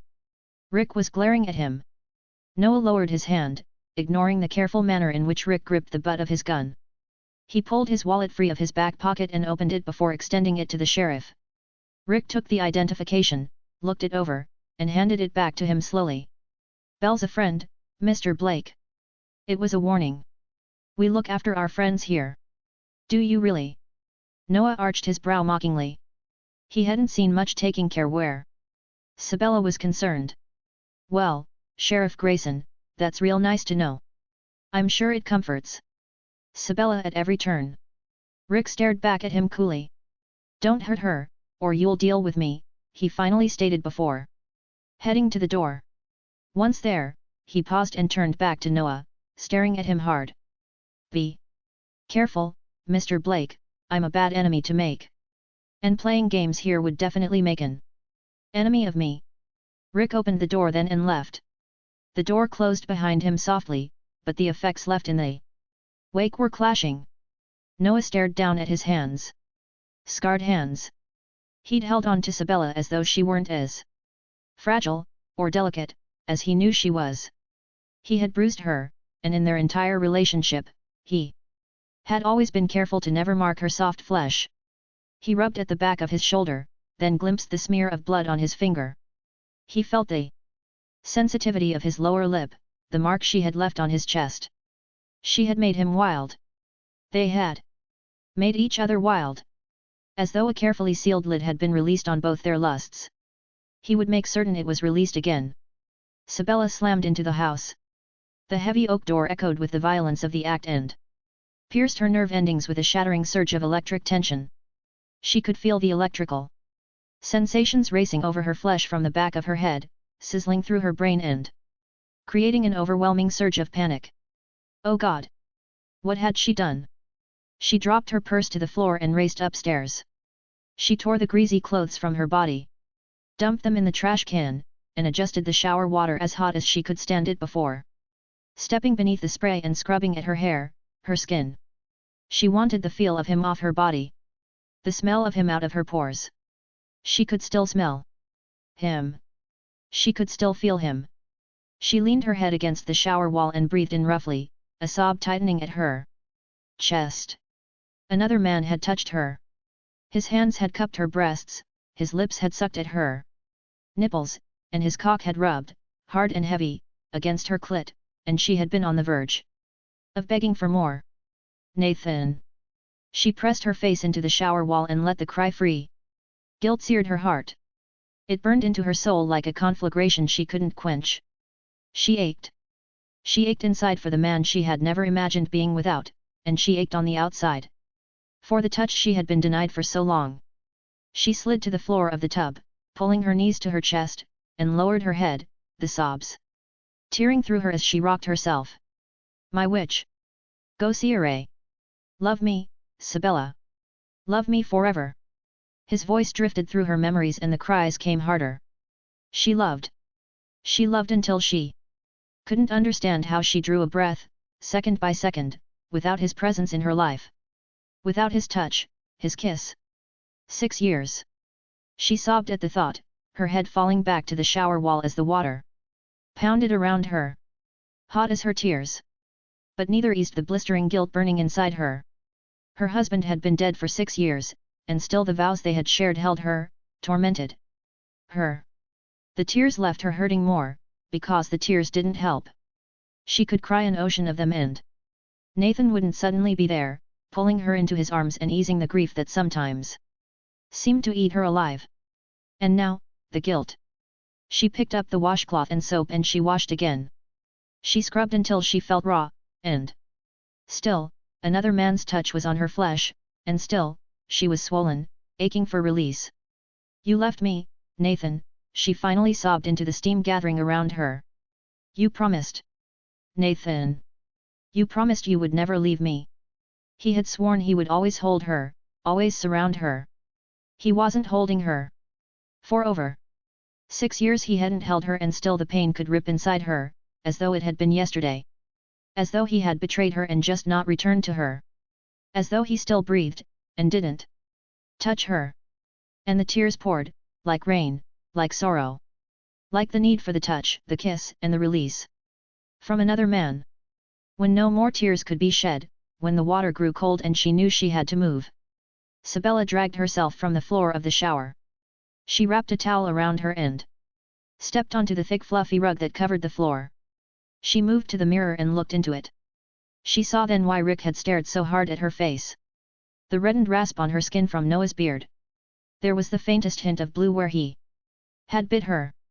The thought of that bite sent a surge of sensation pouring into her womb, into her sex. She licked her swollen lips and stared at her neck, and her knees weakened. She carried his marks down her neck to her breasts. Faintly red, little brands from his touch, his kiss, his nips. She hadn't wanted gentle, she had wanted hard. She had wanted to loosen the dark, furious need she hadn't even known had been building inside her. She had wanted it free, and he had freed it. It was more than obvious she was cancelling her date with Duncan tonight. There was no way she could face him like this. No way she could let him see this. And it was even more obvious that she wouldn't be seeing him again. Shaking her head, she dried her hair, dropped the towels to the floor, and tugged on her robe. Before going back downstairs and making the call to Duncan. He wasn't pleased. It was short notice, and he was irritated with that. Duncan liked to stay on schedule, and she had just messed up his little schedule. When she hung up the phone she sighed wearily at the thought of the frustration in his voice. She would have to break things off soon. Companionship was no reason to keep him hanging on. And companionship wasn't enough anymore. She had tasted hunger again, and she wanted more. She craved more. Sabella wandered around the dimly lit house, finally finding herself in the living room, in front of the large window, where the long table held her and Nathan's wedding photos. How handsome he had been! She picked up the picture of them together. Her in the long white gown he had bought for her. Her head was against his chest, his dress uniform stiffly starched beneath her cheek. His hands gripped her bare shoulders and he stared down at her as though he had found something in her that he had never found anywhere else. She had been his Bella. His southern Bella he used to call her because of that southern drawl she had never even tried to get rid of. His eyes had been brilliant. So blue. So filled with life. She touched those eyes through the glass. Slid her thumb down his face, then lifted her gaze to the window. The throttled purr of the Harley could be heard from the garage that sat within sight of the house. She watched as the single light pierced the darkness and the motorcycle headed to the main road. Noah was just a shadow, as was the cycle as it gained in power and disappeared from view. She watched the tail lights until she couldn't see them any longer, then looked down at Nathan's smiling face once again. A tear splashed on the glass covering his face. "You left me," she whispered again. "What am I supposed to do, Nathan? Tell me." Her breathing hitched as her stomach cramped with the pain of loss. "Tell me, what am I supposed to do now?" Chapter 7. Noah pulled the Harley into the hidden bay that housed the individual vehicles of the Elite Ops unit, turned off the ignition and pulled in a hard, deep breath. Damn, he hadn't wanted to leave. He'd wanted to stomp straight up the hill to that house and spend the night sparring with the wife who made him hotter than a fire in winter and mesmerized him now, more than she had 6 years ago. He shook his head. Getting to know her again, seeing all the things she had hidden from him when they were married, only reinforced the fear that he had made the mistake of his life when he believed Sabella couldn't handle the horror of what had happened to him. They were waiting on him, and he was late. Late because he'd stomped around that damned apartment, swearing he could feel Sabella. Sworn, he would have sworn it on a stack of Bibles. That he heard her whisper his name. But it wouldn't have been the first time. It had happened too often over the past years. 19 brutal months of hell with Fuentes. He swore at times that his Sabella was with him. Wiping his brow, her eyes confused, her voice agonized as she begged him to let her help him. Then he would touch her, and he would see his own hands, bloodied from his attempts to escape. Or the guards he tried to kill. And she would cry. In those ragged nightmares she always cried. He tightened his jaw at the memory of that as he stepped into the briefing room and closed the door behind him. "'Bout time." Jordan stood from his chair and darkened the glass with a flip of a switch as Noah took his chair. We have intel on the names we've pulled in over the past week of suspected BCM members. Jordan wasted his time asking why he was late. We have Mike Conrad, manager of the town's largest bank, also the bank that we've managed to identify as possibly a central location for the laundering of large funds to support the BCM. Mike was on the LCD screen hanging on the wall. I knew him, Noah said quietly. Mike would fit the paramilitary profile. Even when I lived here, Mike was very vocal about immigration laws and the nation's inability to pass the right ones, or to enforce the ones they have. He was a proponent of stricter laws and militias to enforce them. And the two of you were friends? Micah asked curiously. Noah shrugged. We grew up together. I didn't have to agree with him to like the man he was at the time. That was over 6 years ago. Evidently, he found a way to follow his vision. They all do, mate, John Vincent grunted, his rugged features concerned as they flipped open the files Tehaya was passing out. As you read, you'll see that 2 of the mechanics working at the Malone garage, Timmy Dorian and Vince Stepton, are both suspected lower-level members of this militia. Their pictures came on screen. We've been tracking them, Jordan continued. They make frequent trips to Galen Patrick's ranch as well as Mike Conrad's home outside of town. We've also been tracking Conrad and his contacts. Several pictures came up, one of them was Duncan Sykes. I tried to hack Conrad's computer the other night. Tehaya stepped in at Jordan's nod. Spectacular work, she said, sighing. Someone has attached a very advanced system to his connection. Sykes has the ability and the knowledge for such security. When I couldn't get in without tripping his security, I tried Patrick's. We have the same setup there. We need someone on site to upload the program I've written that will let me bypass the security entirely. I can get that done. Noah nodded. I helped Mike build his house. He made an addition to the plans he bought that no one but the 2 of us knew about. A small escape tunnel and entrance into his study. He wouldn't have changed it after my death. He'd feel more secure than ever. Good. Jordan nodded before breathing out wearily. We have a report of another hunt that took place in the past week as well. Border Patrol found the bodies last night. Those bodies were on the monitor now. A young man and woman, blank eyes, expressions twisted into lines of horror as they stared sightlessly from ravaged faces. A young Mexican family. Illegals slipping across the border, we believe. The picture of the young couple was horrifying. The young woman had obviously been raped, tortured. Her husband had been sliced open in so many places he looked like a patchwork quilt. The baby that the relatives claim the family had with them is missing. We have no pictures. 3 months old, a birthmark on its left hip. That's all we know. We have reports these murders are taking place during illegal hunts, Jordan stated. Several couples, legal and illegal, that have gone missing between Dallas, Houston, and the surrounding area have turned up here, in Big Bend National Park, showing signs of flight, and of having fought their attackers. As you'll recall from our last meeting, the federal agents that were killed received a tip of a hunt taking place the night they disappeared. Border Patrol involved. Micah Sloan, the former Mossad agent, asked Jordan, his black eyes cool, calm. The Israeli was one of the deadliest men of the group. The training maneuvers he had taught the rest of them had only added to the strength of the unit overall. Not that we can substantiate. Various bodies have been found over the past 2 years by Border Patrol, Park Patrol, ranchers, hikers, and a few cowboys. Never in the same area twice. They spread them out, Jordan informed him. Do we have anything new to add? He looked around at the others. I begin mechanics duties tomorrow. Nikolai grinned as he leaned back in his chair. It would seem Rory Malone has finally managed to get his co-owner to agree to a trial period of work. Noah snorted at that. Rory had fought Sabella tooth and nail for it. That boy was more stubborn than Noah had suspected. I've stayed pretty much to the shadows, Micah informed them. There's a lot of rumor. I put that in my report.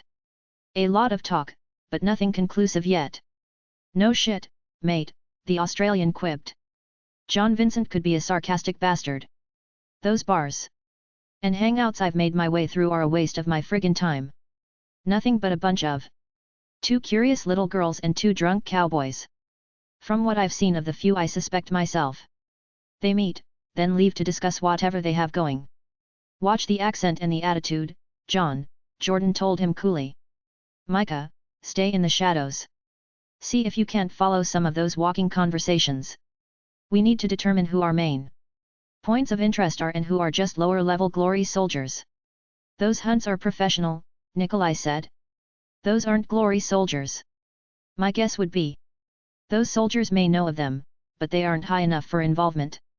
A lot of those glory soldiers as well as Duncan Sykes make a habit of showing up at the garage. And finding time to talk to both Timmy and Vince, the BCM mechanics we have there, Noah told them. You're blonde and look American enough they might talk to you. Nikolai grunted at that. Have you made many contacts? Jordan asked Nick. The big Russian shook his head. First name is Nick only. A few drinks, no heavy conversations. With anyone. My American accent seems to be working well enough. But, Noah knew, Nikolai had had practice with that accent a long time before he came into Elite Ops. Nikolai, you'll be going by Nicholas Steele, you're a California native, Jordan informed him. Before turning to Tehaya. Get his papers together. Do a family tree back to the frickin' Mayflower. Let's give them an impoverished blue blood son of America. Tehaya grinned as she winked at Nick. I'll have it before you leave, Nicky. He grimaced at the playful nickname. Jordan looked back at Noah sharply. Are there any other issues at the garage? None I didn't anticipate. He shrugged. I intend to have Rory fire the mechanic Timmy just to shake things up some. The mechanic was ineffectual, and even worse, he didn't know a wrench from jack. Why the hell? Rory or Sabella had hired him, Noah hadn't figured out yet. Jordan nodded at that. Our mission parameters are simple.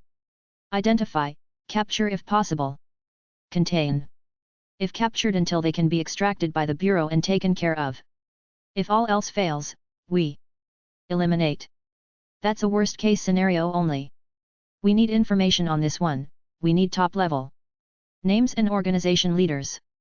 This militia is spreading and we need it contained. To contain it, we need information. See if you can find a way in and get what we need. Let's take care of it. The files were opened. Another 2 hours were spent going over scenarios and ideas. Jordan sat back, listened, and commented when he needed to. The group worked well together. Noah was confident this mission would proceed just as the others had in the previous years.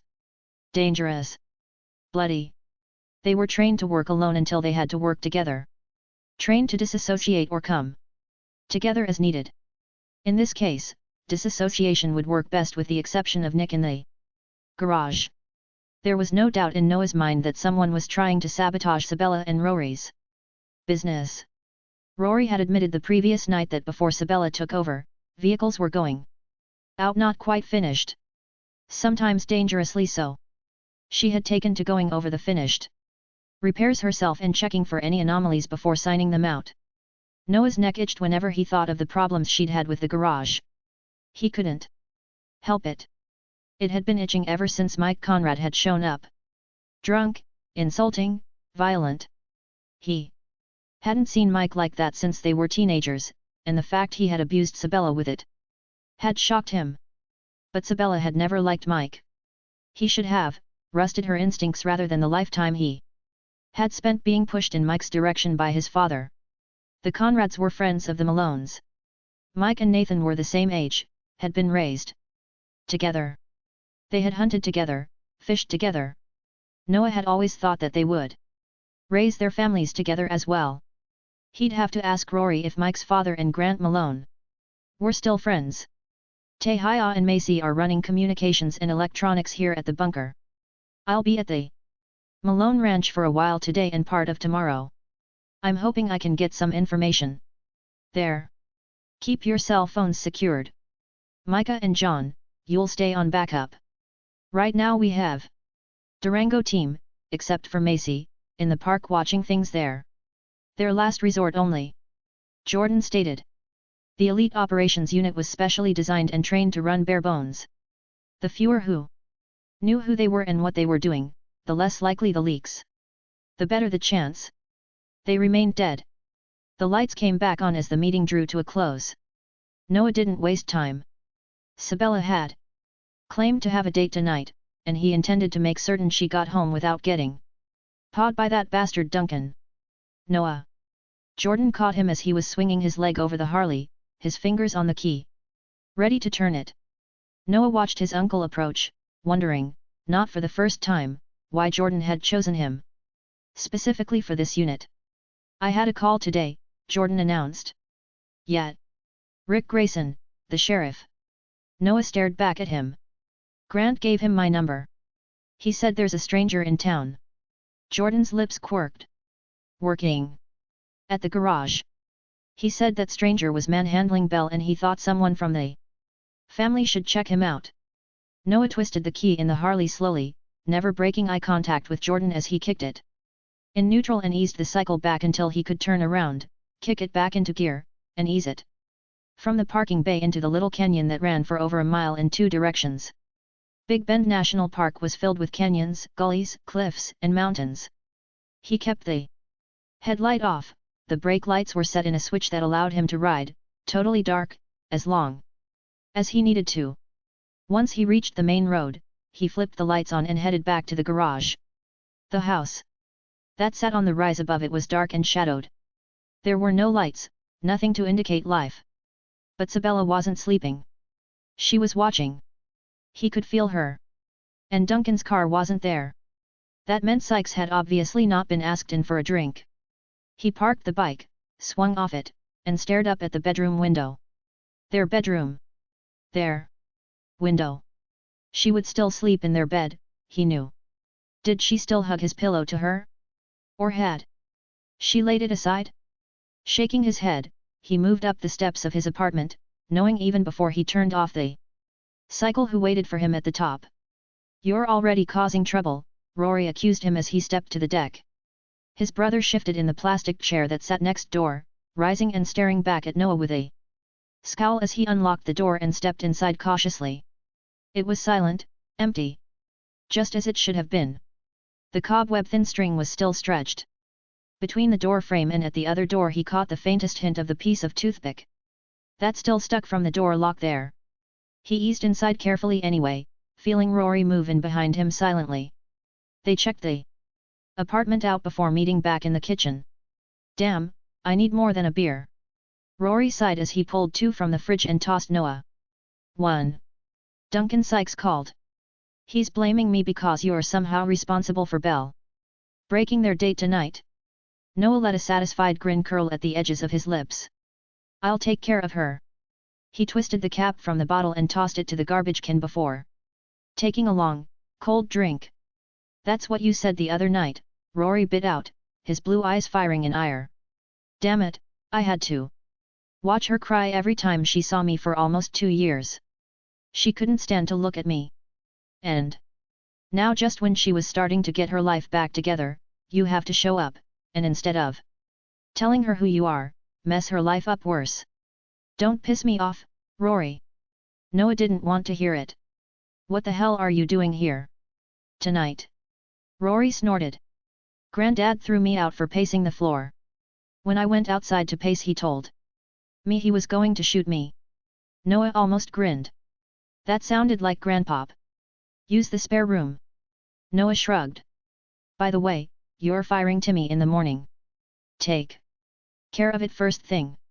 Rory stared back at him, the irritation growing in his eyes. Come on, Noah. Timmy's helping support his mother. No, he's not, he's smoking junk behind the garage when no one's looking and he's reporting everything Sabella does to Mike Conrad the minute she tips her head in a different direction. Get him out of there. Hell. Belle hired him. She's gonna go off on me again. She doesn't bite. Noah shrugged again. No, she didn't bite, but she could make a man's balls draw up in fear anyway when she got mad. Enough. When she was mad and hurt. When tears sparkled in her eyes and she started throwing things, then it was time to head for the hills until she cooled off. Way the hell off. She wasn't violent, but damn if she couldn't make a man miserable with just a look. She might not bite, but she throws a mean-assed punch when she wants to, Rory said. The first time I tried to drag her away from one of those cars and put her ass back in the office, she popped my jaw like it was a balloon. Noah didn't show his surprise, or his shock. Sabella had never hit anything while they had been together. She hadn't even punched her pillow when she was pissed. Get some sleep. He nodded back to the bedroom. I need to go out again. I could go with you. Rory shifted on his feet. I know how to cover you. You taught me how. Yeah, he had. A lifetime ago. Not tonight. Noah shook his head. Where he was going, he wanted no witnesses, no shadows. No tales. And he sure as hell didn't want Rory dragged into this crap. Get some sleep. You have to deal with Sabella in the morning. You suck, Rory said as he grimaced. She's gonna hit me again. She has a short swing. Stay a few feet away from her. Noah moved back to the door, opened it, and slid back into the night. Mike Conrad didn't live far away. Tehaya had slipped him the program she needed installed in Mike's computer before he left. Hopefully, getting into it wouldn't be too difficult. An hour later, Noah made his way through Mike's underground tunnel and cracked open the panel that led into the office. He checked for audio and video security, read the readout on the electronic device he brought with him and shook his head. The office was wired but deactivated. Keeping the unit he carried turned on to ensure it stayed that way, Noah moved into the office. Mike had always been an arrogant son of a bitch, but Noah had never thought he was stupid. Attacking Sabella had been stupid, and perhaps not as out of character as Noah had believed if Mike was indeed a part of BCM. If Noah remembered correctly, when Sabella had worked at the bank, before their marriage, Mike had always been a little too friendly and Mike's wife had always been a little too cool to Sabella. It made sense why now, when at the time, Noah had tried to push back the warnings with the excuse that he was a suspicious man. Mike wasn't the cheating type, he'd thought. Maybe he had been wrong.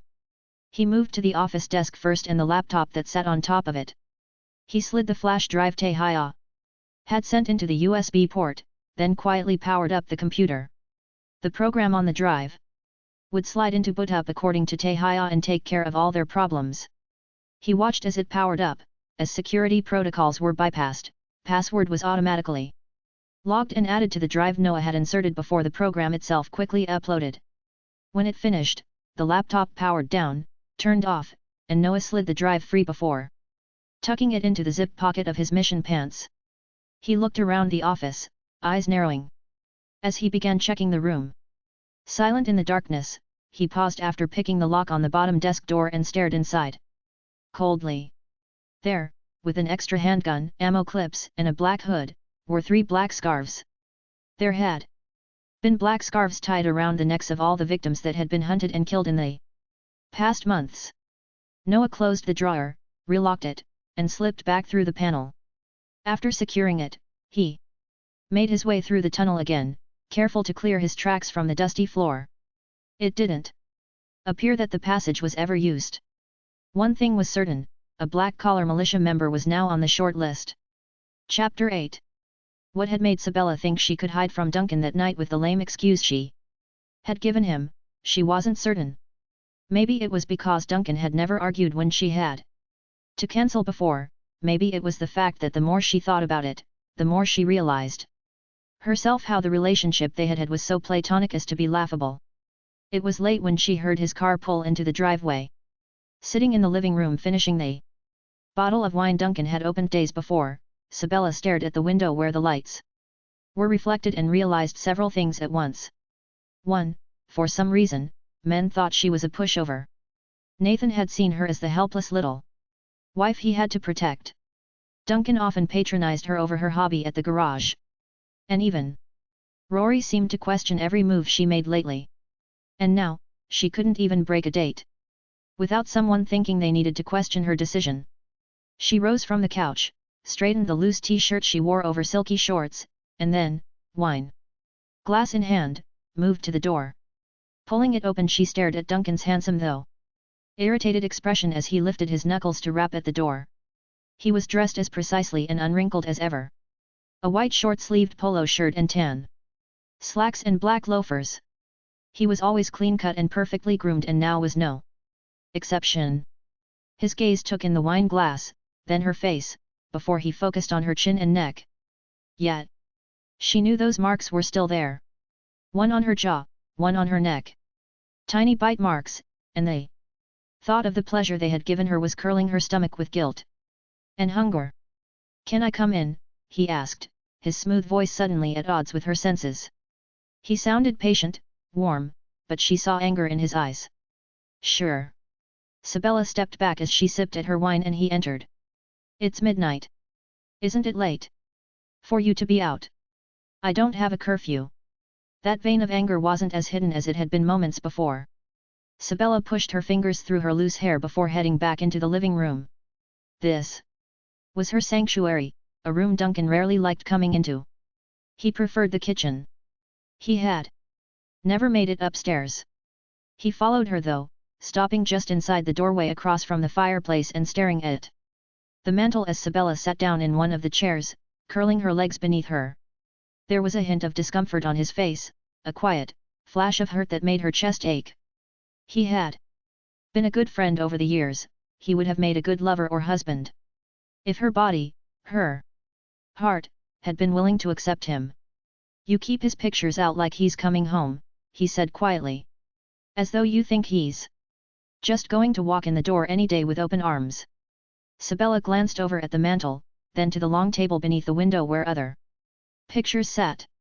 She probably should have put them away a long time ago, she just hadn't been able to do it. Letting him go hasn't been easy. She finally shrugged uncomfortably. "But I'm sure you didn't show up here at midnight to discuss whether or not my husband is coming home." "Nathan's dead, Belle," he said roughly, impatiently. "You've never accepted that.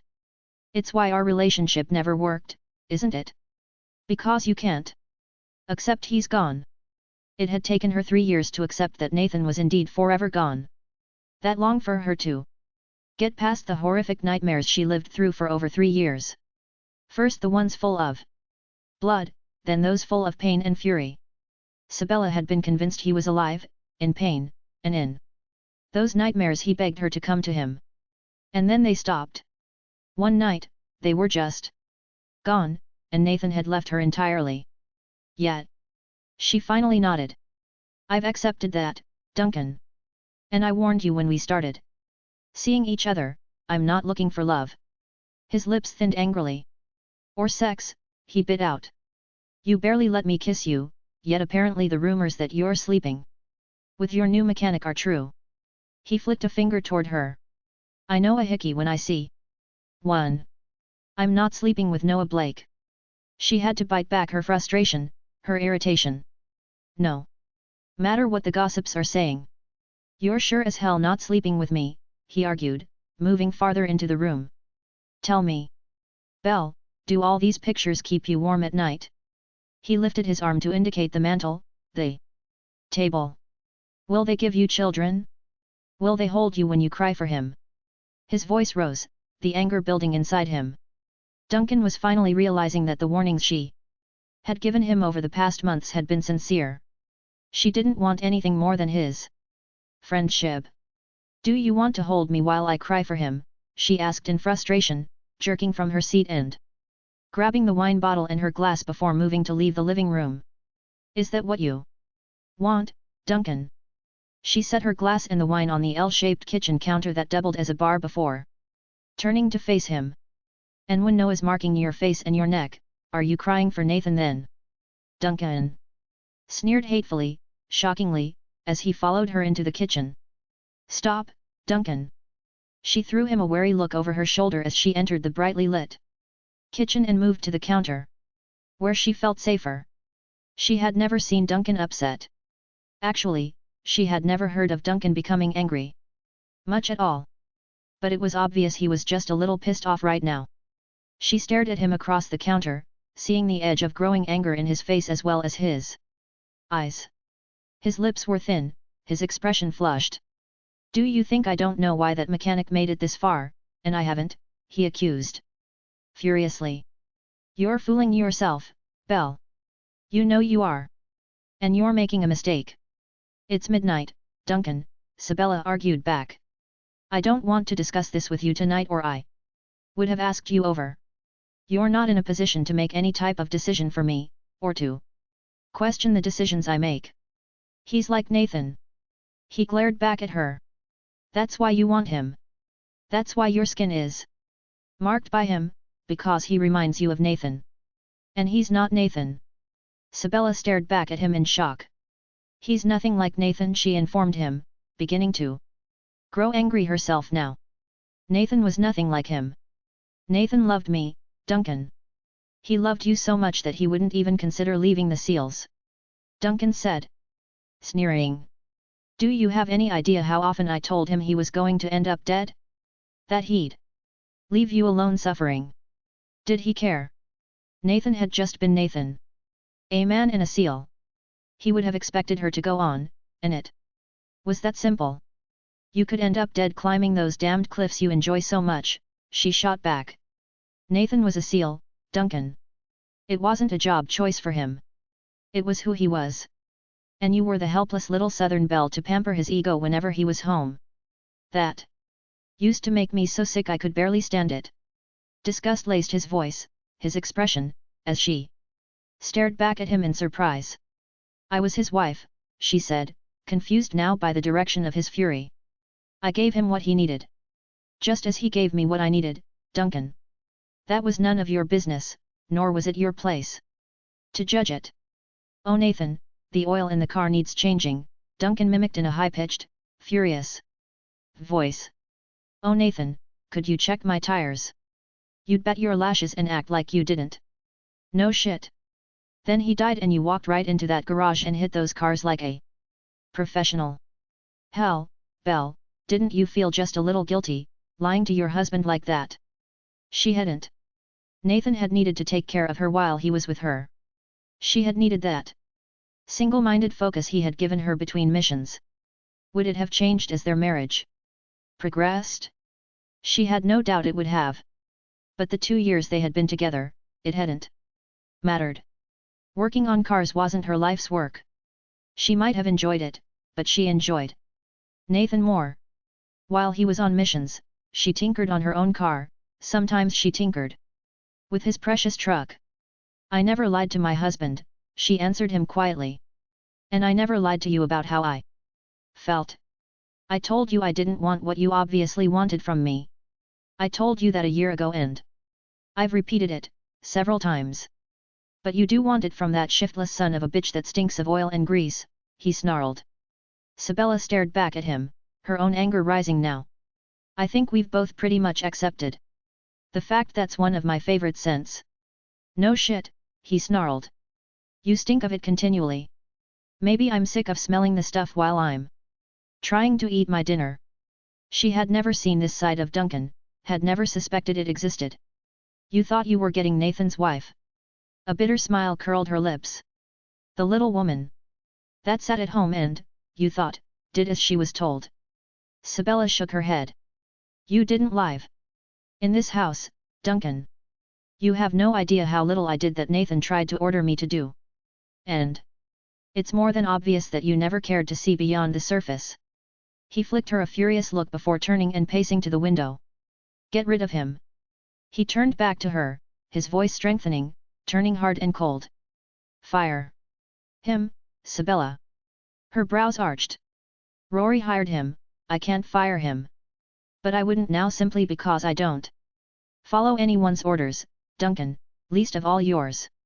Get rid of that bastard or you'll end up regretting it." His expression twisted into lines of bitter fury. "He's dangerous. You can see it in his face and in his eyes. That's the only reason you want him and you don't have the good sense to see it. He's just as dangerous as Nathan was. Leave." Sabella straightened slowly, edging closer to the phone as Duncan glared at her. "I want you to leave right now, Duncan. Because you can't handle the truth." Suddenly, he wasn't nearly as handsome as she had once thought he was, not that handsome was one of her requirements. But Duncan had always appeared sophisticated, possessing an almost male elegance that was now marred by a severe temper tantrum. Because you're out of hand. She picked up the phone and stared back at him. Leave. He glanced at the phone. Go ahead and call the son of a bitch, he told her. Go on, Belle, I dare you. How much you want to bet he's not even there? He's out screwing someone else because you're not woman enough to hold a man at the house. Not a man like Nathan, and sure as hell not a drifter like Noah Blake. That should have hurt, Sabella admitted. It should have, but she knew better. She had married a SEAL, not an accountant. She had known when she married her SEAL what she was getting. There were no guarantees and she had lost early in the game. Then you won't mind walking out, will you? She told him coldly. Like hell. He surprised her when he moved for her. When she finally realized Duncan was more furious than she thought, it was too late. She had hit the first digit of 911 when the phone went flying from her hand. She threw herself back, trying to evade the hand that attempted to latch onto her wrist. Just as his fingers curled around her flesh, she heard a furious growl, and a larger, broader, darker hand latched onto Duncan's wrist and, before Sabella's shocked gaze, bent his wrist back and twisted it so that Duncan went to his knees with an almost girlish cry. Noah was icy. Sabella stared at him in shock, taking in the t-shirt and leather vest, the faded jeans and black chaps, the motorcycle boots and the chiseled, emotionless expression.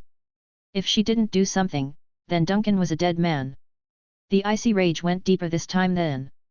When Noah had his hand around Mike Conrad's neck. Noah. I'm getting tired of you manhandling men around me, she told him firmly, no anger, just a simple observation. I could have hit him myself, you know. His gaze turned to her as Duncan gasped at his feet. Let him go. She wrinkled her nose at him as she had done with Nathan the few times she had seen him really pissed. He's not worth getting blood on my floors. That would really make me angry. I know how to get rid of the body, he told her, his gaze flicking over the t-shirt and shorts she wore. It wouldn't be hard to do yet, but then I'd have to feel guilty and I'd have to tell Rory. Of course. She shrugged as though it didn't matter. I could use it as an excuse to get Rory to fire you. He'd help me, Noah promised her, but there was the barest hint of a crack in the ice. And you're playing games to get me to let him go. What do you really want to say, Sabella? That you're being a damned moron and I want you to let him go before I have to kick both of you out of my house and call the sheriff, she yelled back at him, letting the mad show, because she was sick of dealing with thick-headed males. His brow lifted. Let him go, damn it. She picked up the phone then hung up again as she shot both of them a disgusted look. At least Noah's grip on Duncan had eased. He's going to puke if you don't and I don't want to clean it up. Duncan had that look on his face. Of course, the pressure on his wrist had to be agonizing, and Noah was holding it there as though it were no effort at all. He let him go slowly. Get the fuck out. Noah stepped back as Duncan struggled to his feet. Duncan's shirt was wrinkled now, his slacks might even have been a little damp at the crotch, but she didn't bother to look. She felt as though she were going to throw up herself as Duncan rushed from the house. Noah followed him as far as the door, slammed it closed then stalked back into the kitchen. Hands propped on the counter, Sabella lowered her head and fought the hurt and anger churning inside her. Damn! She'd liked Duncan. And she could have sworn she had discussed all those irritating little subjects like love and sex and her reasons why she wasn't ready. You should have never let him in the house. Noah stopped in front of the counter. For God's sake, Sabella, I thought you would know better than to confront that son of a bitch while you're carrying my mark. She kept her head down. How many times had she laughed at Nathan when he had said something similar? When he had been irritated with her, or was just being a man. She should have known better than to go four-wheeling with Sienna that first year they were married, without him, because when she wrecked, she wrenched her ankle and he hadn't been there to make sure she was okay. She should have known better than to try to fix a busted pipe in the basement on her own, because she'd ended up drenched and the basement had gotten wet. So many instances. And she should have always known better. She lifted her head. Now you can leave. You should know better than to piss off an already angry woman. She should have known better than to give Rory a say in the hiring. Sabella, sweetheart, look at me. His voice roughened. If he had hurt you, I would have had to kill him. I would have enjoyed killing him. And it would have been my fault. She nodded with a bitter smile. Sure, I understand. No, it would been his fault for being stupid enough to touch you. But haven't you figured out yet that men aren't always smart enough to keep their hands off things that don't belong to them? Her head jerked up in surprise. So you think I belong to you now? She didn't flinch when he reached out to touch her. Over the years, she had always had to suppress a flinch when another man tried to stroke her, kiss her. You don't belong to him, he told her, his fingertip stroking over the rasp of his beard that he had left on her jaw. Testosterone is a dangerous thing sometimes. You should have waited to talk to him. At least Noah sounded reasonable, and he was right. She knew he was right. She had thought Duncan understood. She had imagined he had accepted that she couldn't give him the things he wanted. He'll get over it, she finally breathed out roughly. But I really think you should leave now too. I'm tired. She moved around the counter to lead him to the front door, only to feel his arm curling around her, pulling her against his hard body as she stared up at him in surprise. You ran from him, he told her. You know you're safe with me.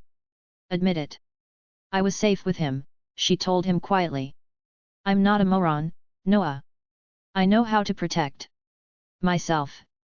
And I will, when I have to. Then prove it. That gravelly, rough voice was a dark croon. Try to get away from me, Sabella.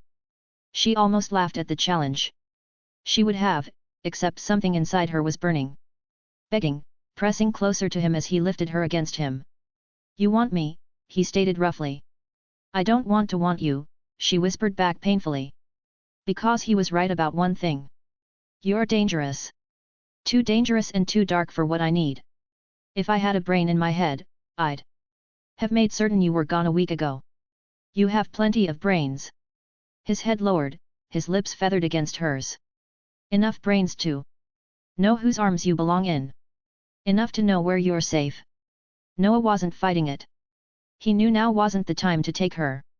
Her common sense would kick back in, she would blame them both when morning came, but the adrenaline was racing through him. The mix of horse dust and lust was torturing his cock, filling it with blood as his balls felt tortured between his thighs.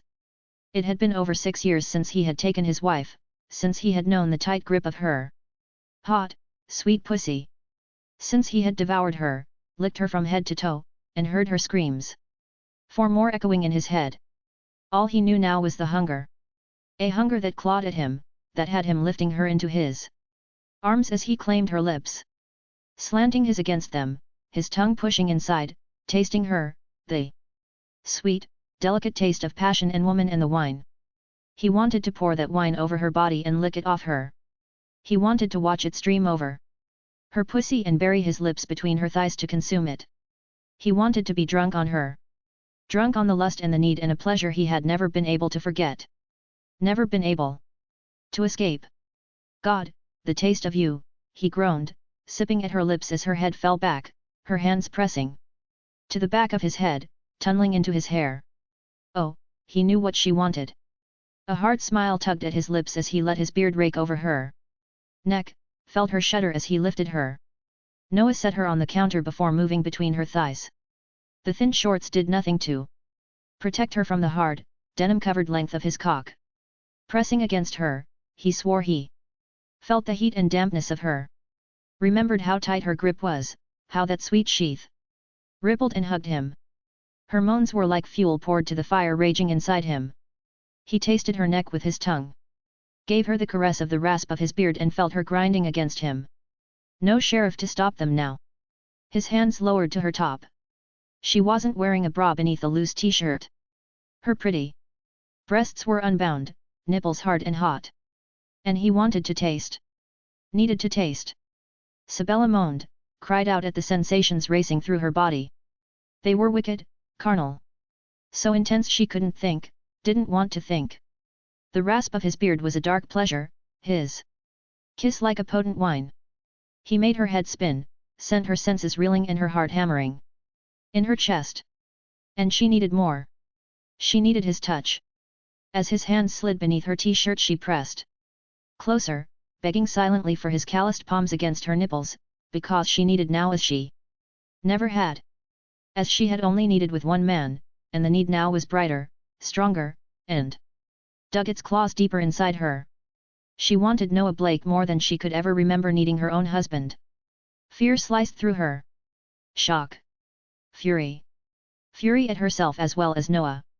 It took everything she had, every measure of inner strength, to jerk back and force him to release her, to jump from the counter and stumble away from him. This is what I should know not to do. She placed several feet between them. This is exactly what I don't need. Now, please, just get the hell away from me. Just go, before I end up doing something we'll both end up regretting. Noah stared back at her for long moments. He could have her, so easily. Touch her, hold her. Ease some of that pain in her eyes. And he wanted to, needed to. God help him, what had he done to his wife? She was standing before him, staring at him as though he were her destruction rather than a man she ached for, longed for. And he could see the guilt in her. The guilt that another man could make her respond, that another man could touch her. As only he, her husband, had done. And added to that was his own damned jealousy. The parts of him that had been Nathan hadn't died as thoroughly as he had thought they had. The man that was Noah, darker, more dominant, more arrogant, hated the man he had been as Nathan. Because it was Nathan she ached for. And it was Noah who was left living to hunger for her. I'll see you at the garage in the morning, he finally told her, shaking his head at his own thoughts as he turned and left the house. Tortured. His dick was pounding and the pulse of lust in his blood was like fire in his veins. Chapter 9. Sabella dragged herself out of the bed and stumbled to the shower the next morning. By the time she made it to the kitchen and the pot of coffee waiting on her, thanks to the timer, she wondered if she would ever force her eyes open enough to actually make the breakfast date she had arranged last night with Sienna Grayson, the sheriff's wife, and Kira Richards. Ian Richards had been Nathan's best friend. His marriage several years before to socialite Kira Porter had been a surprise to the small community. The fact that they still returned each summer to the house Ian had kept since he lived in Alpine with his mother was even more surprising. They'd become friends over the years, though only in the past year had Sienna been able to join their breakfast dates. Sienna did not like getting up early. This morning, Sabella well understood the feeling. She felt flayed by the dreams that had tormented her the night before. Duncan's accusation. Nathan's wild blue eyes staring at her in love, in pain. And Noah, reaching out for her, but he had Nathan's eyes, and Nathan's voice. They were more vivid, more terrifying, than the past dreams had been.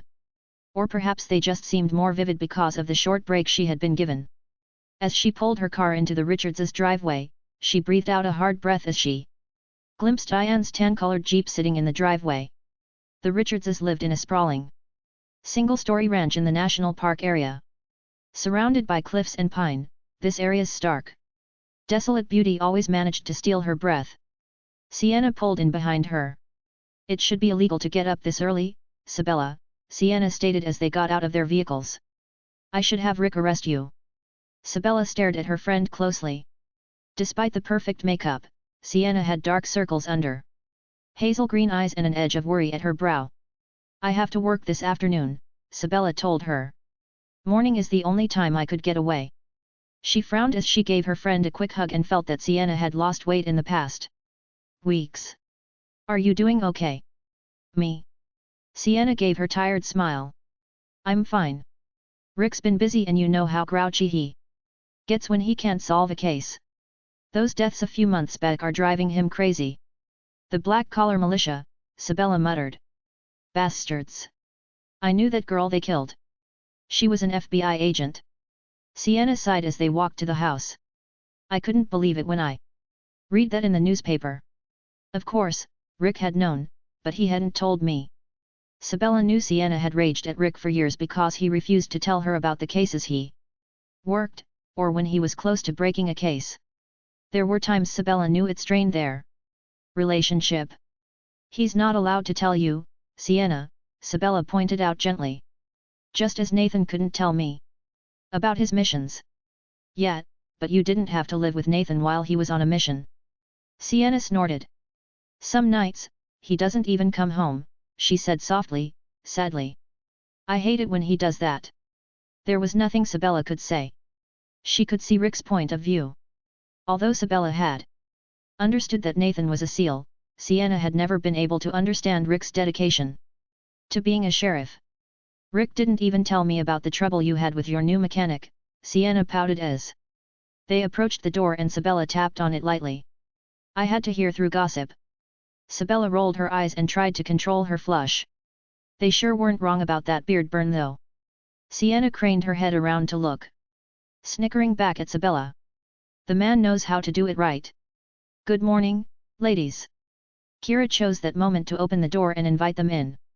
Breakfast will be ready in a few. I just have to finish the tortillas and we'll be good to go. She paused and stared at Sabella, her eyes widening before a teasing smile curled her pouting lips. Wow! Sabella, gossip is right, that new mechanic of yours knows how to give beard burn the right way. Doesn't he? Sabella narrowed her eyes at her friend. We're not talking about the new mechanic. The new mechanic. Ian chose that moment to walk into the room. Belle, could you let him? No, I have to bring the jeep in. He stopped, stared at her jaw and neck, lifted his brows and stared back at Kira. Kira smirked. The new mechanic. Great. You guys act like you've never seen beard burn, she muttered. Have you looked in the mirror? Sienna laughed, though the sound was tense. Or did you do what you normally do and just ignore what you don't want to see? Sabella turned back to her, her lips tightening. Meaning it's not just beard burn. Sienna laughed. Sweetie, your mechanic left a hickey, and he did a damned good job with that one little bite while he was there. She reached out, touched the area just under Sabella's jaw, and shook her head. We should all be so lucky. Sabella walked into the garage late that afternoon. There were more than half a dozen vehicles lined up in the garage waiting area. Toby was pumping gas and there were several college students in the convenience section of the station. Rory was taking care of the register as Sabella moved into the office and closed the door behind her. She went to the coffee pot as the wide door into the garage bay opened and Noah stepped in. She was caught by his eyes. She was always caught by his eyes. You're late. Everything okay? He entered the office and closed the door. I stayed longer than I should have at a friend's for breakfast. She shrugged as she poured her coffee and headed to her desk. She pulled the overshirt she wore tighter around her. It had been one of Nathan's shirts. Stained with oil, and she imagined she could smell him on it, though she knew the scent had long since faded. It was a comfort shirt. It was a warning to other men. Today, she needed something to hold Noah back, and she had prayed it would work. She watched as his eyes moved to the pocket patch. Nathan's name was emblazoned there. When his gaze came back to hers, she caught a hint of anger. Still holding on to him, he asked her softly, his rough voice darker than normal. Always let him make of that what he wanted to. She had stopped holding on to the hope he would come home 3 years before, but hadn't forgotten what they had shared. No matter how hard she tried. It's been 6 years. He poured his own coffee, then sat on the corner of the spare desk. Long time to be a frozen widow, don't you think? So Duncan informed me last night, she snapped. I don't need you reiterating the message. Noah could see the pain that flashed in her eyes and it enraged him. The knowledge that he was fighting his own memory pissed him off even further. He hadn't expected her to do this to herself. To put her life in such a deep freeze that no one else could touch her, hold her. Like an animal, she had burrowed into a hole to lick her wounds, but the wounds were still ragged and pain-filled. But he couldn't blame her for it. He'd done the same thing. Closed off everything, concentrated on the here and now, and the battles that came along. At least he had, until he returned home and learned nothing was as he had thought it should be. I think you need to live a little. He had never wanted her to be alone if something happened to him. But, just as he had done, Sabella had continued to hold on to that bond that stretched between them. The one Nathan had tried to break between them, but never could. What I think is that it isn't any of your business. You didn't know him and you don't know me. He grunted at that, sipped his coffee, and stared at her bent head as she went over the accounting book. He'd gone over it himself, several times. It was in perfect order. Once she had returned and knocked the garage back into shape, she had managed, miraculously, to hold on to it. Mostly because, according to Rory, she had refused to sleep and had practically lived at the garage. I don't have to know him, he told her, as he rested his wrist on his knee while holding his coffee and staring back at her. I've had him shoved down my throat every day I've been here. Everyone I've met loved Irish. He nearly spat out the word. He was so sick of hearing about himself he could barely tolerate it. When the hell had people in this town decided he was larger than life and no other man was going to compare? Nathan had a lot of friends. She shrugged, her fingers picking at the edge of the accounting book, her expression tight. Friends that let his widow suffer, he reminded her. What happened, Sabella? Who finally told you the garage was going to hell? According to Rory, you hid in that house on the hill and wouldn't even answer the door some days. How did you figure out the Malones were trying to destroy you? Her lips tightened.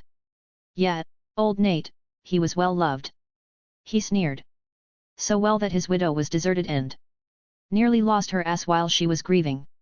What the hell happened with that one, Sabella? Again, none of your business. But her voice was tighter, the edge of hurt flaying his guts. He knew what had happened. His family had turned against her.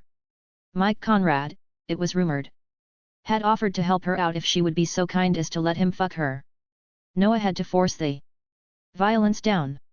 And once the Malones and the bank had turned against her, then finding anyone willing to help hadn't been easy. Only the fact that Nathan Malone had indeed had friends who were still willing to use the garage had saved her. Friends who didn't have power, and there were too many of them for Grant Malone, or Mike Conrad, to be able to strike out at effectively. He knew what Mike Conrad had wanted. The garage was the perfect setup for laundering money, and was centrally located for the militia members to congregate. With the apartment upstairs, the reputation of the garage, and Nathan Malone's good name to fall back on, it would have worked. The sheriff and his wife had stood by her, though it was rumored the friends Mike Conrad had in the local government were pressuring the sheriff to choose sides. Mike's or Sabella's. Noah knew. Rick Grayson, if he wasn't part of the BCM, was at least a suspect. Hopefully, the program Noah had slipped into Mike's laptop would give them the proof they needed to bring that bastard down. Him and his friends. The mayor, one of Grant Malone's boyhood friends, had taken the city's contract from the garage. Illegally. Rory was checking with a lawyer in Odessa about suing for that one. What they had done to Sabella was unconscionable and wouldn't be tolerated any longer. The gossip and rumors that filled small-town life were there for anyone willing to listen. And Noah listened each time a customer got nosy enough to question him regarding the talk now circulating that he was taking the place of the man they had nicknamed Irish. He listened, picked through the gossip to find the truth, and the truth only managed to piss him off more. I'm making it my business, he finally warned her. The battle he faced would have been amusing if it were anyone else. He was going to have to steal his wife's heart back from his own memory. Hell of a position for him to find himself in. He watched as her gaze lifted, just her eyes, and she stared up at him, and he could have sworn. He felt his balls twitch in warning. He had only seen that look one time in the 2 years they had been together. Her lips parted as the door from the convenience store opened and Rory stepped in. Noah's gaze sliced to him, his demand to leave clear. Rory grinned back, then his gaze moved to her neck. She was getting sick of that. The surprise, the look of shock that a man had marked her neck. What, did everyone suddenly think she really wasn't woman enough to draw a man's passion? She curled her lip angrily before getting to her feet, moving around the desk, and jerking open the door to the garage. She stepped into the garage bay and slammed the door closed behind her. Asshole, Rory muttered as Noah stared at the door she had gone through. Noah turned to look at him. Take care of that firing you've been putting off today. Your new mechanic is showing up tomorrow. Rory grimaced. Yeah, just get her all pissed off at me now. Do it, he growled, before rising to his feet and making for the door to the garage. And stay the hell out of my way for the next little bit. He pushed through the door and found Sabella standing next to the mechanic's counter, going over the roster. She was frowning, then she glanced in the direction of the mechanic Rory was about to fire. Before she could say anything he surprised her, and everyone else, by pulling the clipboard from her hand, slapping it to the table, and pulling her back to the office. Have you lost your mind? She yelled as the door closed behind them. Why isn't Timmy's name on the roster? He's standing out there twiddling his damned thumbs on my time and I want to know why. Rory took him off. He took the easy way out. He's firing him. Her eyes narrowed. Did Rory know he was doing this before you told him to? Sweet Southern. Rage brewed in her voice. Noah crossed his arms over his chest and glared down at her. Rory agreed he's not doing his job and made the decision. Sort of. The hell he did. She was in his face, her grey eyes dark and thunderous, her face flushed, her little fists clenched at her side. My garage. My employees. My decisions. Her jaw was so tight he was afraid it was going to crack. Her lips tightened, moved, he could see the fury burning hot and wild inside her. Fury and arousal. It burned in him too. It set a spark to the darkness he tried to keep under control, to the hunger he fought not to reveal to her too quickly. Rory has never done anything without asking me first, she bit out. You made him do this. Noah shrugged. I merely made the suggestion. You bastard. Call me another name, Sabella, and you're going to regret it, he warned her. She had never cursed him during their marriage. She had rarely cursed. She bared her teeth at him. You arrogant damned misfit. That was it. He dipped his shoulder, threw her over it, and turned for the stairs Matt led to the apartment. He ignored the little fists beating at his back, the shrieks of rage, her attempts to kick out of his hold. Sabella didn't curse. She had never cursed. She had given him that haughty little good girl look. Every time he said damn and asked him if he really wanted their future children to hear that dirty word coming out of his mouth. She had nearly broken him from cursing in 2 years. Now, if she wanted to handle the cursing, she could deal with the consequences. Because it made him hornier than he had been to begin with and made him wonder what else he could convince her to say if he used just the right persuasion. He slammed the apartment door behind them, locked it, then let her slide to her feet. He caught her fist as it slammed toward his face, then caught the other one and glared down at her. Enough. Something flickered in her gaze, some shred of trepidation as he released her wrists and stepped away from her. You are not firing Timmy. She jerked that damned shirt around her like a shield. Rory is firing Timmy and as of today you'll be back in the office where you belong, he snapped, turning back to her in time to catch the sudden, overwhelming hurt that flashed in her face. No, I won't be. She squared her shoulders and faced him with a defiant lift of her chin and rage burning in her eyes. Neither you nor Rory can enforce that one, Noah. I'll burn this garage to the ground before I'll let you take me out of it. Her expression was fierce, furious, and reminded him of the night he tried to force her to stay home rather than go out with her friends. He frowned back at her. Damn it, Sabella, you're killing yourself out there. It's hard, damned dirty work. There's no sense in your having to labor like that. You could go to the spa. Get your nails done. Wouldn't that be nice? Sabella fought to hold back the fury strangling her. She wanted to hit him. She wanted to scream at him and slap that arrogant, condescending expression off his face. At that moment, she could see where Duncan got the impression that Noah was just like Nathan. Superior. Certain of his own strength and determined to have his way. Nathan had gotten away with it simply because she hadn't matured enough in their marriage to put her foot down while he was home. She had matured now. And this wasn't Nathan. Noah wasn't a seal who could be called out at any minute on a mission, and he wasn't the man who had once claimed her soul, so he could go to hell as far as she was concerned. If I wanted a manicure then I would have one. If I wanted to sit back and play receptionist all day then that's what the hell I would do.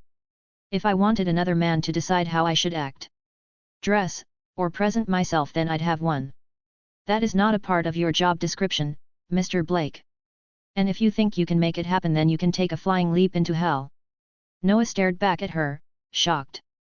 Your husband dictated those things for you, he asked her, feeling his guts ice over, because he knew he hadn't. She paused. He watched her expression soften, sadden. Her grey eyes flashed with arousal, and suddenly, her slender body seemed softer, sexier with whatever memories poured through her. No, she finally admitted. I dictated it, because it was what I thought he wanted. He liked his painted-up little wife.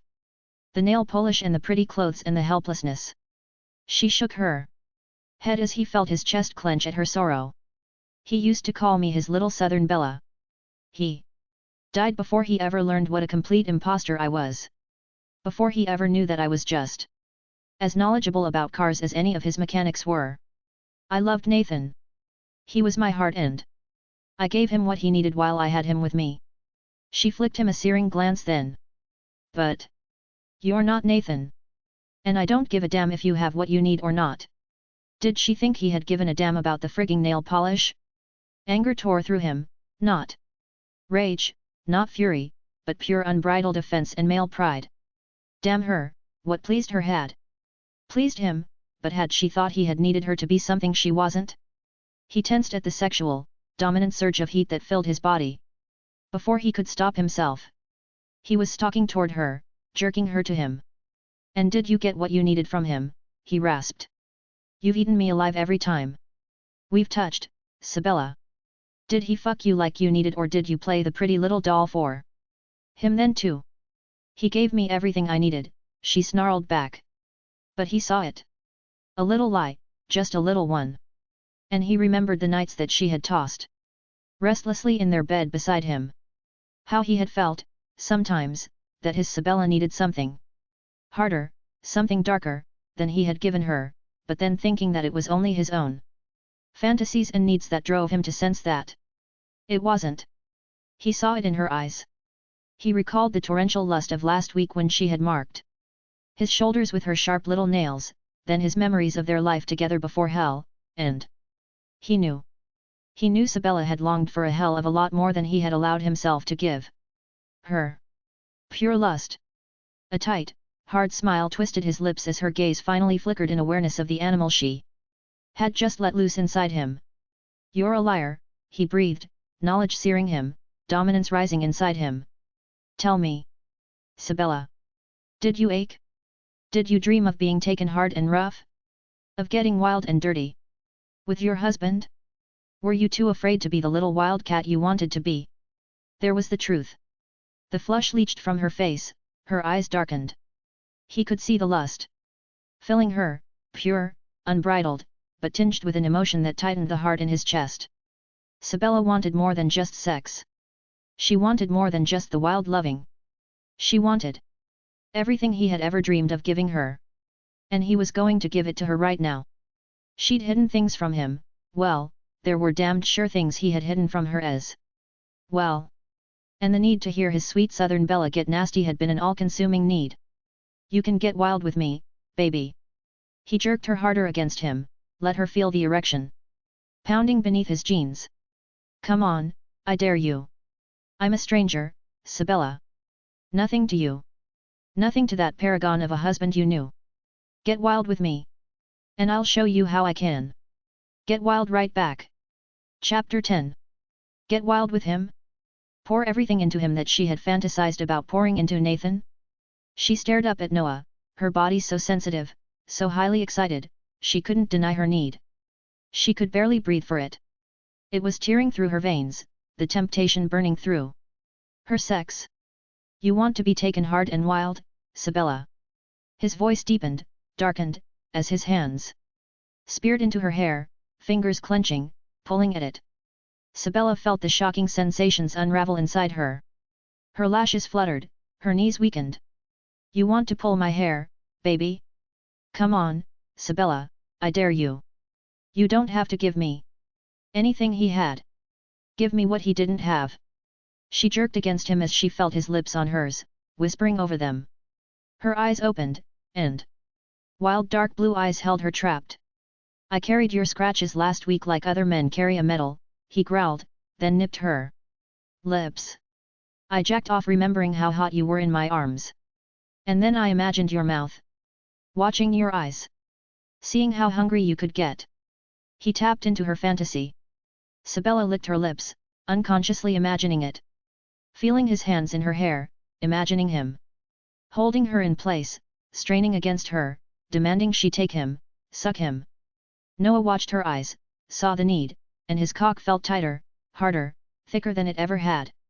Keeping one hand in her hair, he used the other to jerk his shirt off her shoulders. She wore his clothes like a defense against the world. He wasn't going to allow her a defense against him any longer. Below it was the sleeveless t-shirt she wore tucked into her jeans.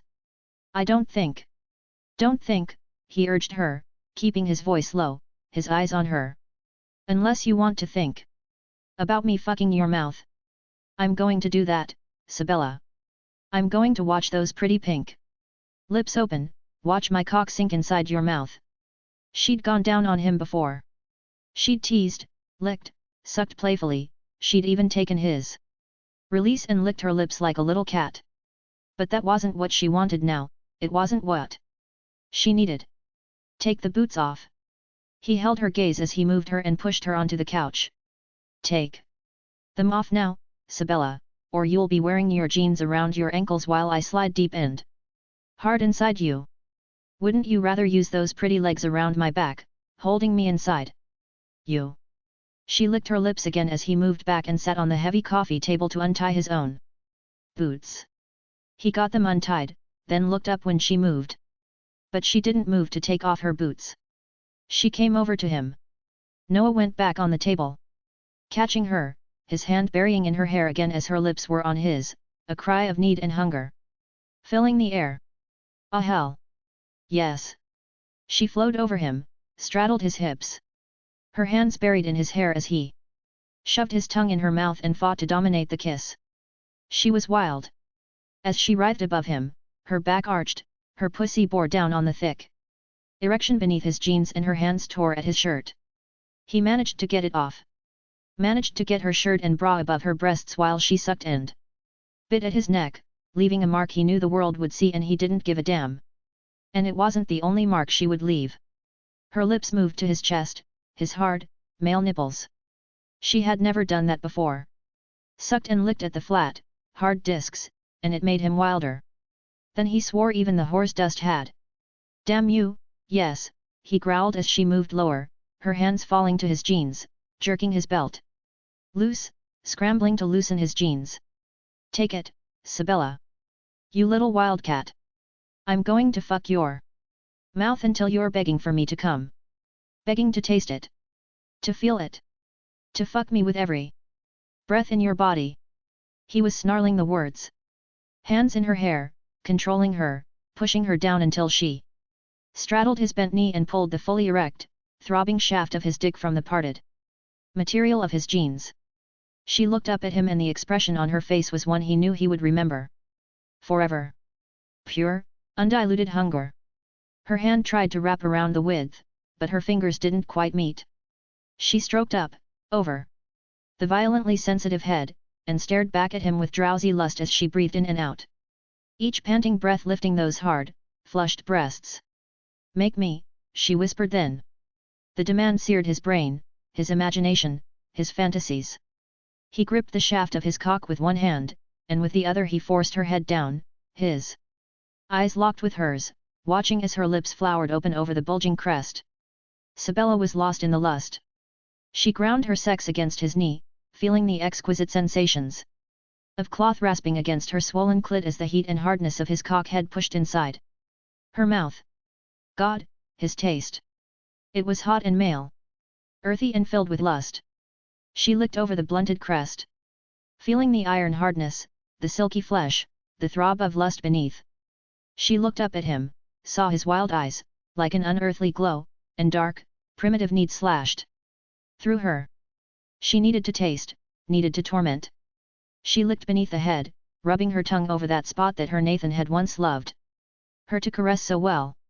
Noah tightened, the muscles of his thighs bulging, his hips arching, burying his cock deeper inside her mouth. Suck it, Sabella. There was an odd, lyrical quality to his rough, dark voice. Take me. She took him. His hands clenched in her hair, pulled at the strands as he moved her head, fucked into her mouth, and filled her with the heated hard crest of his erection. She was needy, hungry for him. She could feel that hunger raging inside her as she cupped her own breast, her fingers plucking at her nipple, creating another burn, losing herself in the pleasure. I'm going to come, baby. He was moving between her lips, fast, hard, almost bruising as he strained beneath her, and she loved it. He was wild. He was dark and earthy and she needed it. She sucked him harder, deeper. She pulled at her nipple, tugged at it, cupped her breast and felt the fever raging, building in her clit. Yes. There, he growled. Her tongue was tucked against the underside of his cock head, rubbing and caressing, rasping against it as he moved over it, stroking past her lips, his hard flesh tightening further as she felt his release building. She stared up at him. Saw it moving in his face.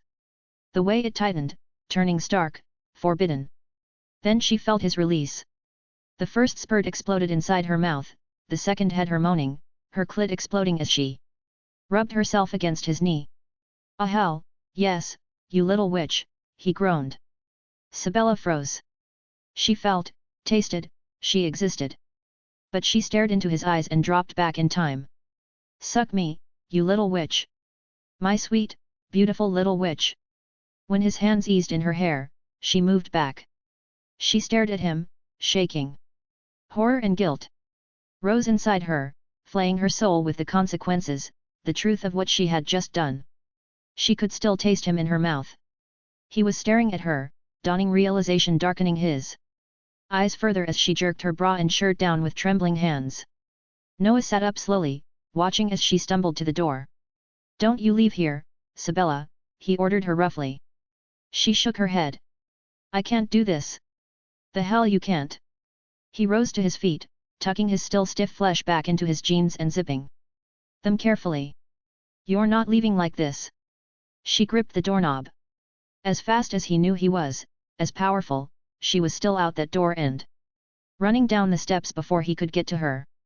Cursing, he jerked his shirt from the floor, dragging it over his head as he raced down the stairs. After her, nearly tripping on the dragging strings of his boots. Damn it, Sabella, he yelled as he burst into the office to see her racing out of the garage. Rory stared at him in shock, Toby's face tightened in anger. That damned kid was too protective of Sabella by far. Noah sat down, quickly tied his boots, and headed out of the garage to watch her running up the hill to the house. She wasn't going far, he told himself, forcing back the lust, the demand that he race after her, that he force her to acknowledge everything she was running from. His hands clenched at his sides as he stared at the house. His home. His woman. He forced himself to turn and stalk back to the garage. Forced himself to jerk up the roster and go to work. He forced himself to concentrate. He knew how to do that. He had spent 6 years doing just that. He could wait just a little bit longer. Just a little bit. And then she would learn she was his. She had been his before, and now, she would be his again. An hour later, he looked up from the engine he was tuning, twirling the wrench he held absently. As he watched Sabella's car pull out of the driveway and head into town. His eyes narrowed, his lips thinned. She was running, and he hated that. His gaze slid to his side as Rory moved in carefully, then reached up and took the wrench. Told you once, the funny thing about this wrench, Rory said softly, making sure no one heard. But Noah. My brother used to do the same thing. He slapped the wrench back in Noah's hand. And moved away again. Sabella was pissed. Rory was pissed. And that was just too damned bad, because Noah was home now, and he was set to reclaim everything he thought he had lost. Just as soon as he cleared the garbage out of his town, and away from his wife, Sabella had had enough. She pulled her car into Kira's driveway again that day and drew in a deep, hard breath. Sienna was still there, which was unusual. Sienna didn't normally hang around with Kira after Sabella left. Sometimes, she wondered if Sienna even liked Kira. Belle. Come on in. Kira's attractive face was lit with a smile as she opened the door and waved her in. She tugged at the hem of her t-shirt. She should have changed clothes. She tugged her braid over her shoulder. Maybe she should have done something with her hair. Sienna's still here. It was nearly 3 in the afternoon. She just showed up again perhaps an hour ago. Kira smiled. We pulled out a bottle of wine and decided to trash men for the day. Oh. Obviously Sienna and Rick had had another fight after the other woman returned home. She inhaled slowly and walked up to the porch where Kira stepped out and welcomed her into the house again. Dressed in jeans and a gaily striped shirt, her dark hair piled carelessly on her head, Sienna looked like an overgrown teenager. In comparison, Kira Richards looked dark and mysterious. With her black hair and friendly grey eyes. Dressed in silk capris and a camisole. Kira looked cool, sophisticated, and yet still managed to convey compassion. The planets are out of alignment, Kira said softly. Let me guess, your Noah was acting like a man too. Tell me that Ian at least is pretending to have some common sense. Sabella sighed as she collapsed into a chair across from Sienna and glanced up at Kira. Ian is a man, darlin'. What do you think? Kira laughed. The wine was on the table. Kira detoured to the kitchen and a few seconds later returned, another glass in hand, as Sabella glanced back up at her. Rick's pissed because I took the baby to his sister's again this morning. Sienna sighed. Kent loves his aunt. And Sienna loved her social life. Sabella agreed with Rick, Sienna needed more time with Kent. But the aunt was possessive as well. Sabella could only imagine how difficult the situation was. Sabella, I hate to tell you this, but the beard bum is worse on your chin. You need to have a talk with that mechanic of yours, Kira said, laughing. Talking doesn't work, Sabella muttered. I think she likes it, Sienna accused with a laugh. She hasn't been gone more than 3 or 4 hours and already she's back after he got another taste of her. She's hiding from him. Sabella bit her lip and looked back at Sienna. I heard Rick had to respond to a call of harassment because of him. Kira said then. Was he harassing you? She leaned forward and stared back at Sabella curiously. I talked to Ian after you left. He seems to think he's a very odd man. Maybe you should fire him. Sabella looked from Kira to Sienna with a frown. He's not odd, she finally muttered as Kira sat down slowly, filled Sabella's wine glass, and pushed it to her with a faintly apologetic look. Kira stared at the two women. As Ian's wife, and an operative herself, she knew the truth. She would have been amused if she didn't feel so damned sorry for the widow who wasn't a widow. She didn't like the fact that Nathan Malone hadn't come clean with his wife. She sure as hell didn't like the fact that the girl looked so bewildered and lost.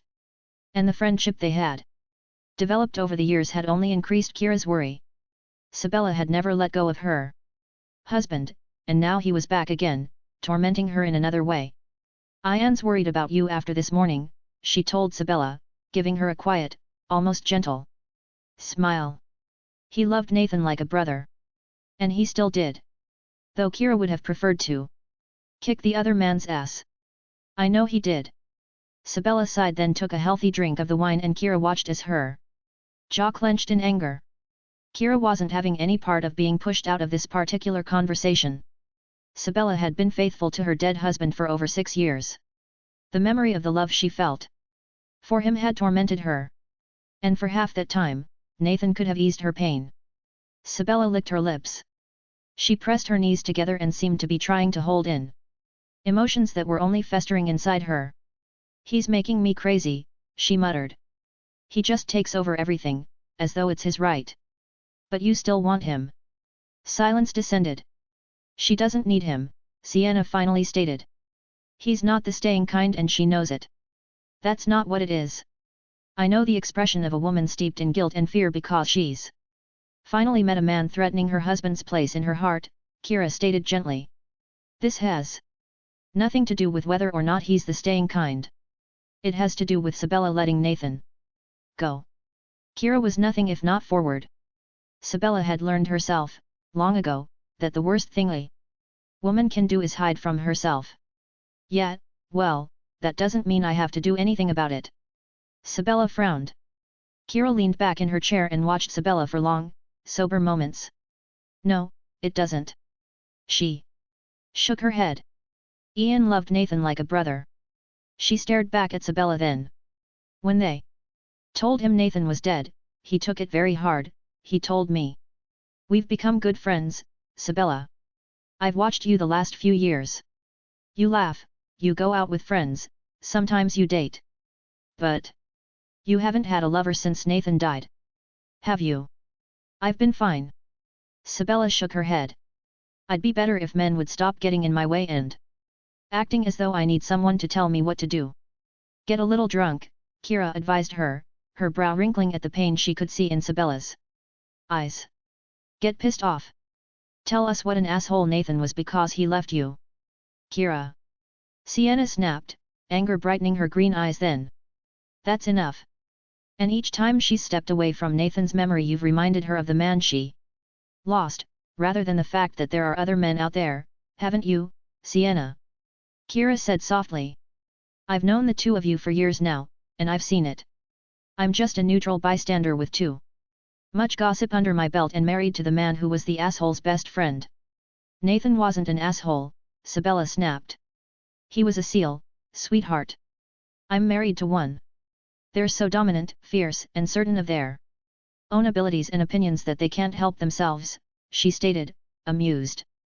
So in the kindest vein, yes, that's exactly what Nathan was. But he's gone. He doesn't exist any longer, but here you are, years later, from all accounts incredibly attracted to another man and fighting that attraction because of your guilt about your husband's memory. I don't have to just jump into bed with every man I meet, Sabella snapped. But neither were you buried when they told you your husband was dead. Sabella stared back at her, seeing in the other woman's eyes sympathy, without the history she had with Sienna. Without the memories of Nathan she and her friend shared. And she was right. Sabella didn't have to like it, but she did have to acknowledge it. Duncan says he's like Nathan, she whispered. And maybe in ways, he's right. He's taking over, she said harshly. He's walked into my life and he's just taking over. Kira leaned forward a bit more. And he's darker and more dangerous than your husband was. Despite Nathan having been a seal. Ian says this man is harsher, more commanding. And you're not the proper little seal wife any longer, are you? What do you mean by that? Sabella frowned. He went off to war and refused to let you cry when he left. Refused to let you worry while he was gone. And because you didn't want him to worry, you held it all in. When he was home, it was whatever Nathan wanted, you cherished him. But those days are gone now, aren't they? Sabella? Because Nathan's gone. He went away, and you found out all kinds of interesting things. About yourself, didn't you? You found your independence and, despite your grief, you grew up. And now, this man who would take over as Nathan once did doesn't have a chance of pushing past that independence. Does he? I found out being without Nathan was hell, she raged. I want him back. I don't want that. She jumped to her feet and flung her hand at the door, indicating the world outside. I want my husband. And she didn't. Nathan was gone and she knew it, but she had no other excuse for the emotions tearing through her, the rage building inside her. Noah Blake was twisting her world around. He wasn't safe. He wasn't easy to handle and he wanted more than she was comfortable giving any man now. He wanted all of her. And her own independence had held parts of herself back from her husband. The parts that tormented her. The parts that would have given him her entire soul. The sexuality she had never been comfortable with, the need to be wild, to be nasty, to eat him up. And make him take her hard, fast, rough, and desperate. And your husband is gone. And you've very nearly had sex with another man. And you liked it? Kara came slowly to her feet. She had been waiting for this for weeks. She had placed herself in Sienna's and Sabella's paths. Years before, made friends with Sabella, knowing this chance would come. Nathan Malone had made a mistake in hiding from his wife, and as Kira had known all along, his wife was the one paying the highest cost. Damn, Kira, Sienna muttered, poured more wine and drank it. That's harsh. Sabella turned back to her other friend, looking at her as though for reinforcement and watched.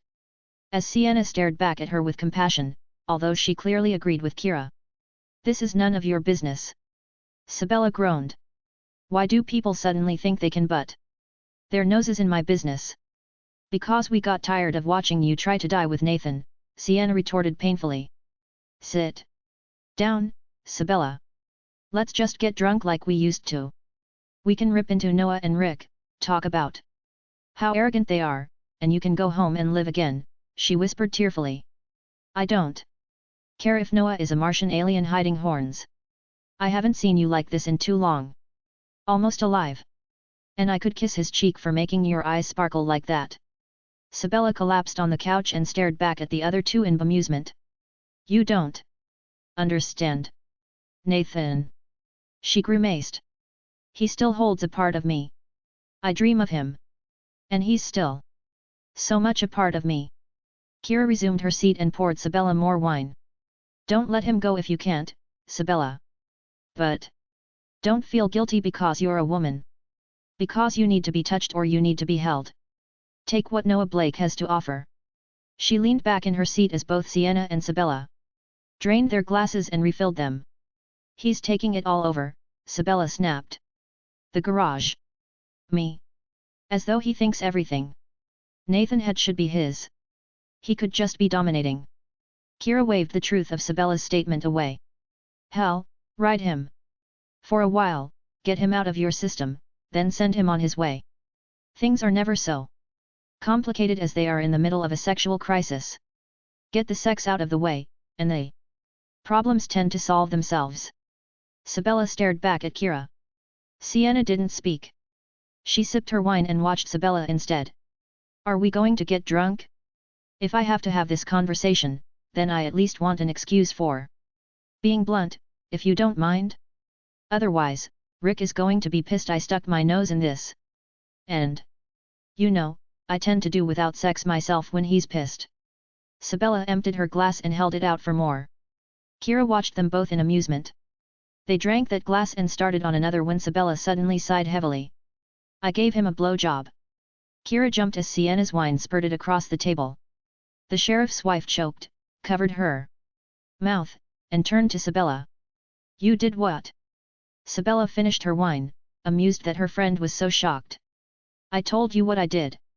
Was it good? Kira drawled. Oh, Kira could not wait until Ian came home. This was going to be so much fun. Better yet, she couldn't wait until she saw Noah again. It was so good. Sabella was tipsy. She hadn't been tipsy in years. So good. More excellent than I imagined it could be. And did he at least return the favor? Sienna sighed. I'm going to get in so much trouble here. You two know this, right? Rick will just worry. You're going to tell him I gave Noah a blowjob? Sabella whispered. Horrified. You wouldn't. I'll be drunk, Sienna moaned. And we have a bet. A bet? Sabella was outraged. What kind of bet? He bet me you would throw him out. Sienna glared at her. I bet him you would pull his ears off.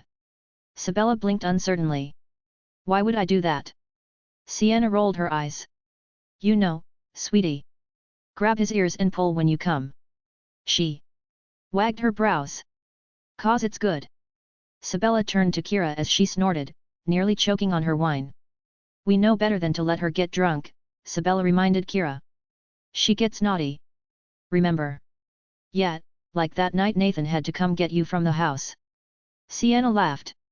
Do you remember, Sabella? I told him we were going to buy you an electric blanket and a vibrator. Sabella had to laugh. I don't know if he was fascinated or outraged. He was definitely thinking about the vibrator, Sienna said, laughing even more. Sabella smiled. It was a good memory. He had carried her out of Sienna's house and taken her home. And he had loved her. I miss him, she said softly, finishing another glass of wine. But he's gone. Sienna said, her voice quiet. Yeah, Sabella breathed out, watching as Sienna refilled her glass as well. He's gone. And now Noah was invading her life. What do I do now? She looked at the two women. I'm all for you pulling his ears off, Sienna said.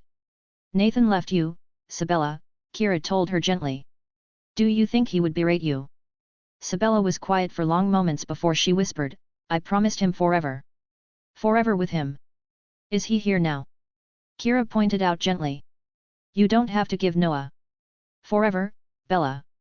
Give him a night. Get over the sex and take your life back. I'm not cheating, Sabella said, her gaze meeting Kira's. Something inside her loosened. Something fell into place, but she was just too damn tipsy to realize what it was. Ami. Oh dear, trust me. Kira smiled back at her. The last thing you're doing is cheating.